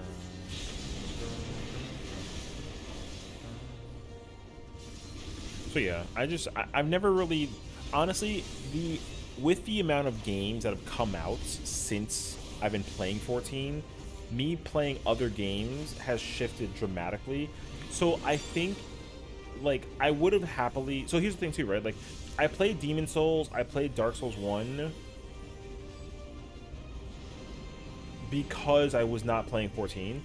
I squeezed in Sekiro because there was downtime for 14. But as soon as 14 came back with new content, I was back on the grind for 14 and I stopped playing Sekiro. So that's the reason why I didn't finish it. Bloodborne came out at a time where I was getting my feet wet immensely with like Stormblood and like part of Shadowbringers. I couldn't make time to play Bloodborne. But again, from what I understood though, like a lot of the From Software games are games that I actually like need to sit down and like try and play. And I plan to. I do plan to. Because I actually try really hard to not just sit here and play this game. So like that's why the YouTube channel has been like a little bit like tough, because I literally just want to play this game. I don't even want to like make or record nothing. I just want to play 14. I have not been sleeping at all since Dawntrail's release date. I've been here cracking at a little bit of everything and everything. So, and I gotta fix that. I gotta fix that like dramatically, because I really, really want to like get immersed in other experiences. Like, you know what I want to play that I have not played at all because like I just don't know who's around to play kind of ordeal? That game called Chained Together. Yo, that game looks hilarious, and I feel like I need to play that game at some point in my lifeline. I gotta play Chained Together at some point, but you know, with whom, when, and where, and how kind of ordeal, you know what I mean, is different. Yeah. So I don't know who I play it with. You know, but there's people that I've thought about playing it with, but the thing is that I don't know if they play it, and I don't know how it would be like. I don't know who I'd play it with, when, and how, but I just want to play it.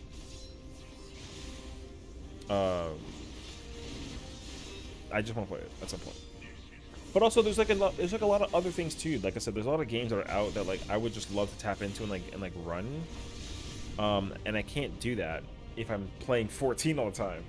So, like same thing with like when we were playing the whole like playthrough of videos yesterday, I was watching on my phone periodically when I was like out to make sure that the stream was like running well. Dude, I saw that the people were watching the Dead Space run, and I was just kind of like, man, I want to finish that now. Because I freaking love Dead Space. Dead Space is probably one of my favorite horror games ever. I told myself that I would actually like run. I told myself that I would run Dead Space at some point.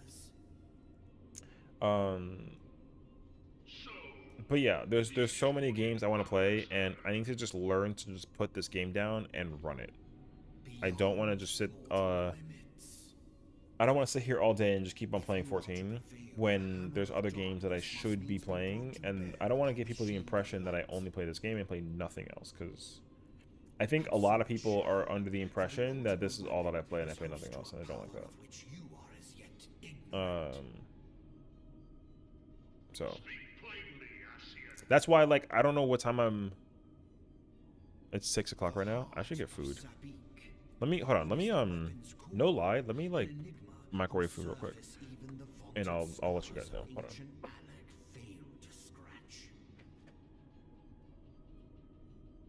The magic within has lain dormant for eons.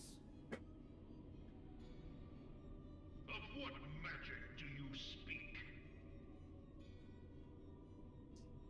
Spell without parallel. Ultima. I sought the life force of the primals for no other reason. Anyways, I'm gonna just wait while my food is microwaving. But yeah, I really want to play a lot of other games, so it would be very nice to be able to like put this game down and play other games. Real taco sesh, that would be difficult, at least in the close future, for you to do. Yeah, I mean that's the problem too, right? Is like, we literally have Tuesday, so like that's why I'm gonna finish Dailies with this character, and then I'm gonna do character dailies with my blonde, and then I'm literally going offline, and I'm going to try really, really hard to put this game down, and just work on leveling, or sorry, not leveling, and recording other games. Because like today, and the video's up on YouTube right now. I don't know how it's doing, but it's just out there. Shout out to Amy for like giving me the like. Girl power, the ultimate experience. Yo, that's facts though. I don't know how many people are like watching that video on the. But yeah, I posted a supermarket simulator game thing. And I actually was recording more Yu-Gi-Oh, and I have to finish Yu-Gi-Oh also. That'll be the third playthrough. Third playthrough? Yeah, it's the third playthrough that I finished. That's the third playthrough of Yu-Gi-Oh I've literally played and finished all the way through. So and the problem is like I'm already working on a fourth playthrough, and now I had to make a fifth and now a sixth. I had to make up like 6 playthroughs of Yu-Gi-Oh, which is like, is so much. I like it though. It's fun. I love Yu-Gi-Oh as a game. Like I'm not complaining. But again, this is why like I gotta crack at this like on my own pace and like figure it out. So I want to record Yu-Gi-Oh. I gotta record Zelda tonight. That's my plan. I'm gonna do dailies with my next character, and then I'm gonna go probably, I think Vicky's live, so I'll probably rate her if anything, because she's doing 14 stuff. But she's doing MSQ, so like spoilers, if we send it her way. But anyways, my goal is to work on Zelda, Yu-Gi-Oh, and I want to just try to start. I want to just set up playthroughs with different games. I already have based on requests of what I received from people, there's 3 different games that I would like to try. Well, there's 2 I want to try that I've been asked to try, and then there's 1 that I want to try that I would like to actually like get started. So that's the plan today. I'm going to get Subnautica. I'm still doing Ocarina of Time. So like if like lore implication wise, I'm at the Shadow Temple. So I'm literally at the end. You know, I'm basically at the end. So I'm trying to finish. So here's the thing. I need to finish Ocarina of Time because there is there's the modded versions that I want to try. There's a lot of modded versions of Ocarina of Time that I really, really want to try. I saw some Unreal 4 engine 1 or Unreal 5 engine 1. I saw like a world, like the world was dramatically different. There's different items. There's the ones where like it crosses over between Ocarina and Majora's Mask. Like I've seen so many of these variations of Ocarina of Time.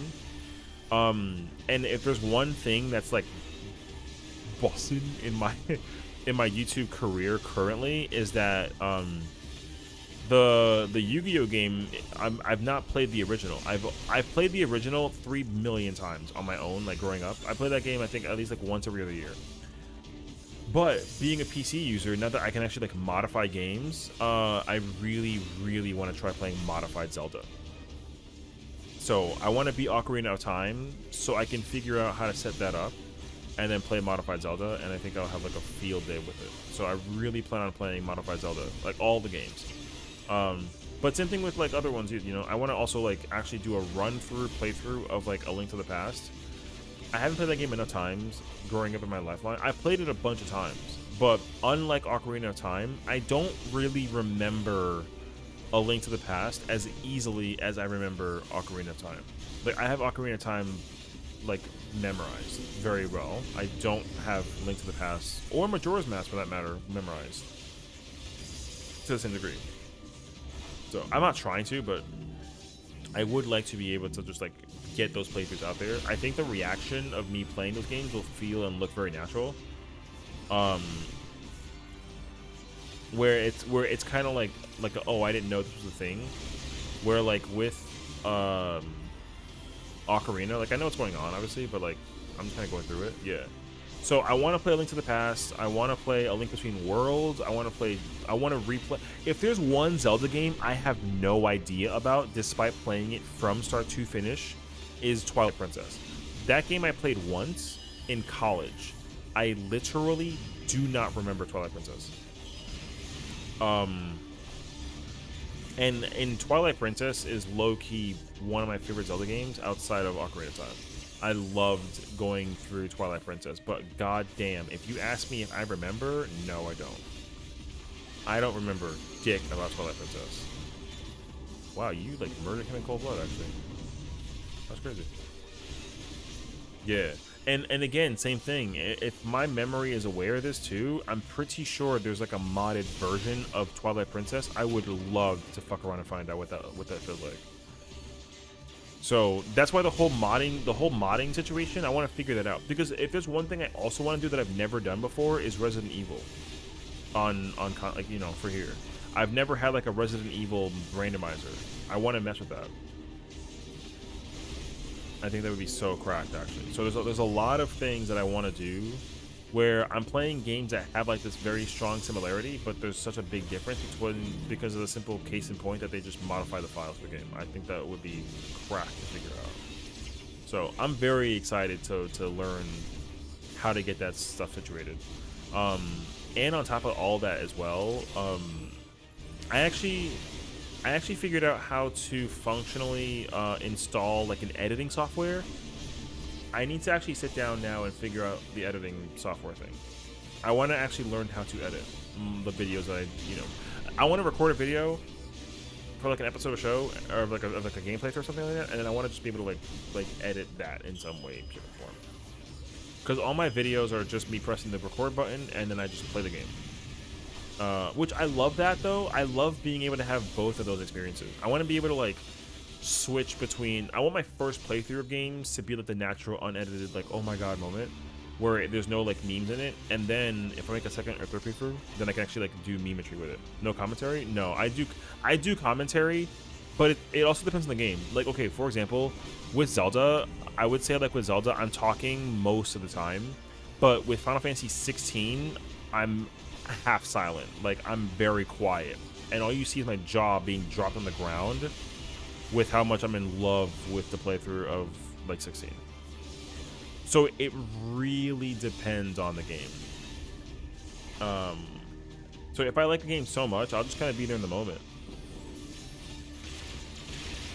That'll also probably change though too, because like if for example, like let's say I'm playing like an old school game and then there's no you know, if I'm playing through an old school game and then there's no voice lines at all, I'll like speak out the voice lines. You know what I mean?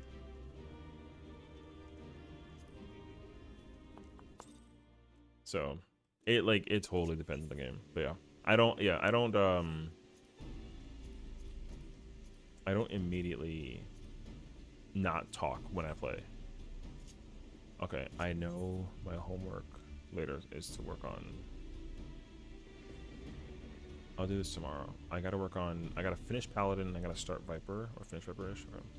How far am I in 16? I'm not that far at all. Okay. Without giving too big of a spoiler, I just acquired the third element, I would say. I don't know how many there are. Like I guess like if I had to say green, red, I just got purple. So I got that. The problem is that the other two parts that are missing from the recordings for 16, they're done. I just have to like upload them on. I haven't done that yet, yeah. So I literally just acquired purple and then I stopped playing. I do know everything that's happened still from when I was doing what I was doing prior and like now. It's been a couple of months since I played 16, but like I heard it gets even like crazier. So I will well, that's the other thing too, right? Like I want to like also continue the playthroughs that I already have established. Like I have 16 on there, I have Stellar Blade, right? I have the Dead Space remake, I have like I don't know. Like there's so many. I'm starting games and I'm not finishing games. But I feel like if I just get started with the game, it gives me a reason to go back and go play the game. And the problem is like all of that gets distracted and sidelined because of 14. So if I can actually put 14 to the side and work on it, it'll work for me perfectly. That's what my plan is for that's my plan for tonight, is to play games that I gotta finish and put 14 to the side. Hold on.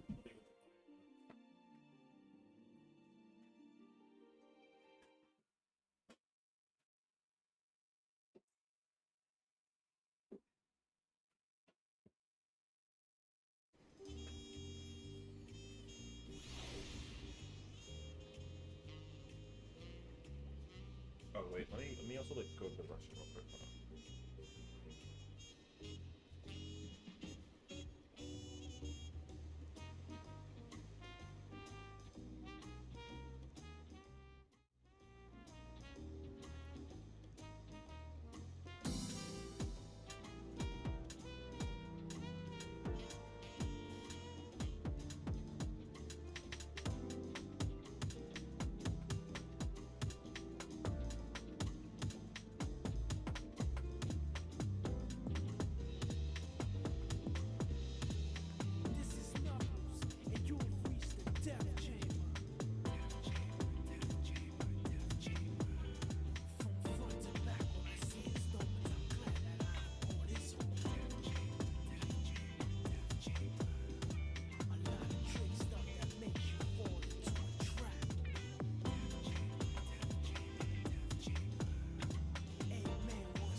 I've been muted this whole time talking to nobody. I'm so sorry. Oh my god.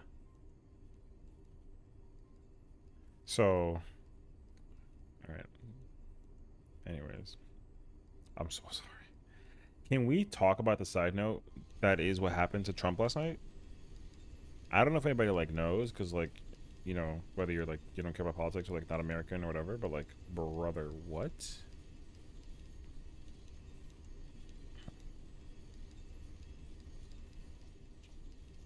Some news came out about the shooter, and I wasn't really ready for it to be who I thought it was. Like, you know, color, racially, ethnically, you know, all that jazz. I'm reading an article currently talking about like what it is about him, and I'm kind of like dumbfounded by it. It's kind of insane, actually.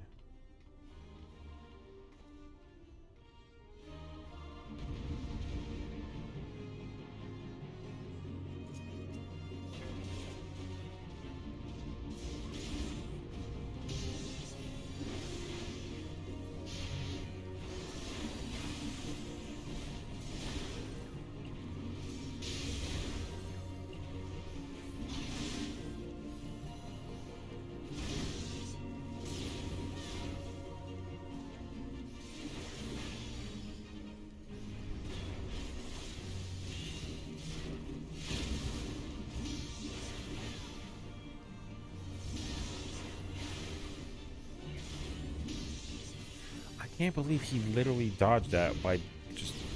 Oh my god. I don't think I can like put it up, so I can't really like share all too much about it, but like, yo, the fact that he literally turned his head and like it missed him like that is nuts.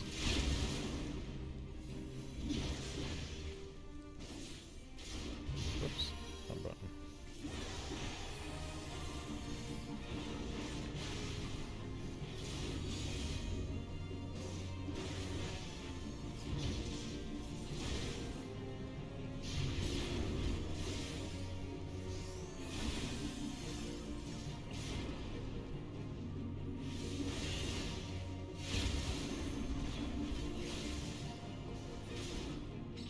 Nice.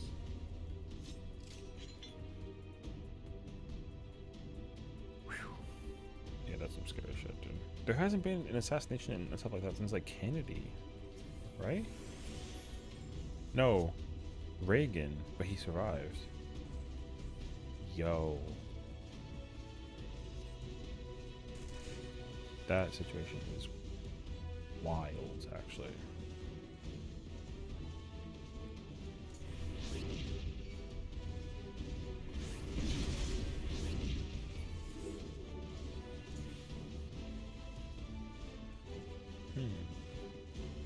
Okay. On a lighter note, Yoshi at the Japan Expo said that Beastmaster is going to be different than Blue Mage. That's kind of fire. He's afraid he gives too many hints. He says, hold on to whatever ideas you have. It'll be revealed in due time. I wonder if there's like a date for that. Is there not a date for that?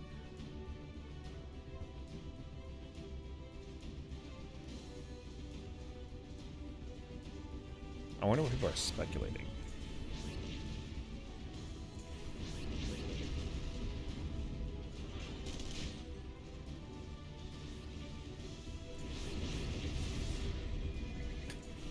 He said something about the lines of Pokemon at EU Fan Fest. He did, actually. So if we can just go out and grab random ass monsters, I will in fact be playing Beastmaster. Hey, yo.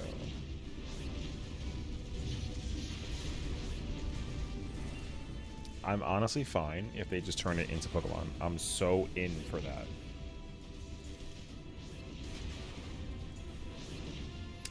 This like some AR content. Yeah, we're doing dailies, brother. Welcome back, Kat. I don't know where you've been at, but you know, good to see you again. I'm currently reading about 2 different articles.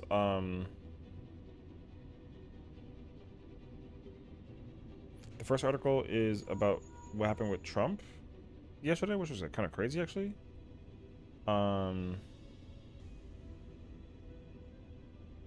But now I'm also reading about Beastmaster.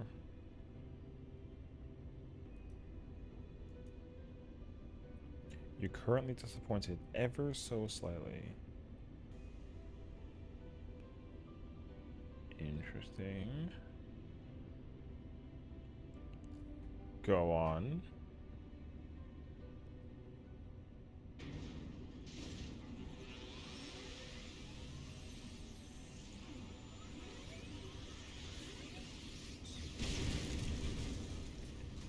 Can't open a drink? Oh, we can. Man, it's fine. It's fine.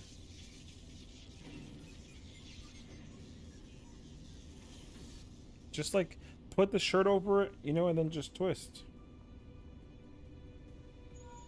Like a glass bottle? Yeah, bro. Just literally turn the. Yeah.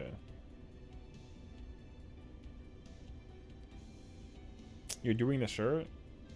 Do the shirt harder.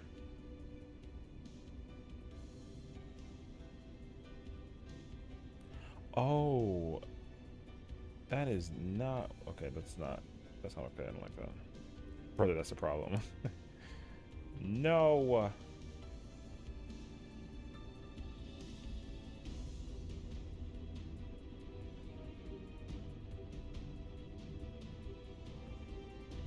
Put it under hot water and then shirt. I'm really trying, bro. I don't know how to like help you beyond that. I put one of those party tricks where you put the bottle like in your table and it just flips your wrist and it opens. I could never pull that off. I've tried. I can't do it. Biden will address the nation from the Oval Office at 8 o'clock Standard Time. So like in an hour? Oh shit.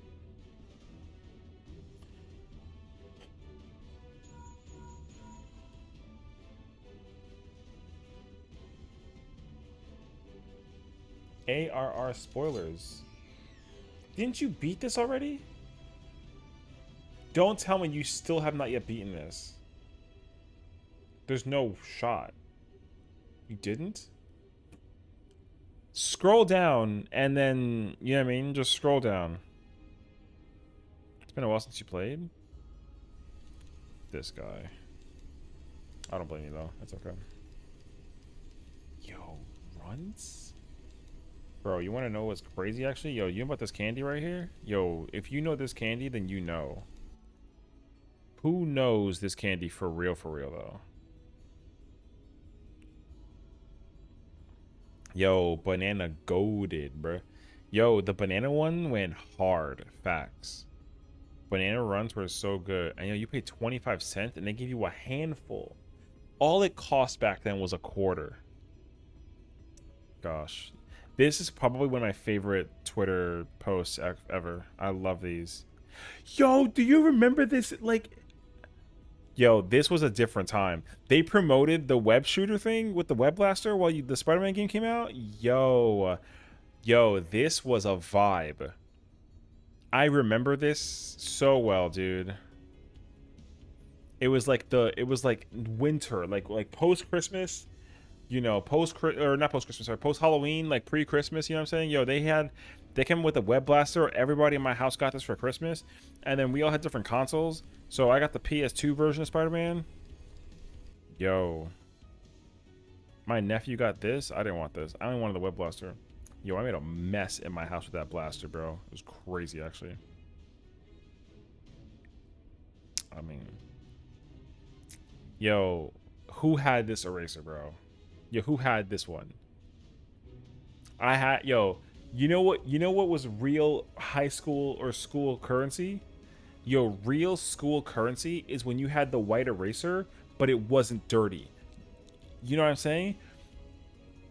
Who, like, okay, I assure you that I actually would, yeah, it's gonna sound so stupid, but my eraser was what was very rare at school.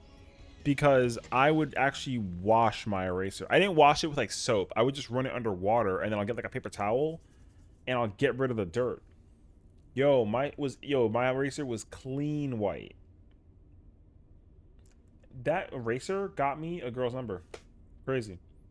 Because it was pure. Yo, people putting the holes in the eraser. I hated that. I hated it. I was very upset though, because my eraser broke in half, and I was so upset. Yo, that was a time. Cat scratch.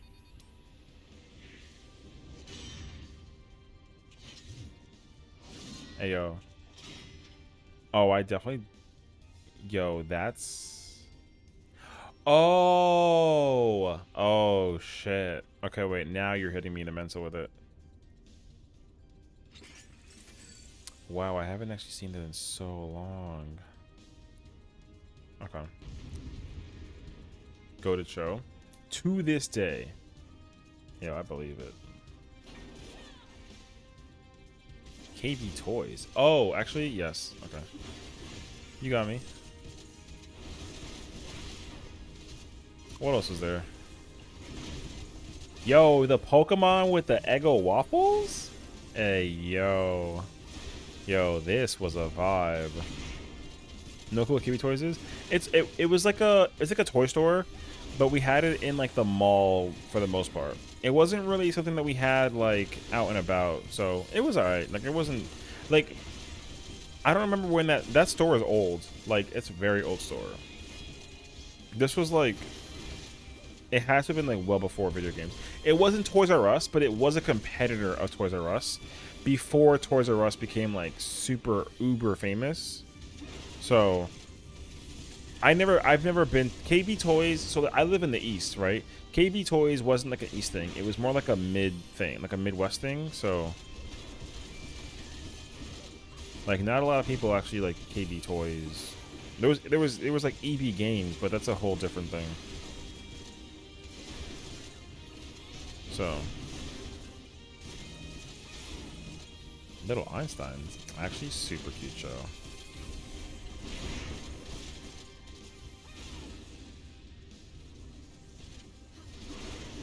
Actually super cute show. What the is that T-Pain on a cell phone? Bro, that LG phone is old as dirt. And also indestructible. Oh my god, hit. Oh, no, I didn't.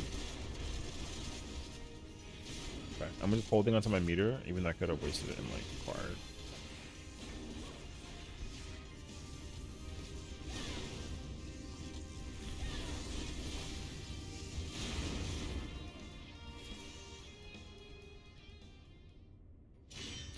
Wait, I remember that game. Yo. Yo. Yo, do you remember this bowling game? The Santa Claus bowling game?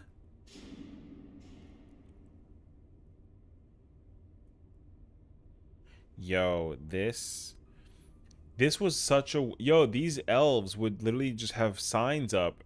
So like if you were a kid, like you loved Santa Claus. You know?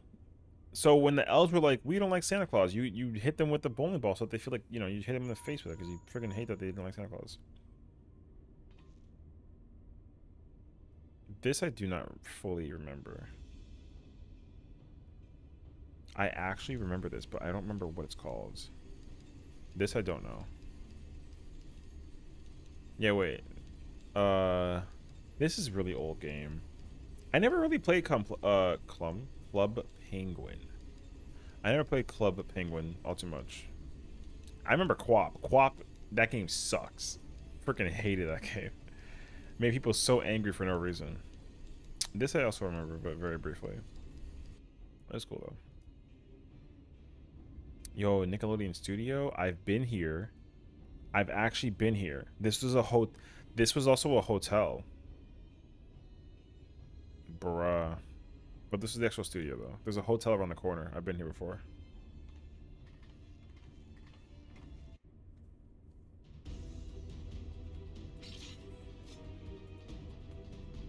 Hey, yo. Yo, Codename Kids Next Door was one of the best cartoons ever, dog. God, I love this cartoon. Aren't these the math cubes? Yeah.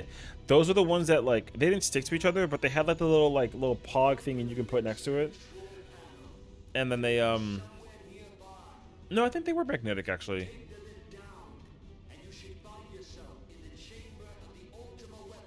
They had a smell though. Yeah, someone said I can smell these. They had a smell. Oh, this is what I was thinking about. These were the little, yeah, these were the little ones that you would use for counting, but you can connect them all and make like shapes. This one I think was different. I feel like these were magnetic, but I actually don't remember. Yeah, these cubes are the ones that we remember. Both of these two we remember very well, but this one I don't remember these too much. So I don't know. You remember the flood cubes? Yeah.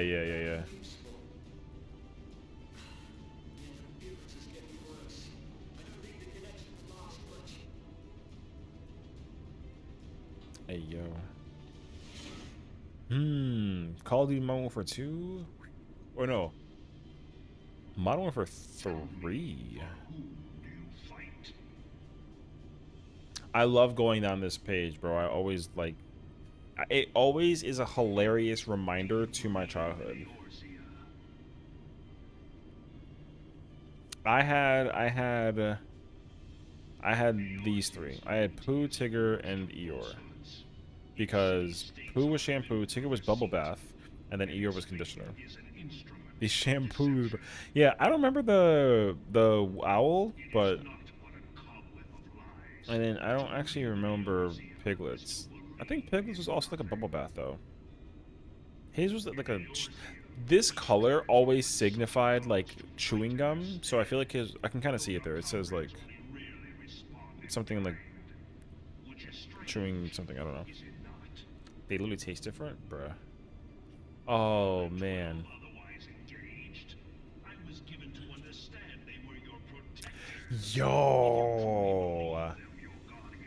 Yo, this is facts.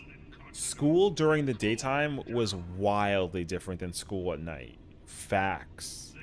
School at after hours when it got dark outside was scary, dude. I don't have a clue why. It was so scary back then.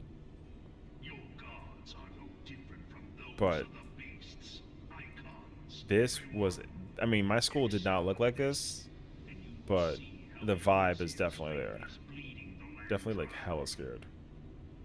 School at night literally looked like a murder ground. Facts. That's really the way that it was, though. You know why, though? Because the doors to the end was dark outside. Because also, like, when we have school in, like, you know, October, November, like, the sun goes down quickly. Like, right now, it's almost 7:30, and the sun is still bright outside. Like, you can still go outside right now and get a tan. But when that winter kicks in, when daylight savings turns on, brother, it gets dark outside. My school had, like, the headlights on only? Oh, no. Yo. I hated this game, dude. I was so bad at it. This is also a throwback as well. If you like, you know what I mean? Bruh. This was crazy, actually. That game always gets me mad. Holy. That's what I'm saying. You know what I'm trying to remember? I wish I can remember it. There was like a game. It wasn't really a game though, but it was like 3 little rats in like 3 different little shirts racing each other in like a track. I do not know what it's called. There's 2 things actually. I just my memory bank just opened. The first game, it was like a random RNG thing. You had 3 rats, one that was blue shirt, red shirt, yellow shirt, and they raced around the track.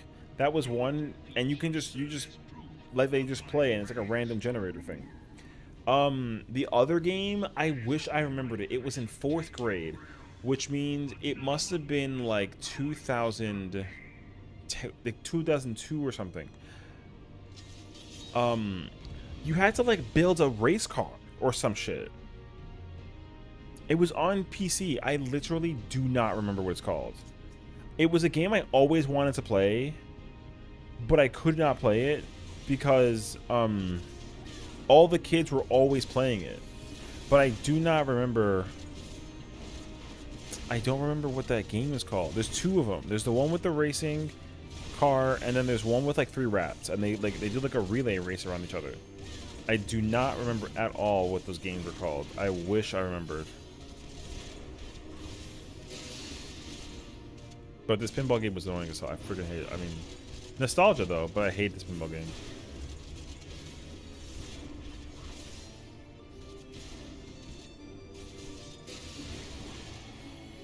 Pokemon Go play a trading card from Burger King? Hey, yo. True?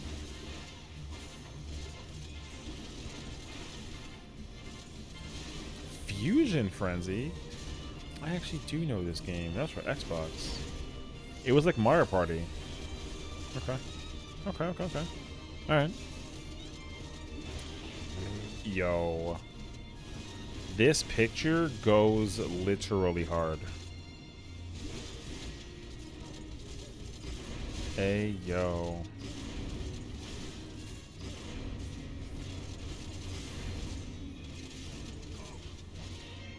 Yo, I wish I still had these. We got rid of all of them. We used to collect them all the time. I mean, these have got to be still around now, right? The Guinness Book of Records thing? These have to still be around somewhere. Yo. Bro, we opening memory right now, bro. I pay bank for these books. Facts. I used to. Yo, these books were like $30 back then. And all you did was just like skim through it. You didn't even like, you didn't sit down and actually like watch or like read the whole thing. You know? I can tell you that I never actually fully read these from like start to finish, but I would sit down and just crack at these. For real, for real.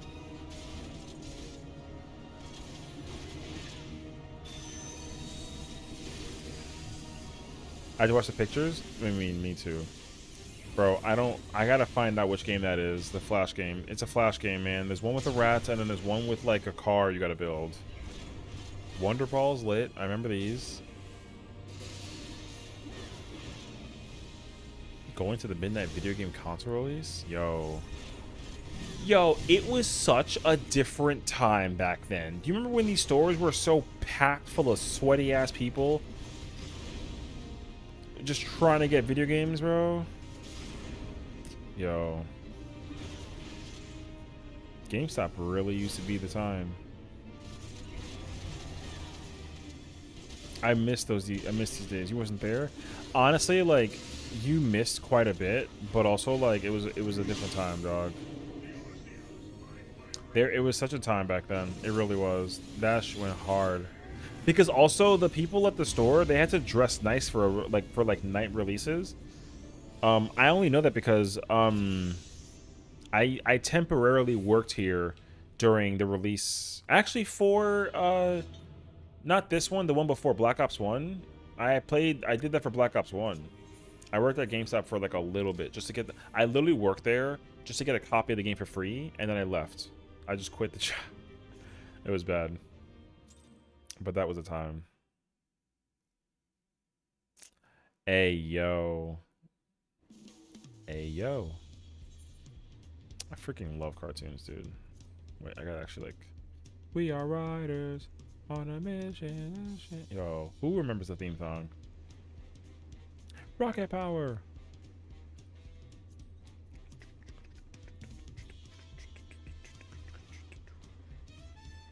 Down, down, down, down, down, down, down, down, down, down, down, down. Bro, old art slaps like nothing else. It's literally it's so difficult to look at the cartoons and the stuff we have today and be like, oh, it's so much better. You know what I mean? Yo, it's hard.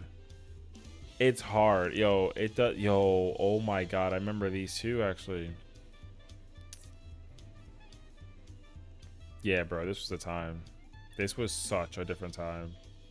Yo, life was literally so much simpler back then.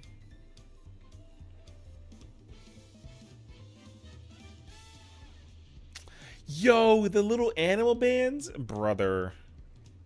I still F with those. Yo, that clock is different.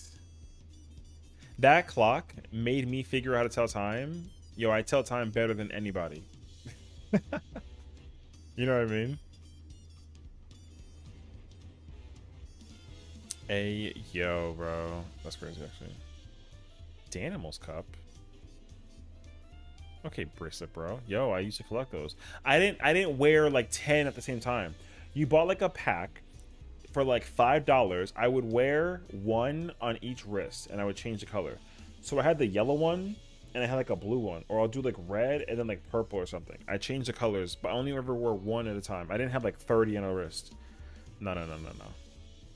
We literally used to sell those for real money in our school. I think we also used to also, but I figured out the trick and I can just buy them myself. I just went to go buy them myself. You know what I mean?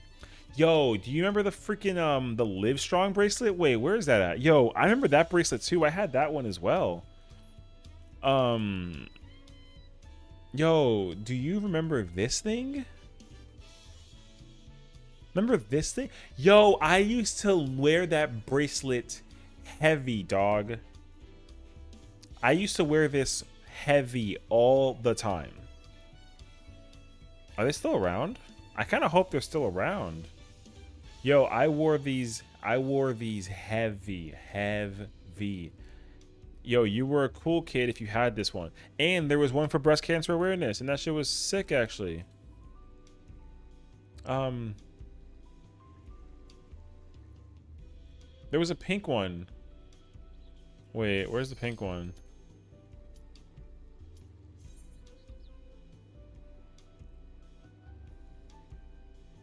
Yes, I remember it was these. Yo, what a time, man.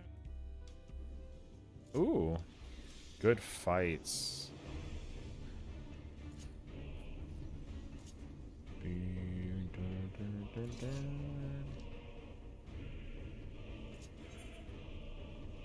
I love this fight, dude.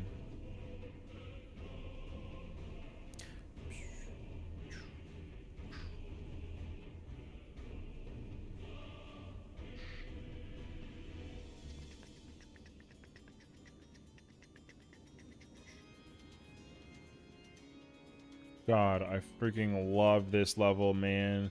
Yo, anybody who hated this level back then, kick rocks, dog. This fight was godlike. I freaking love this fight.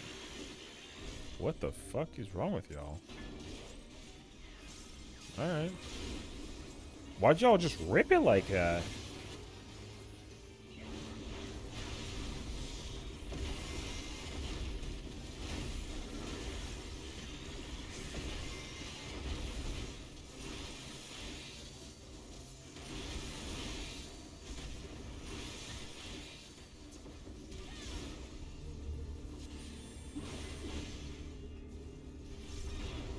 You had the kit, but I was bad, bro. Oh my god.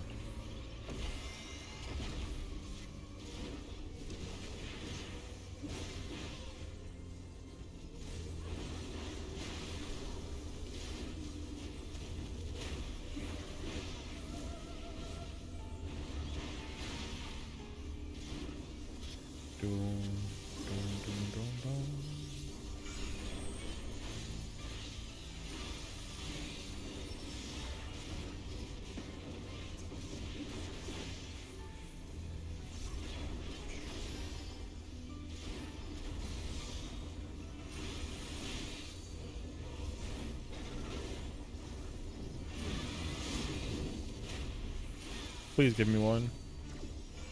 Thank God. No, what the hell is, like, what? Okay. Oh, that's gonna hurt.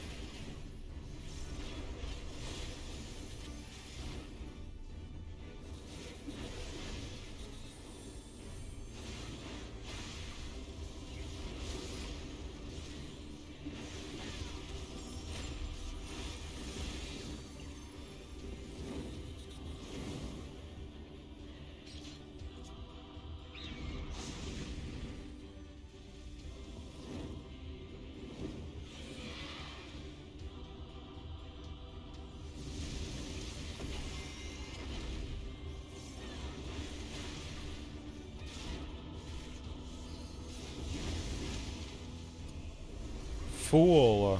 Other one.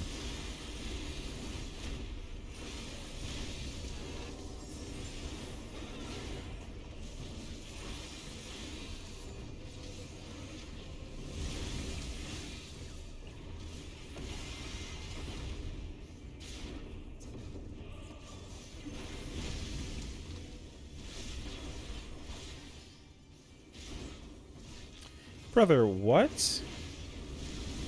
Okay, dog. This is wild for this.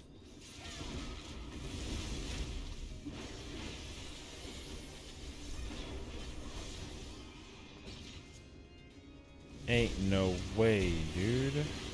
Alright.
$51 on Anna and Weaver? Damn. That's not bad. Is 51 like a lot though? I feel like people have already kind of like surpassed that number, like low-key. I mean, I don't know though.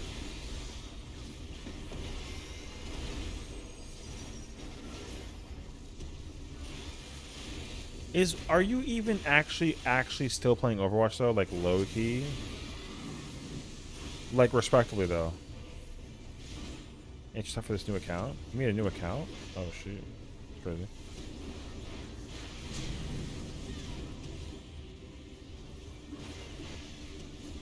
$107 DPS Doom? Damn. Let him cook. You just got on it right now? Oh, okay, okay. I'm kind of surprised though, because I feel like... Weren't you like in the mentality at some point when you were kind of like, man, this game kind of stinky? Or no? Am I just making that up? I don't know. All I know is that like I saw the collaboration that they're doing for Transformers, and I was kind of like, oh, that's kind of cool, you know?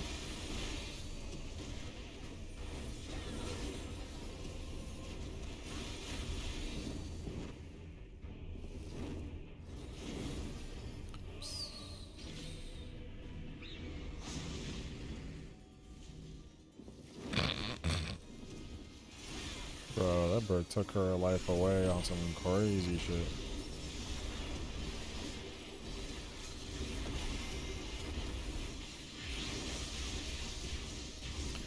DVD as well. DVD. Yeah, we don't talk about DVD all too much. It is like what it is. Wow, I'm passing time whenever I go there? Okay.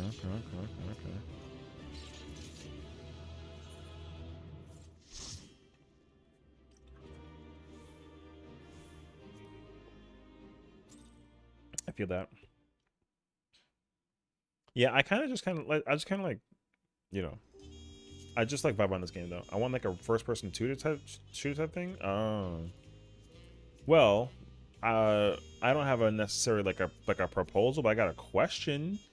Are you like at all interested in Call of Duty? Because that's a game that I'm actually trying to like somewhat get into. Like kind of like mindlessly, you know what I mean? Like I don't care for playing well or oh, God, you would. So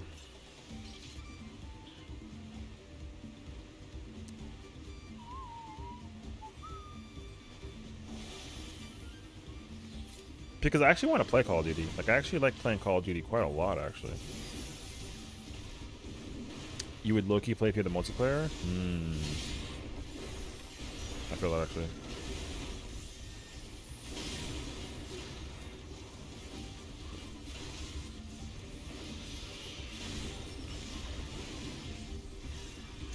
Oh, whoops, that's the wrong button.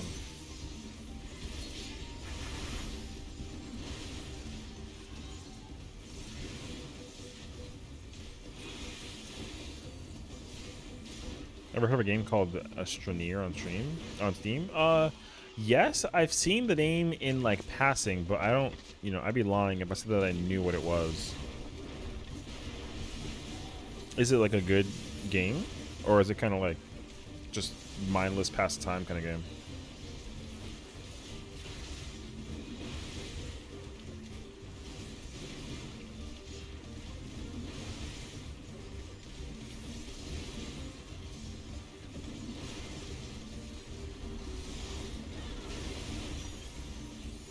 Mindless pastime. Okay.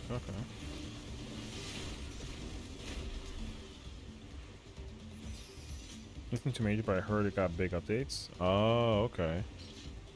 Interesting. Might re-download. It's like 2 gigs. That's not bad. Okay. I mean, the update don't sound like it's crazy, but it definitely sounds like it's a game that's like worthy of looking back into, or like checking out if you've played before, Because like for me, what was the game that I was kind of like looking into getting back into?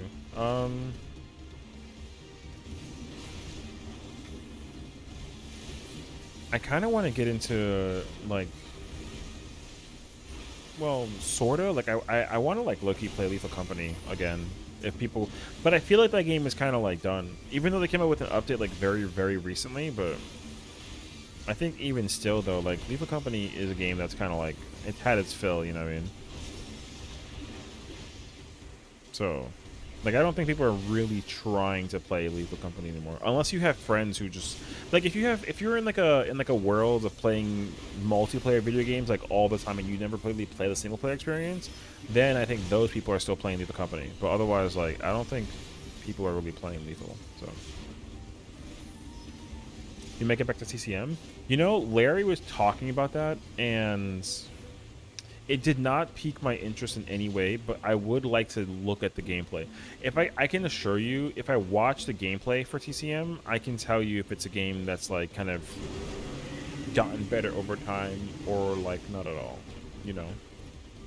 Because I kind of wish TCM was like, what the problem with TCM is that it never really got the same push and love that DBD got, I feel like, on release. Because, it's like a competitor. So, a lot of people like, again, if you were playing DBD, then you like DBD, then you just like stuck with it. But not a lot of people really stuck and like played TCM all the way through. There's like some people, but I think people still kind of like prefer to crack at DBD over TCM. So, if anything, you'll have to let me know how it is, honestly, because I don't really have an opinion about it at the moment. I don't want to I can't like predetermine like whether I like it or not, sort of thing, So it got player base in DVD. Yeah, I know. That's like one of the worst things that I kind of was afraid of, and it just sucks that that's exactly what happened. Because like I still, it almost feels like they sabotaged the game on purpose so that people can only go back and play DVD, and then that's exactly what people were doing. So, like, it kind of sucks.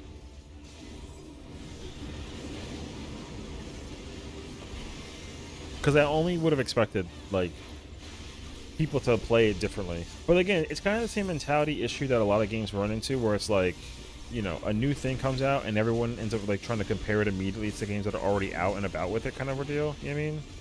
Because that's what happened with, I mean, in my mindset, too, like, XDefiant. XIV had pretty much the same issue. Like, XIV came out, and every Call of Duty player killed that game by basically complaining that it's not Call of Duty. But, like, of course not, because it's literally not a Call of Duty. So when they did start trying to play the game and be like, oh yeah, like, they gotta add everything that Call of Duty has that's better. And it's like, well, then just play Call of Duty. But people are like, no, I hate Call of Duty. But you hate Call of Duty, but you're trying to turn this game into Call of Duty. Where is that logic at? So...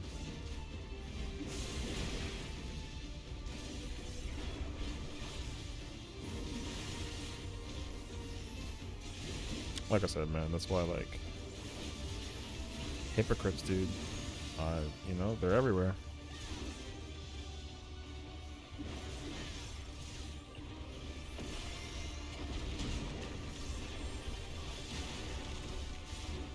But when you play it solo, or just like on a daily basis, I don't know. I mean, DVD is fun. That's when you watch someone do it with good editing and stuff. Oh, I mean, yeah, I feel like that can be the case scenario too. I feel like DVD can be a fun game to watch when it's like memed up a bit too, but I don't really know any immediate streamers who do that, or any like content creators in particular who like immediately do that. I don't think so. Because I'm not really under the impression that like the high-end streamers do that, you know. All they do is kind of like capture the moment of the game in like its competitive format, and that immediately turns me off from playing the game. Like, if I only get to watch a competitive aspect of a game and I can't enjoy like the, you know, the hilarity to it, then, you know. But that's any game though, you know. It's not just like DVD, any game like that.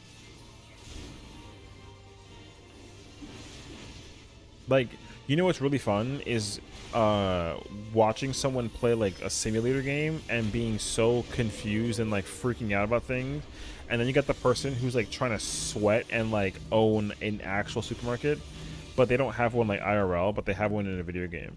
You know what I mean? Like, yo, that's a real thing. That's crazy though. So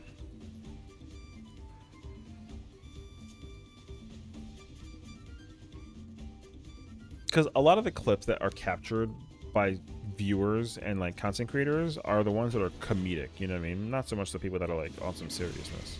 Although it is fun, it is impressive to see somebody do it. But if I'm watching somebody play like a not serious game, I don't want them to play it seriously, you know?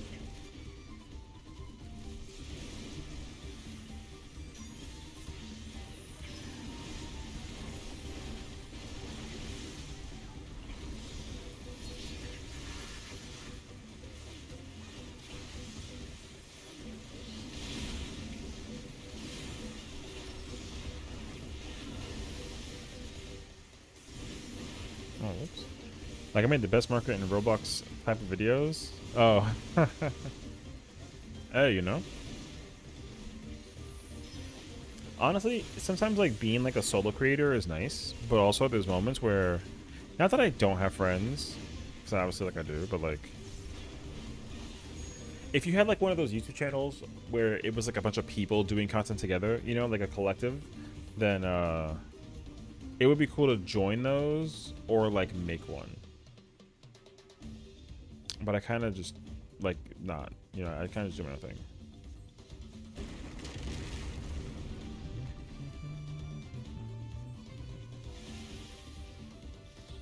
Like the Pookie Squad? Oh my god. If there's actually like a channel called the Pookie Squad, I'll be so pissed. Because someone is gonna tell me to do that. They'll be like, yo, can you make a Pookie Squad like YouTube channel? And it's like you and like your Pookies. I'm just like, no, I'm not doing that. Although I feel like somebody might actually like ask me that, and that's kind of funny, but also like lose.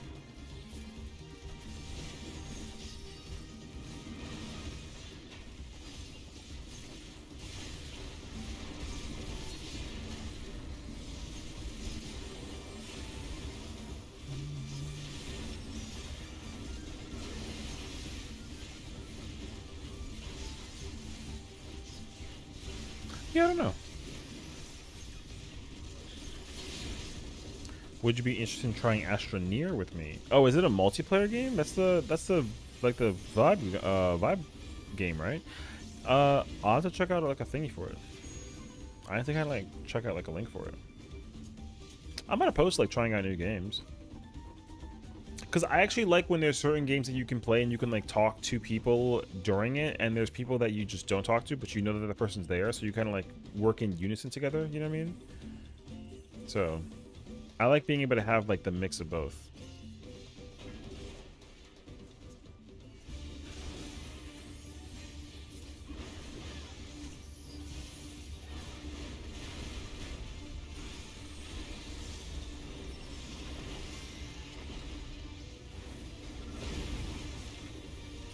Yeah, I wouldn't be opposed to trying it out. Apparently there's a story and ending to the game. I just knew that today. For Astroneer? Oh, interesting. Hey, yo. I would have never known that if you told me that was a case scenario. Sometimes, like, those kinds of games, you don't really think that there is story to them if they're, like, brainless. Like, I feel like, There is a game I'm planning on trying out, and it's Subnautica. I'm gonna try and see if I can crack at it at some point today to play. But basically, Subnautica is like, I think there's like a lot of lore implied in the game, but I actually don't know for sure.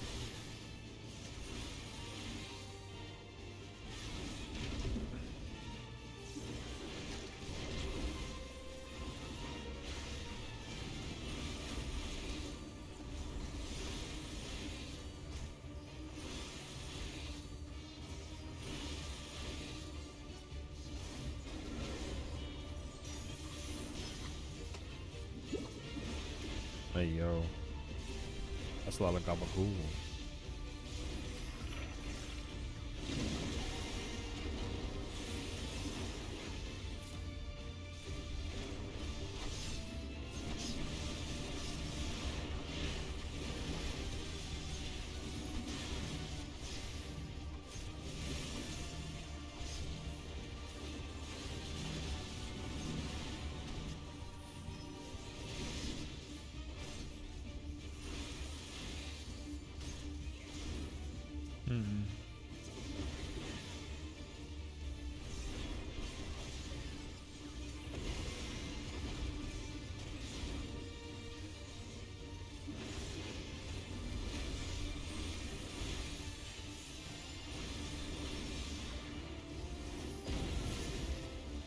I kind of want to know if there's a deep dungeon coming out this expansion. I know that there is, but I want to know when it's coming out.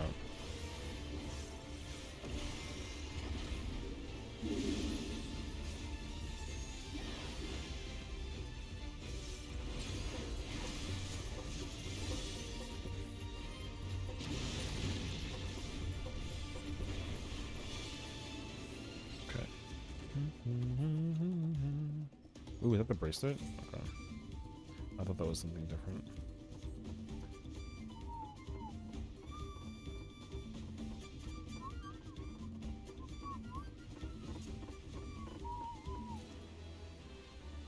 Thank you. Baba boy. Let me get this.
I love that move, dude.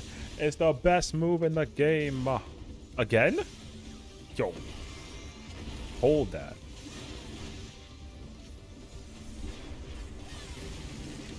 I love that move, dude. It's the best move in the game.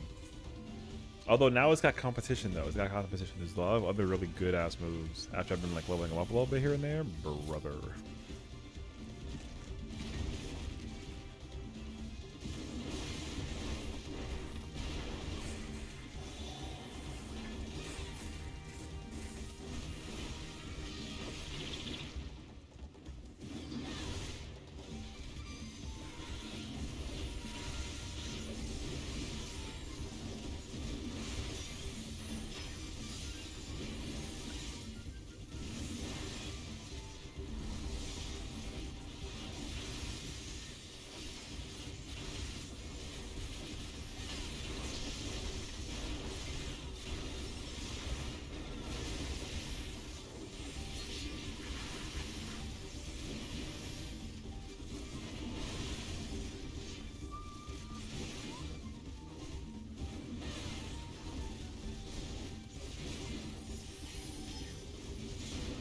you.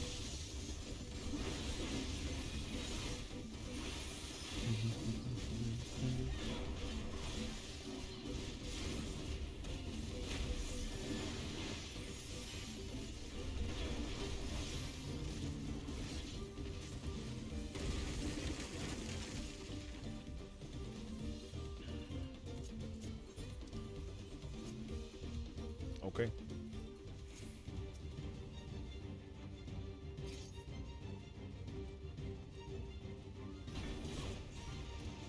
Burn.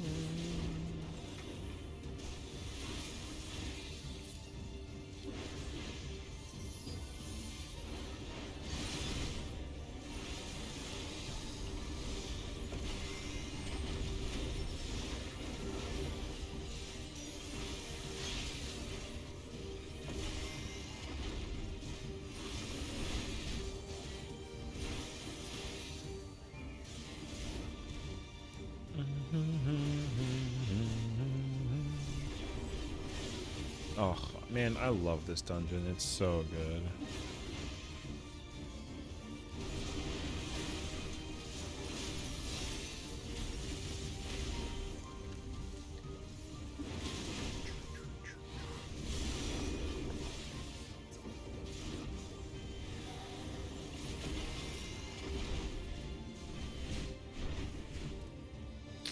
Pain.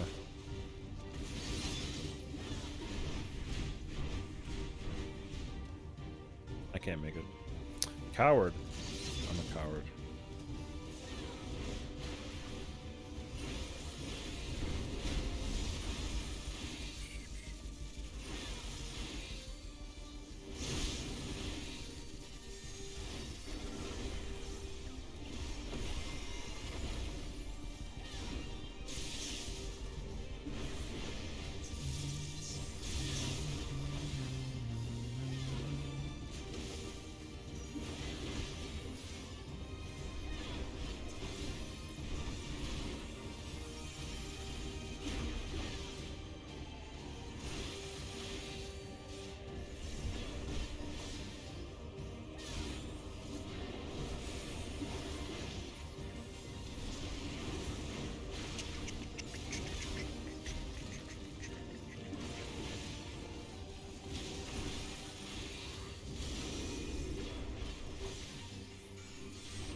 This is gonna be the tough mechanic, honestly.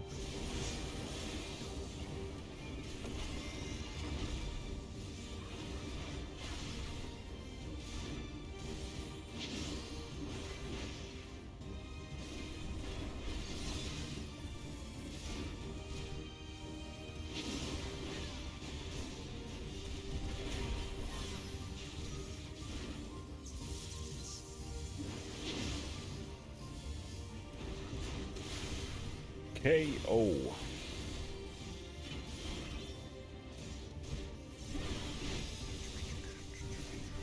Like I said, tough mechanic.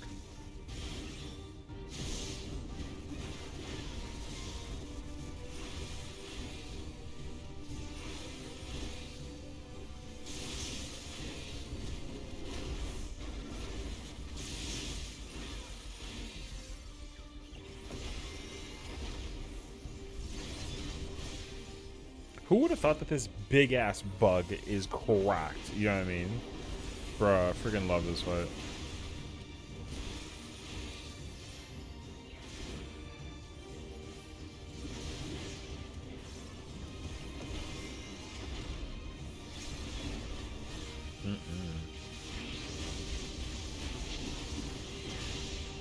Oh my god, you got so lucky.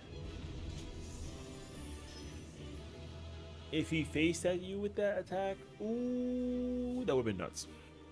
GG's. Sure. Alright. Okay.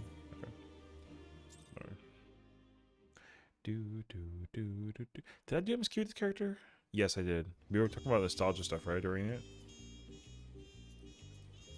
Oh, thank God. Alliance and PvP. Okay.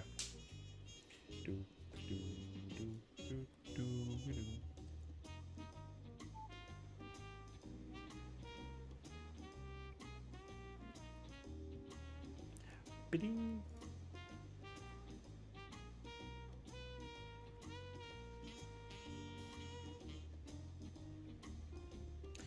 Probably, oh, never mind.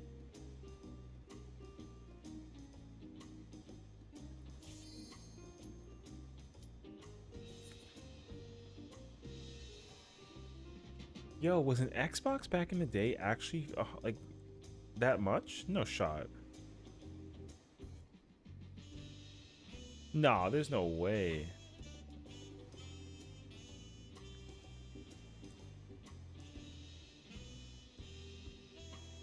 I don't know if that's real. Man, there's no shot.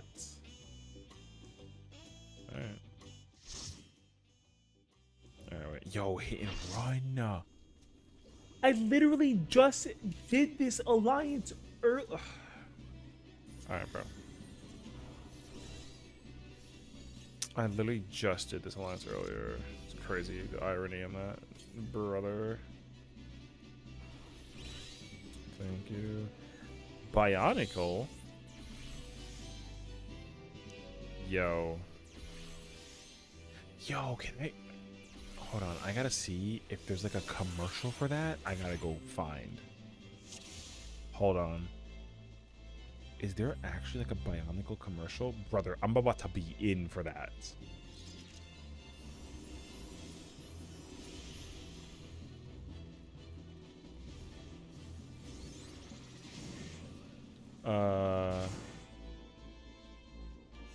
Yo.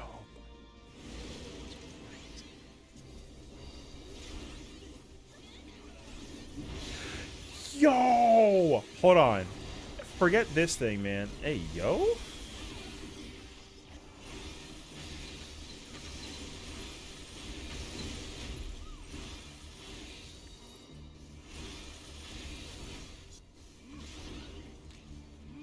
Fucker, man. Hold on a second.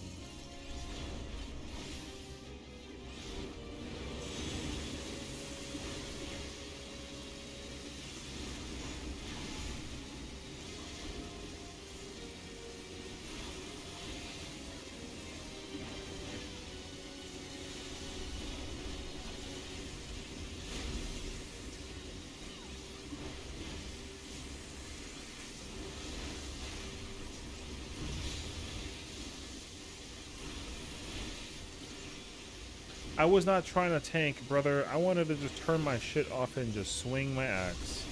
Now I gotta, like, actually turn my stance on and, like, do shit. I was trying to watch this Biotical thing, man.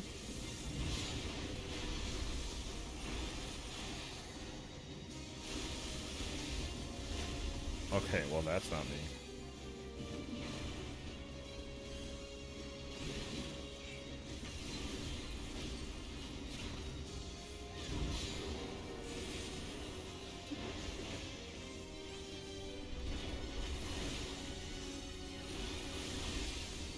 Kill the things. Or don't.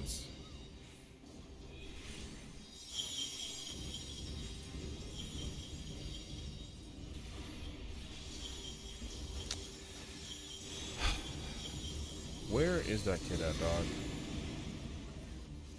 Nope, I got hit. Unhit me, thank you.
Man, I was trying to watch that Bionicle commercial. I don't feel like doing this right now.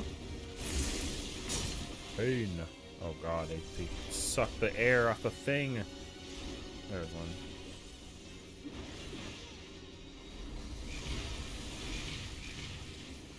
I literally saw both tanks, the Gunbreaker and the Dark Knight, turn their senses on, and here we are. Okay.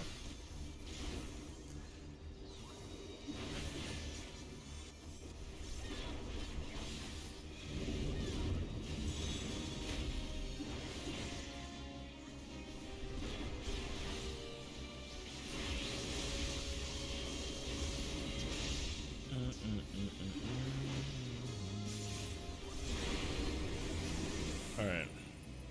How about now? Can I now finally watch these commercials? Hold on. Yo, do you remember? Turn that shit off, dog. You wasn't doing nothing before. On the island of Matanui, 6 mighty Toa must rise against evil. To succeed, they must join forces and find the Kanoi masks of power. 6 heroes, 1 destiny. You can discover their skills, unlock their powers, and join their quest. Can you find the power? Bionicle. Each set sold separately. Yeah, what a time. On the island of Matanui, an ancient warning of great beasts. Beware, the Rai have come for your masks. The Toa must face the terrifying jaws of Kani Ra, the striking blows of Tarakava, and the mighty claws of the Manas. You find the power. Bionicle. Batteries not included. Assembly required. Each set sold separately. Under the surface of Matanui, an ominous awakening. A new Bro, threat what a to time the this entire was, island. man. Controlled by a leech-like Krana, it is the Borok. Its Krana alone is a great danger to the Toa. The Borok come in swarms, they strike fast. Beware, if you wake one, you wake them all. Bionicle. 6 Borok breeds, each set sold separately. Bro, I can listen to that shit. From great victories, What a time it was back then, dude.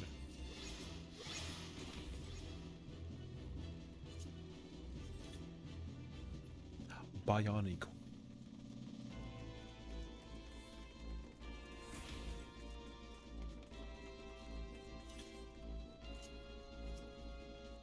Got this shit going. At least face it straight.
Would already be?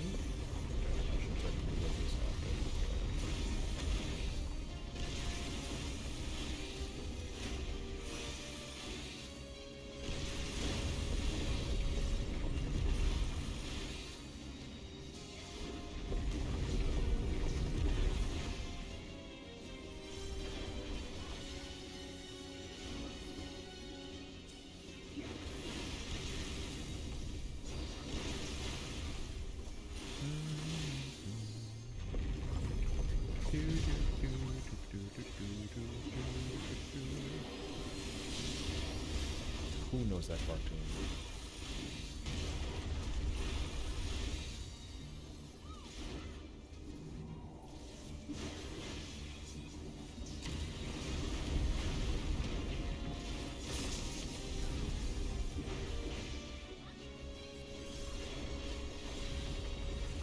Hey. Oh.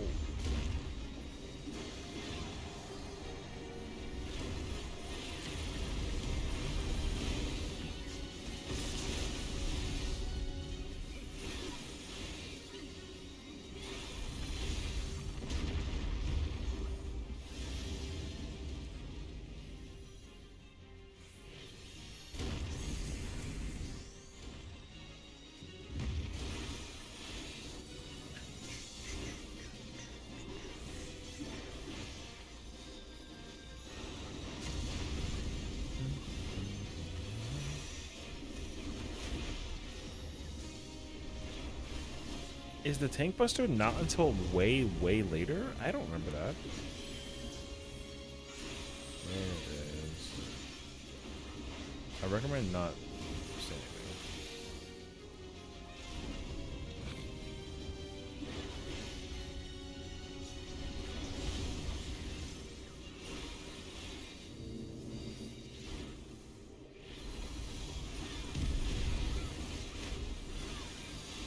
Oh shoot, that hit me. Kill it. W. That was very late unnecessary.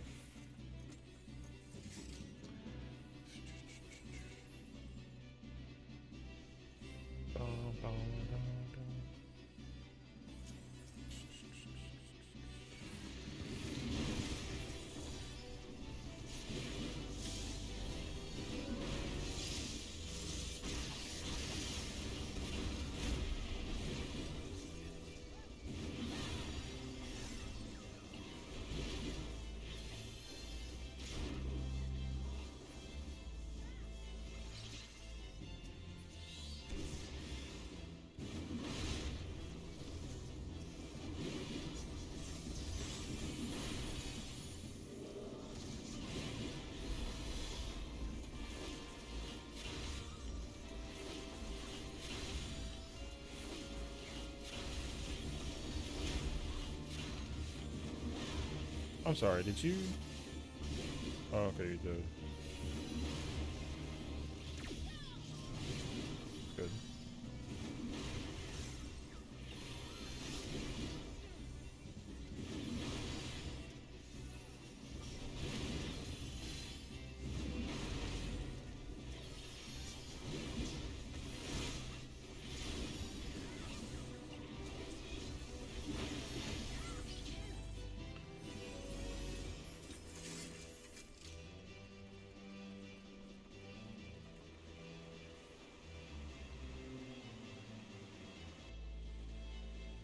Yo, this is facts.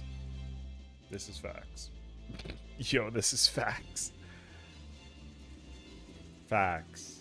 Yo, what a time it was to be alive, dude. Yo, that TV, best TV you've ever had in your entire life.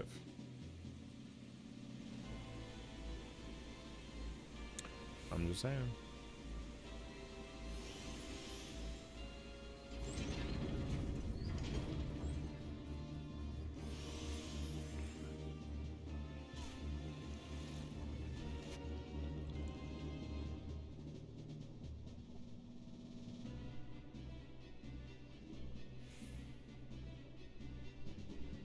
This was such a good alliance raid at the time, man. Going through the waterways was actually so cracked.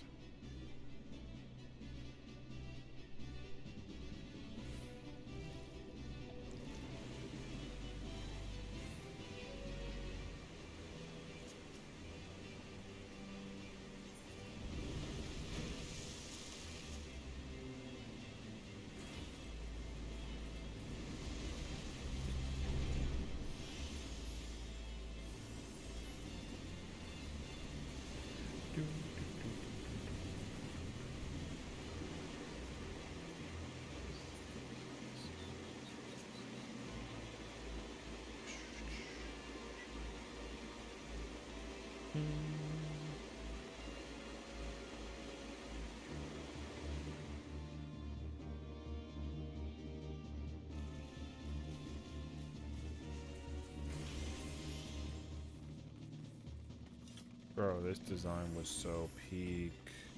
Ugh, I love this area.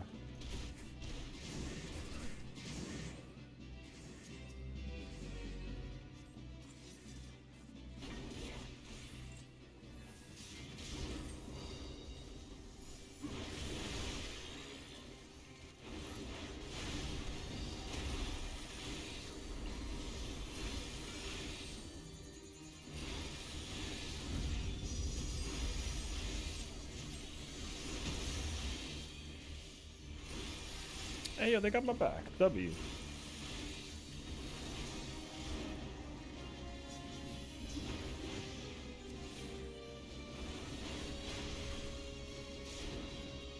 God.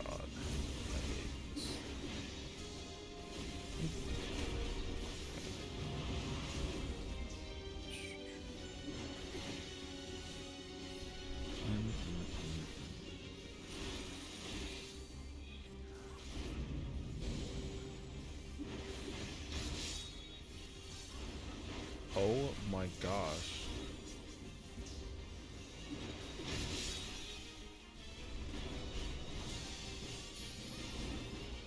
Thank you.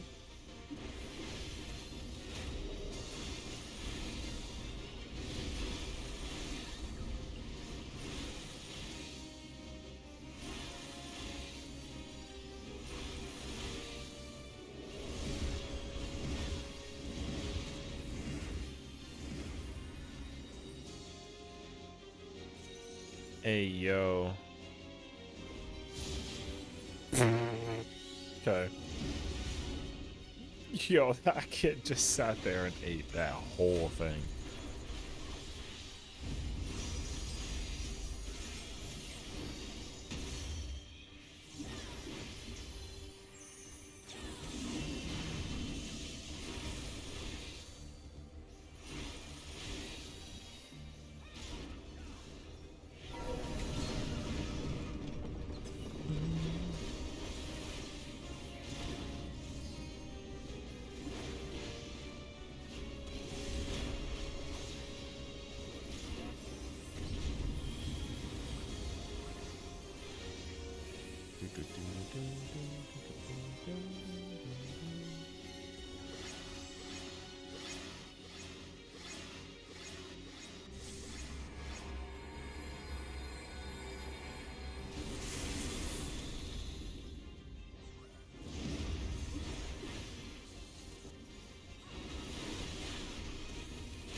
Oh.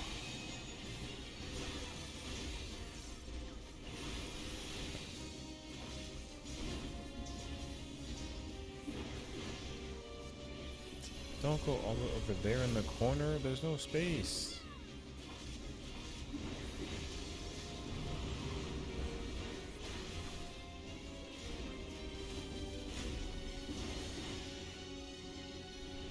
Oh, whoops.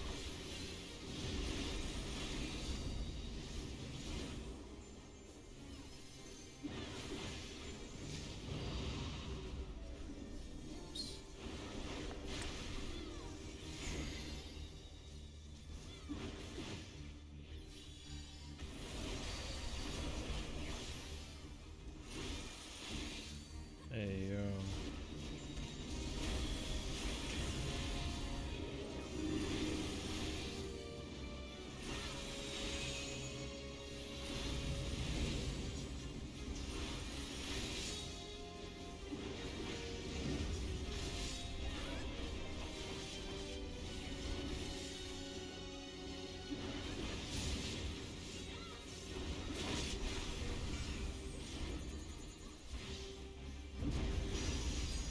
What's up, Houston? How's it going? Came for the drops? Hey, welcome in, welcome in. Appreciate it.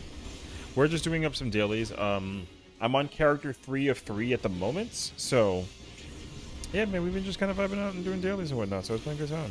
Hopefully you can benefit from those dailies in some way, shape, or form, you know?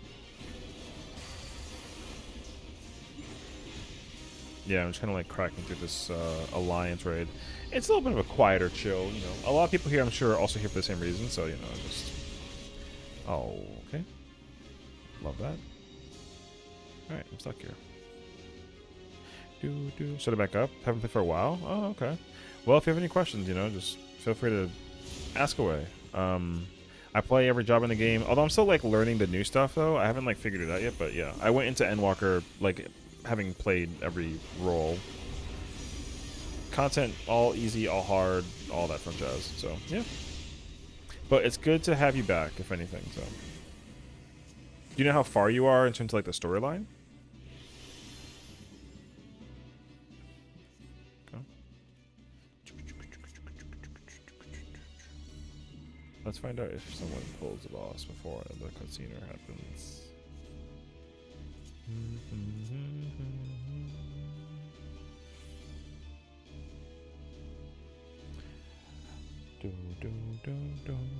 So yeah, I've already finished the story for Dawntrail as well, so I don't really plan to like. I'll probably do it later on, but I'm on the embargo list. I'm trying to like avoid spoiling anything with the. Okay, that wasn't me. So here we are, Lapis Malice or whatever. Okay, I know exactly where you are. No, that's good. That's good. Sick. That's a good dungeon. I won't even hold you. That's a good dungeon.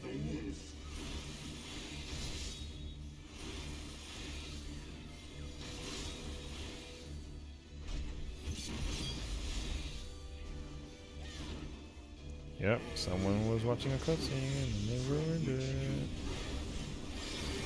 I don't know who did it though.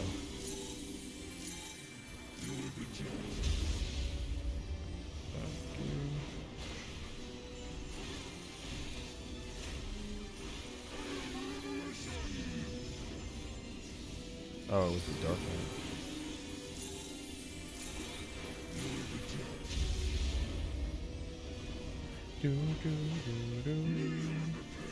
Yeah, I can tell you though, like the Endwalker storyline is pretty good from where you are moving forward, and in like preparation for what like Dawntrail becomes.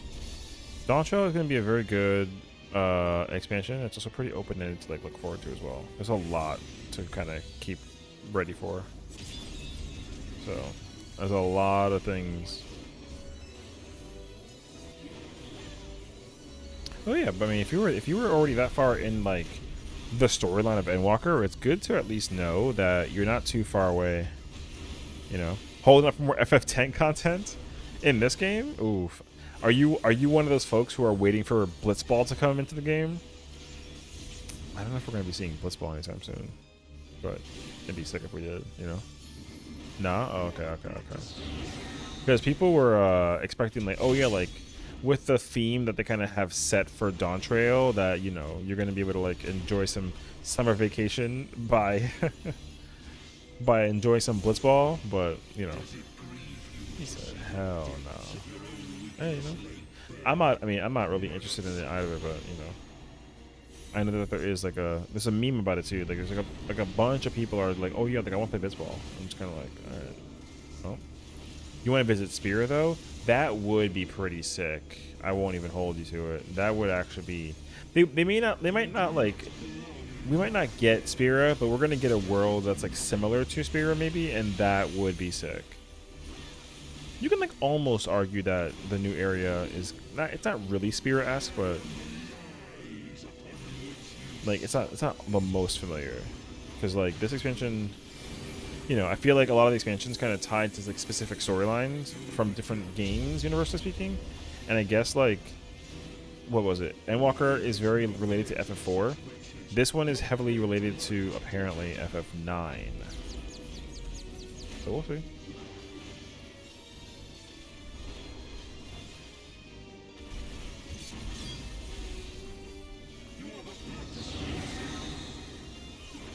Wait, I'm a Pega. Oh.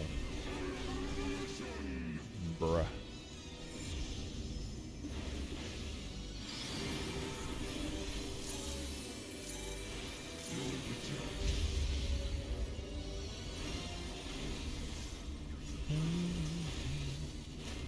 I would like to actually, like, I really do want to go back and play the, I want to go back and actually go play FF10 as well.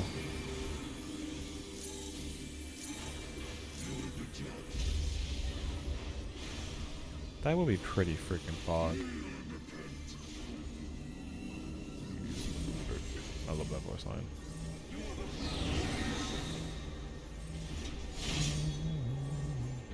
Sesh, hear me out. Oh boy.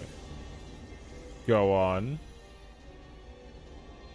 That guy's dead as freak. What the Hey, yo.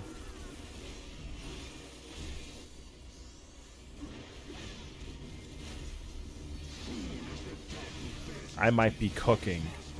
Are you saying like actually, or is this more of like a metaphorical idea you have in your mind that's gonna like equate to something? You know what I mean?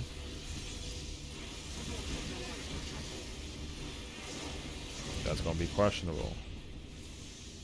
I believe you though, but like, you know.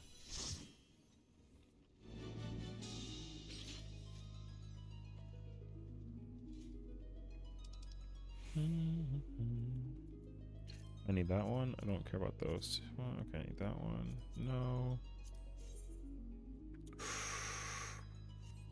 Do I have it though? Okay, nope. Killing Floor kind of looking kind of spicy with that $3. Okay, wait. Okay, hear me out. Isn't Killing Floor 1 like not good? But Killing Floor 2 is like incredible? I don't know. Also, aren't they making a 3? Wait, I didn't wait for the songs. Oh, okay. I'm pretty sure Killing Floor 3 is like currently under development. Killing Floor 1 is like whatever. But everyone is like in love with Killing Floor 2. I mean, I still do. That's one of the best like brainless games I ever played, you know? I freaking love Killing Floor 2. I like that Killing Floor 2 has like such a grind attached to it. You know what I mean? Okay, wait, okay, my warrior on my other character is literally not 96 on warrior. This is the furthest I've ever gone with warrior. Should you get the $3? Honestly, like, okay, I'm gonna be very honest with you. I'm gonna ask you a very simple question, very simple answer. How much is Killing Floor 2 and do you own it? That's the question. If you don't own Killing Floor 2, if it's cheap, I would say get that. However, I don't think Killing Floor 1 is worth it because Killing Floor 2 is just so much better. You know what I mean? I mean, I think so. I didn't dislike Killing Floor, you know what I mean? But ooh, okay. That's what that is? Killing Floor 2 is literally $3 for the cheapest. Then get okay. So if you do not own Killing Floor 2, get Killing Floor 2, do not get the first one. So, oh no, yeah, me too. They gave out Killing Floor 2 once for like free on PC if you like PlayStation Plus, whatever. So that's why I got it. I didn't get it because like I actually spent like the cash to buy it. I got it because of the yeah, I got it for the same exact reason. I got it because it was for free with like PlayStation Plus, so I owned it and I played the F out of it. So, but yeah, the first one wasn't like, it just isn't anywhere near as good as the second one. The first one was like alright, but they did so much incredible justice to the second game. Bro, I might have to stream that at some point this week on the low. I love Killing Floor 2. Cause I also like to grind out leveling those roles that you can play. Yo, I love the role leveling in Killing Floor 2. Are we playing it though? I mean, if you buy it, maybe we can. Hey yo. If you buy it, maybe we can. I've already played it on stream once before. I am trying to play it again. I do love it a lot. I mean, I always played Commando and like mostly Commando, but I also played support. You know, because like assault rifle, but the one that I never used was the melee one and then the sharpshooter. The one with the dual pistols, I kind of was just like, ugh. The fire class is also a good one. You're not wrong. I liked the grenadier class, but only because like I used the grenade launcher, the like thumpy one, like the China Lake, whatever it's called, and then I used the AR that had the grenade launcher attached to it. Those are the two. I always like kind of stem towards using the assault rifles. So I loved playing the medic also for the same reason too. Yeah, the medic role is also one of my favorite roles too for the same reason, because I love the pistol, the SMG, and the AR. The shotgun's good too, but like I mean, the shotgun's kind of whatever. The AR and the SMG though is cracked. So, but no, yeah, I mean, I'm down to crack at it. So if you buy Killing Floor 2, the sooner you buy it, the sooner we can play it. However, there is a bit of an issue. Because on Tuesday, the raids come out. So I don't know when I'm going to be able to like crack at the, you know what I mean, but at the game. I will try and play it later this week though. Cause I think I gotta think about the schedule for this week. Tomorrow's whatever day. I'll be here, so I'll be working on my 4 characters to level up. I'll do that, and then Tuesday I go to my office to work, and then I come home, and then I literally have to start stream to like raid and do the raid with as many characters as I have available to do it for. So I have to actually complete the story. So I have to complete the story with my alts tonight. So if that's the case scenario, like I need to crack at the story for this character and my 4th character and my 2nd. I'm at the literal end with my 2nd character. So all I have to do is fight the final bosses and I'm good. This character, I'm only like 20% in, I would say. I have done the first dungeon and that's it, but it's gonna be really easy to I kind of tested the time of how well and quickly I can do the story for this one. I can probably beat the game in like 7 hours, so I can crack at this tomorrow during the workday if I do not do dailies, and I can easily beat the game with this character, and then I can do it again tomorrow or on Tuesday as well, so I'll say. But yeah, I'm doing all the new raids on Tuesday, period. There's no... I might also... It might depend on what's happening, but I most likely will... I might try and crack at them on Wednesday as well. But it's going to depend on how many people are doing stuff or not stuff at all. Because there's also going to be weeklies. I got to do weeklies. I got to do crafting. I got to do a whole bunch of stuff. So, it's going to be... It's going to really depend on what comes out on Tuesday. When the raid drops, it drops on Tuesday. The normal difficulty, not the savage. The normal difficulty comes out on Tuesday. The savage isn't for like another 2 weeks. So I still have time between the normal and the savage version. But the normal version is what you gotta play though to get your gear. You get weekly gear from doing the normal version. So I have to do the normal version, basically.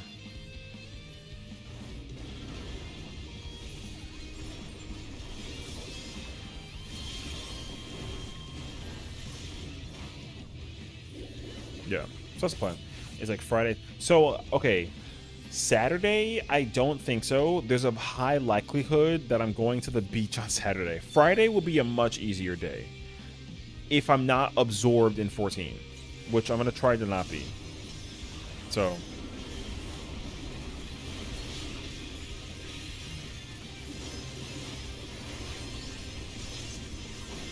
like, I should be okay to do it on Friday. I mean, again, I don't know what plans I have. That's the problem. Like everything kind of spontaneously happens for me, like life-wise. So like, if I have nothing going on Friday and Saturday, then I'm gonna just try and work on more stuff between now and like the whatever, the Savage Raid release, and then I'll be fine. We can play Friday or Saturday.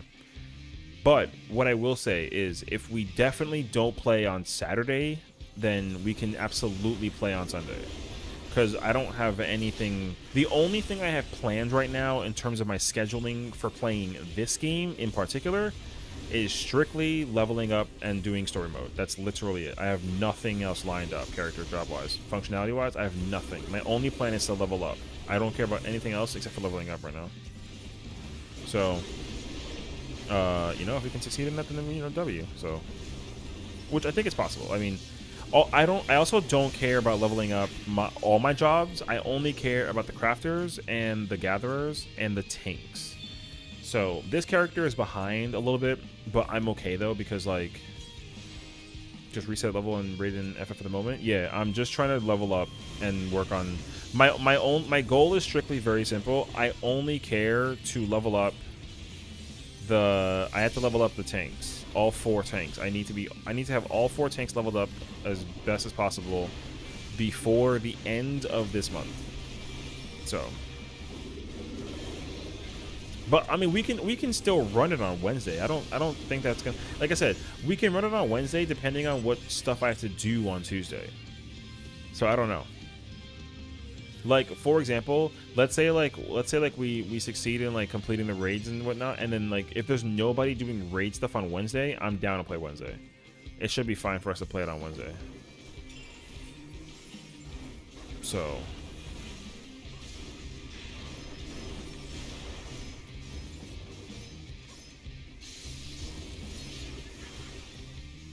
yeah. Friday, I don't know if I'll be free on Friday. That's going to be the problem. I don't have a clue. I will most likely not be free on Saturday. Sunday, I'm free. So, and then the week after this upcoming week, so like next week, should be a free week to do whatever. Like I said, my only priority for the next 3 weeks, I would say, like this week and the next 2 weeks after that, is literally just leveling up my tanks. I care about nothing else.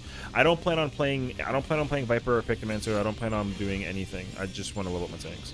So like, for example, with this character, brother, that does no damage to me. I'm a warrior. Chill. With this character, I've been doing my dailies on warrior. Right? I've been doing my dailies on warrior, but I'm doing the MSQ as a Dark Knight. So I can easily get these 2 jobs done before I finish the story mode with this character. Easily. And then I do need to crack at Gunbreaker at the same time. So like what's going to end up happening is I'm going to be finished with warrior with this character before I finish the MSQ with Dark Knight, and then I'll do my dailies with Gunbreaker. Because the tank I'm like the least most likely to play is the Paladin. I'll play Paladin, but it's not like a #1 priority job for me to play. The 2 that I need to play is Gunbreaker and Warrior. I mean, I'll play Dark Knight if I need to, but like I don't expect to play Dark Knight. So we'll see. I gotta read like that. I should do 3 or 4 of the difficulty. Okay. But I got a whole week of it to do it, so I'm not rushing. Yeah, I'm not trying. Okay, so here's the thing. I'm not rushing per se either, but what I am doing is because the thing is, like, right now you have these materials. I'm pretty sure if it's not okay, if on Tuesday there's usually 3 of these. You got Poetics, Aesthetics, and then there's another one called Heliometry coming out. If the Heliometry one, because these 2 are from the old expansion, these don't count no more. So if Heliometry comes out on Tuesday, then that means that I have work to do, because I need to get all of my because those are weeklies. I have to do weekly tomes. Those are required for me to get like the best gear in the game, etc. for the expansion, at least for the raid tier. So it's required that I make sure that I have those ready to go, basically. If I do, then great. I'll do them and I'll crack it when I can, etc. Whatever. I don't care. If I don't have them, then I just don't care, because it doesn't, if I don't got weekly tomes to collect, then like I'm just I just get to do whatever I gotta do. Yeah. So and the cap on those is not going to be hard either. There's 50 million ways I can cap them. I can do dailies with my jobs that are 100. I can do like the train. I can do just dungeon farming. I got a whole plethora of ways to do it. I think capping out those tomes for me is going to be super freaking easy. And it can be even easier when I get all of these jobs to 100. It'll be harder because if I do dailies, and I don't get them for my for my tomes. But if I do them when my jobs are all 100, then it doesn't matter what job I play. I just guarantee the thing. That's why it's kind of important that like I try and get the jobs I care about the most done. So we'll see. But yeah, the thing is, like with Endwalker, like I didn't really have a plan on how I was planning on doing the content. So whenever I did raids or I did ultimates and all that fun jazz, I didn't have a plan. Like I just did not have a plan. This time, however, I have a plan for the entire expansion, and I'm gonna just stick to the plan. I have no interest in changing that plan, unless like someone has another idea in mind and they want to like include me into. Otherwise, though, I'm not playing nothing else. So like for example, with the Savage raid, the one that comes out in 3 weeks, I never really healed one before. So like in the last expansion, I tried playing healer for it, and then when the ultimate came out, I just did not want to play healer. I wanted to play like, I think like melee or something. But then I ended up playing like Fizz range and caster, which was like fine. And then with the second and third tier, I strictly wanted to play tank. But I did not want to play tank. Or sorry, I didn't want to play any other job but tank for the last ultimate. and that's what I did, and it was perfect. So this expansion with the raids and the ultimate, all the content in the entire game that comes out, if it's like raid content, I'm strictly playing tank. If I can flex between jobs, then I'll flex between jobs. But I have no plan on doing it though. I'm gonna get jumped by darks, brother. There's no dark knights just at this moment. What's up, Marco? There's no dark knights right now. I'm just like kind of cozy on warrior right now. So, I mean, we're team what, yellow, and we're like second place right now. It's not bad. So yeah, I mean, Mako might be able to answer it. If does the weekly come out tomorrow or Tuesday, or no? Or is it in Savage Raids here? I forget exactly. Because if the weeklies come out for the tomes on Tuesday, then yeah, we got homework to do. If not though, then like I'm chilling. Then we can play Killing Floor 2, and I can work on my YouTube shit and all that other fun jazz. So I got a whole lot of things. Because I don't want people to think that I play 14 every single waking second of my life, even though that's exactly what I've been doing. But you know, good try, boys. Not when I'm a warrior. Are they behind us? No. Okay.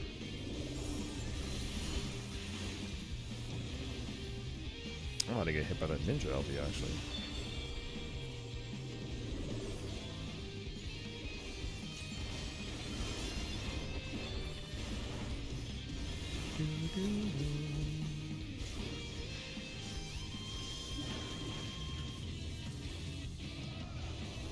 My man just sitting there and taking the L. Not bad. Good trade, sir. Good trade. Thank you. Thank you. Yeah, you see that guy? Yeah, you see that guy? Yo, get him. Get him. No, sir. Yeah, you better put the turret down. Oh, blue is like all the way over here right now. Hey. Whoa. Okay. Oh, we got an A rank in the north. I'm gonna go get that.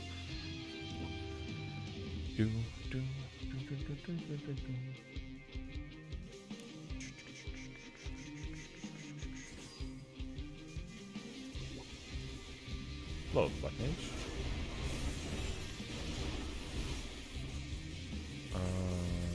You think if I like won that person and then pull them, that they're gonna listen?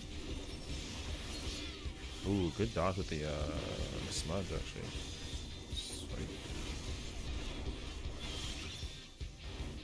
Bam. Oh, the cover? Smart play actually. Don't touch me, people. I'm out of here.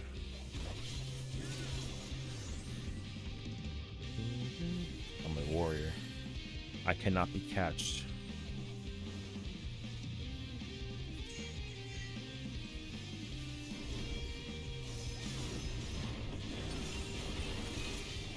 Okay. See if I can get it today. I mean, let me know. If you can't get it, I can get it for you. I mean, $3 is nothing. You know what I mean?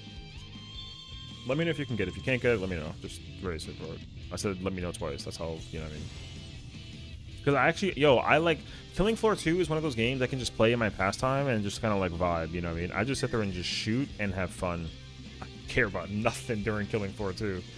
There's no sweating, there's no nothing. I'm just kind of like, you know what? Let's just go shoot some zombies, bruh. Oh, it's that guy.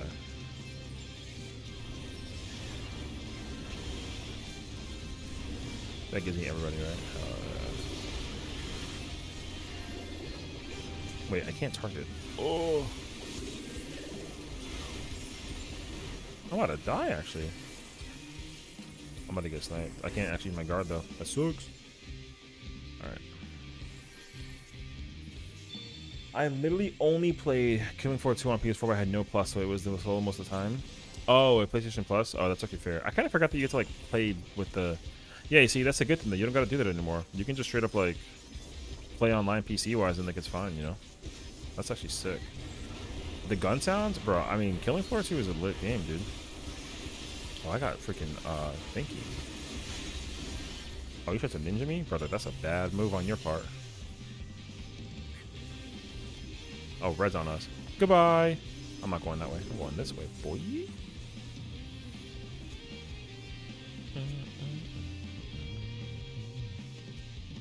Who's winning? Oh, we're about to win. If we can get that S rank.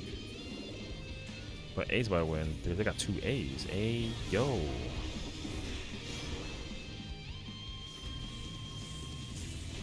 Coño, loco, yeah, dama.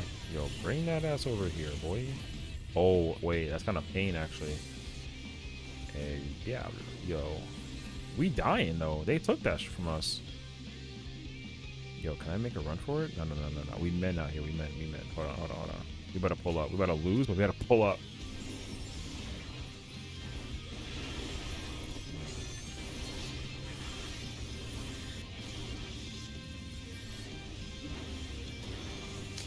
You white mage mother. Where you at? Oh, you missed. Hey.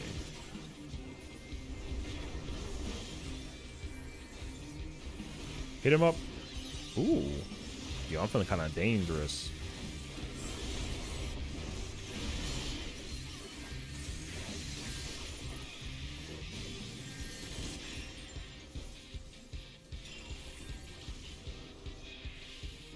Hit him? Yo, we in there. Hold up. What's up, boy?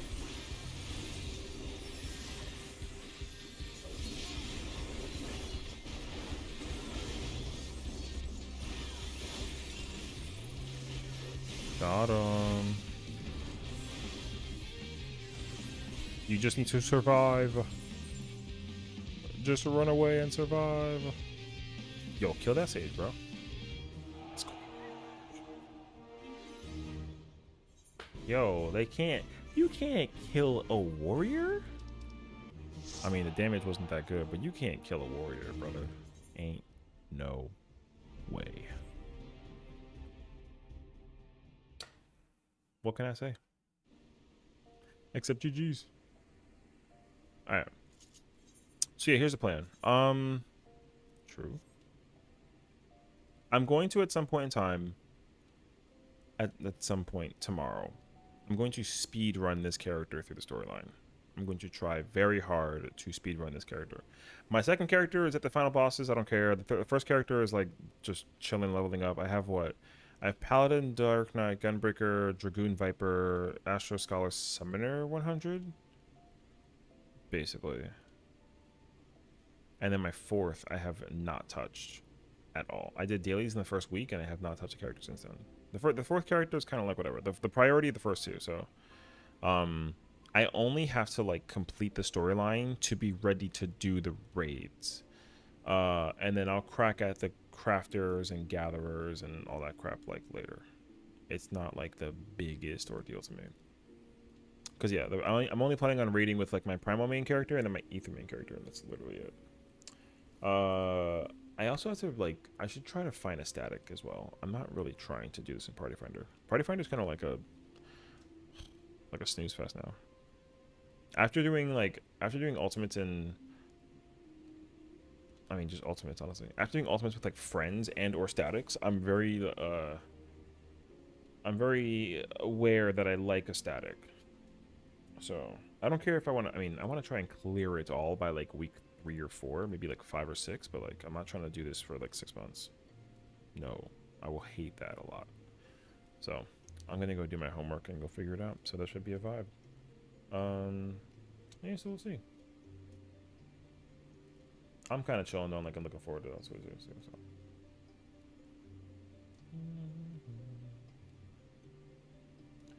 But with that being said, thank you guys all for hanging out, you know. I'm gonna go. Okay, so I usually would rate or run until like Sunday and on like 11:30 whatever, but we've been live for like 6.5 hours, if not almost close to 7. I'm going to go record videos. I want to go play a bunch of different games and just put that stuff in prep for like the YouTube. So check us out on YouTube if anything. Appreciate you all for stopping by. Yeah, that's all for me. I'll be back tomorrow. We'll probably like keep a tracked eye on like what we got to do for this game, but I'm probably trying to do something. Can we raid someone? Do you have a person in mind? Because I have a person in. I mean, I was gonna just raid like someone of the usual, not spoiler work though, because obviously I can't raid somebody who's doing story, and the person who I wanted to raid is currently in the final area of story, so I can't raid them anymore. Starry? Oh, is she live? Oh yeah, it's her birthday, right? Let's go do that. That's actually like a big W. Good call. That is a good call. You just want to go hear the voice. I know who you is. She is lit though. I do like Sari a lot. She's actually like a huge vibe. So everyone just spam happy birthday. Today is literally her birthday. So go say hello, go say what's up. And yeah, like I said, thank you for hanging out, She plays WoW also. That's not why you watch over there. You watch her because she's the space cadet. We know this is the truth.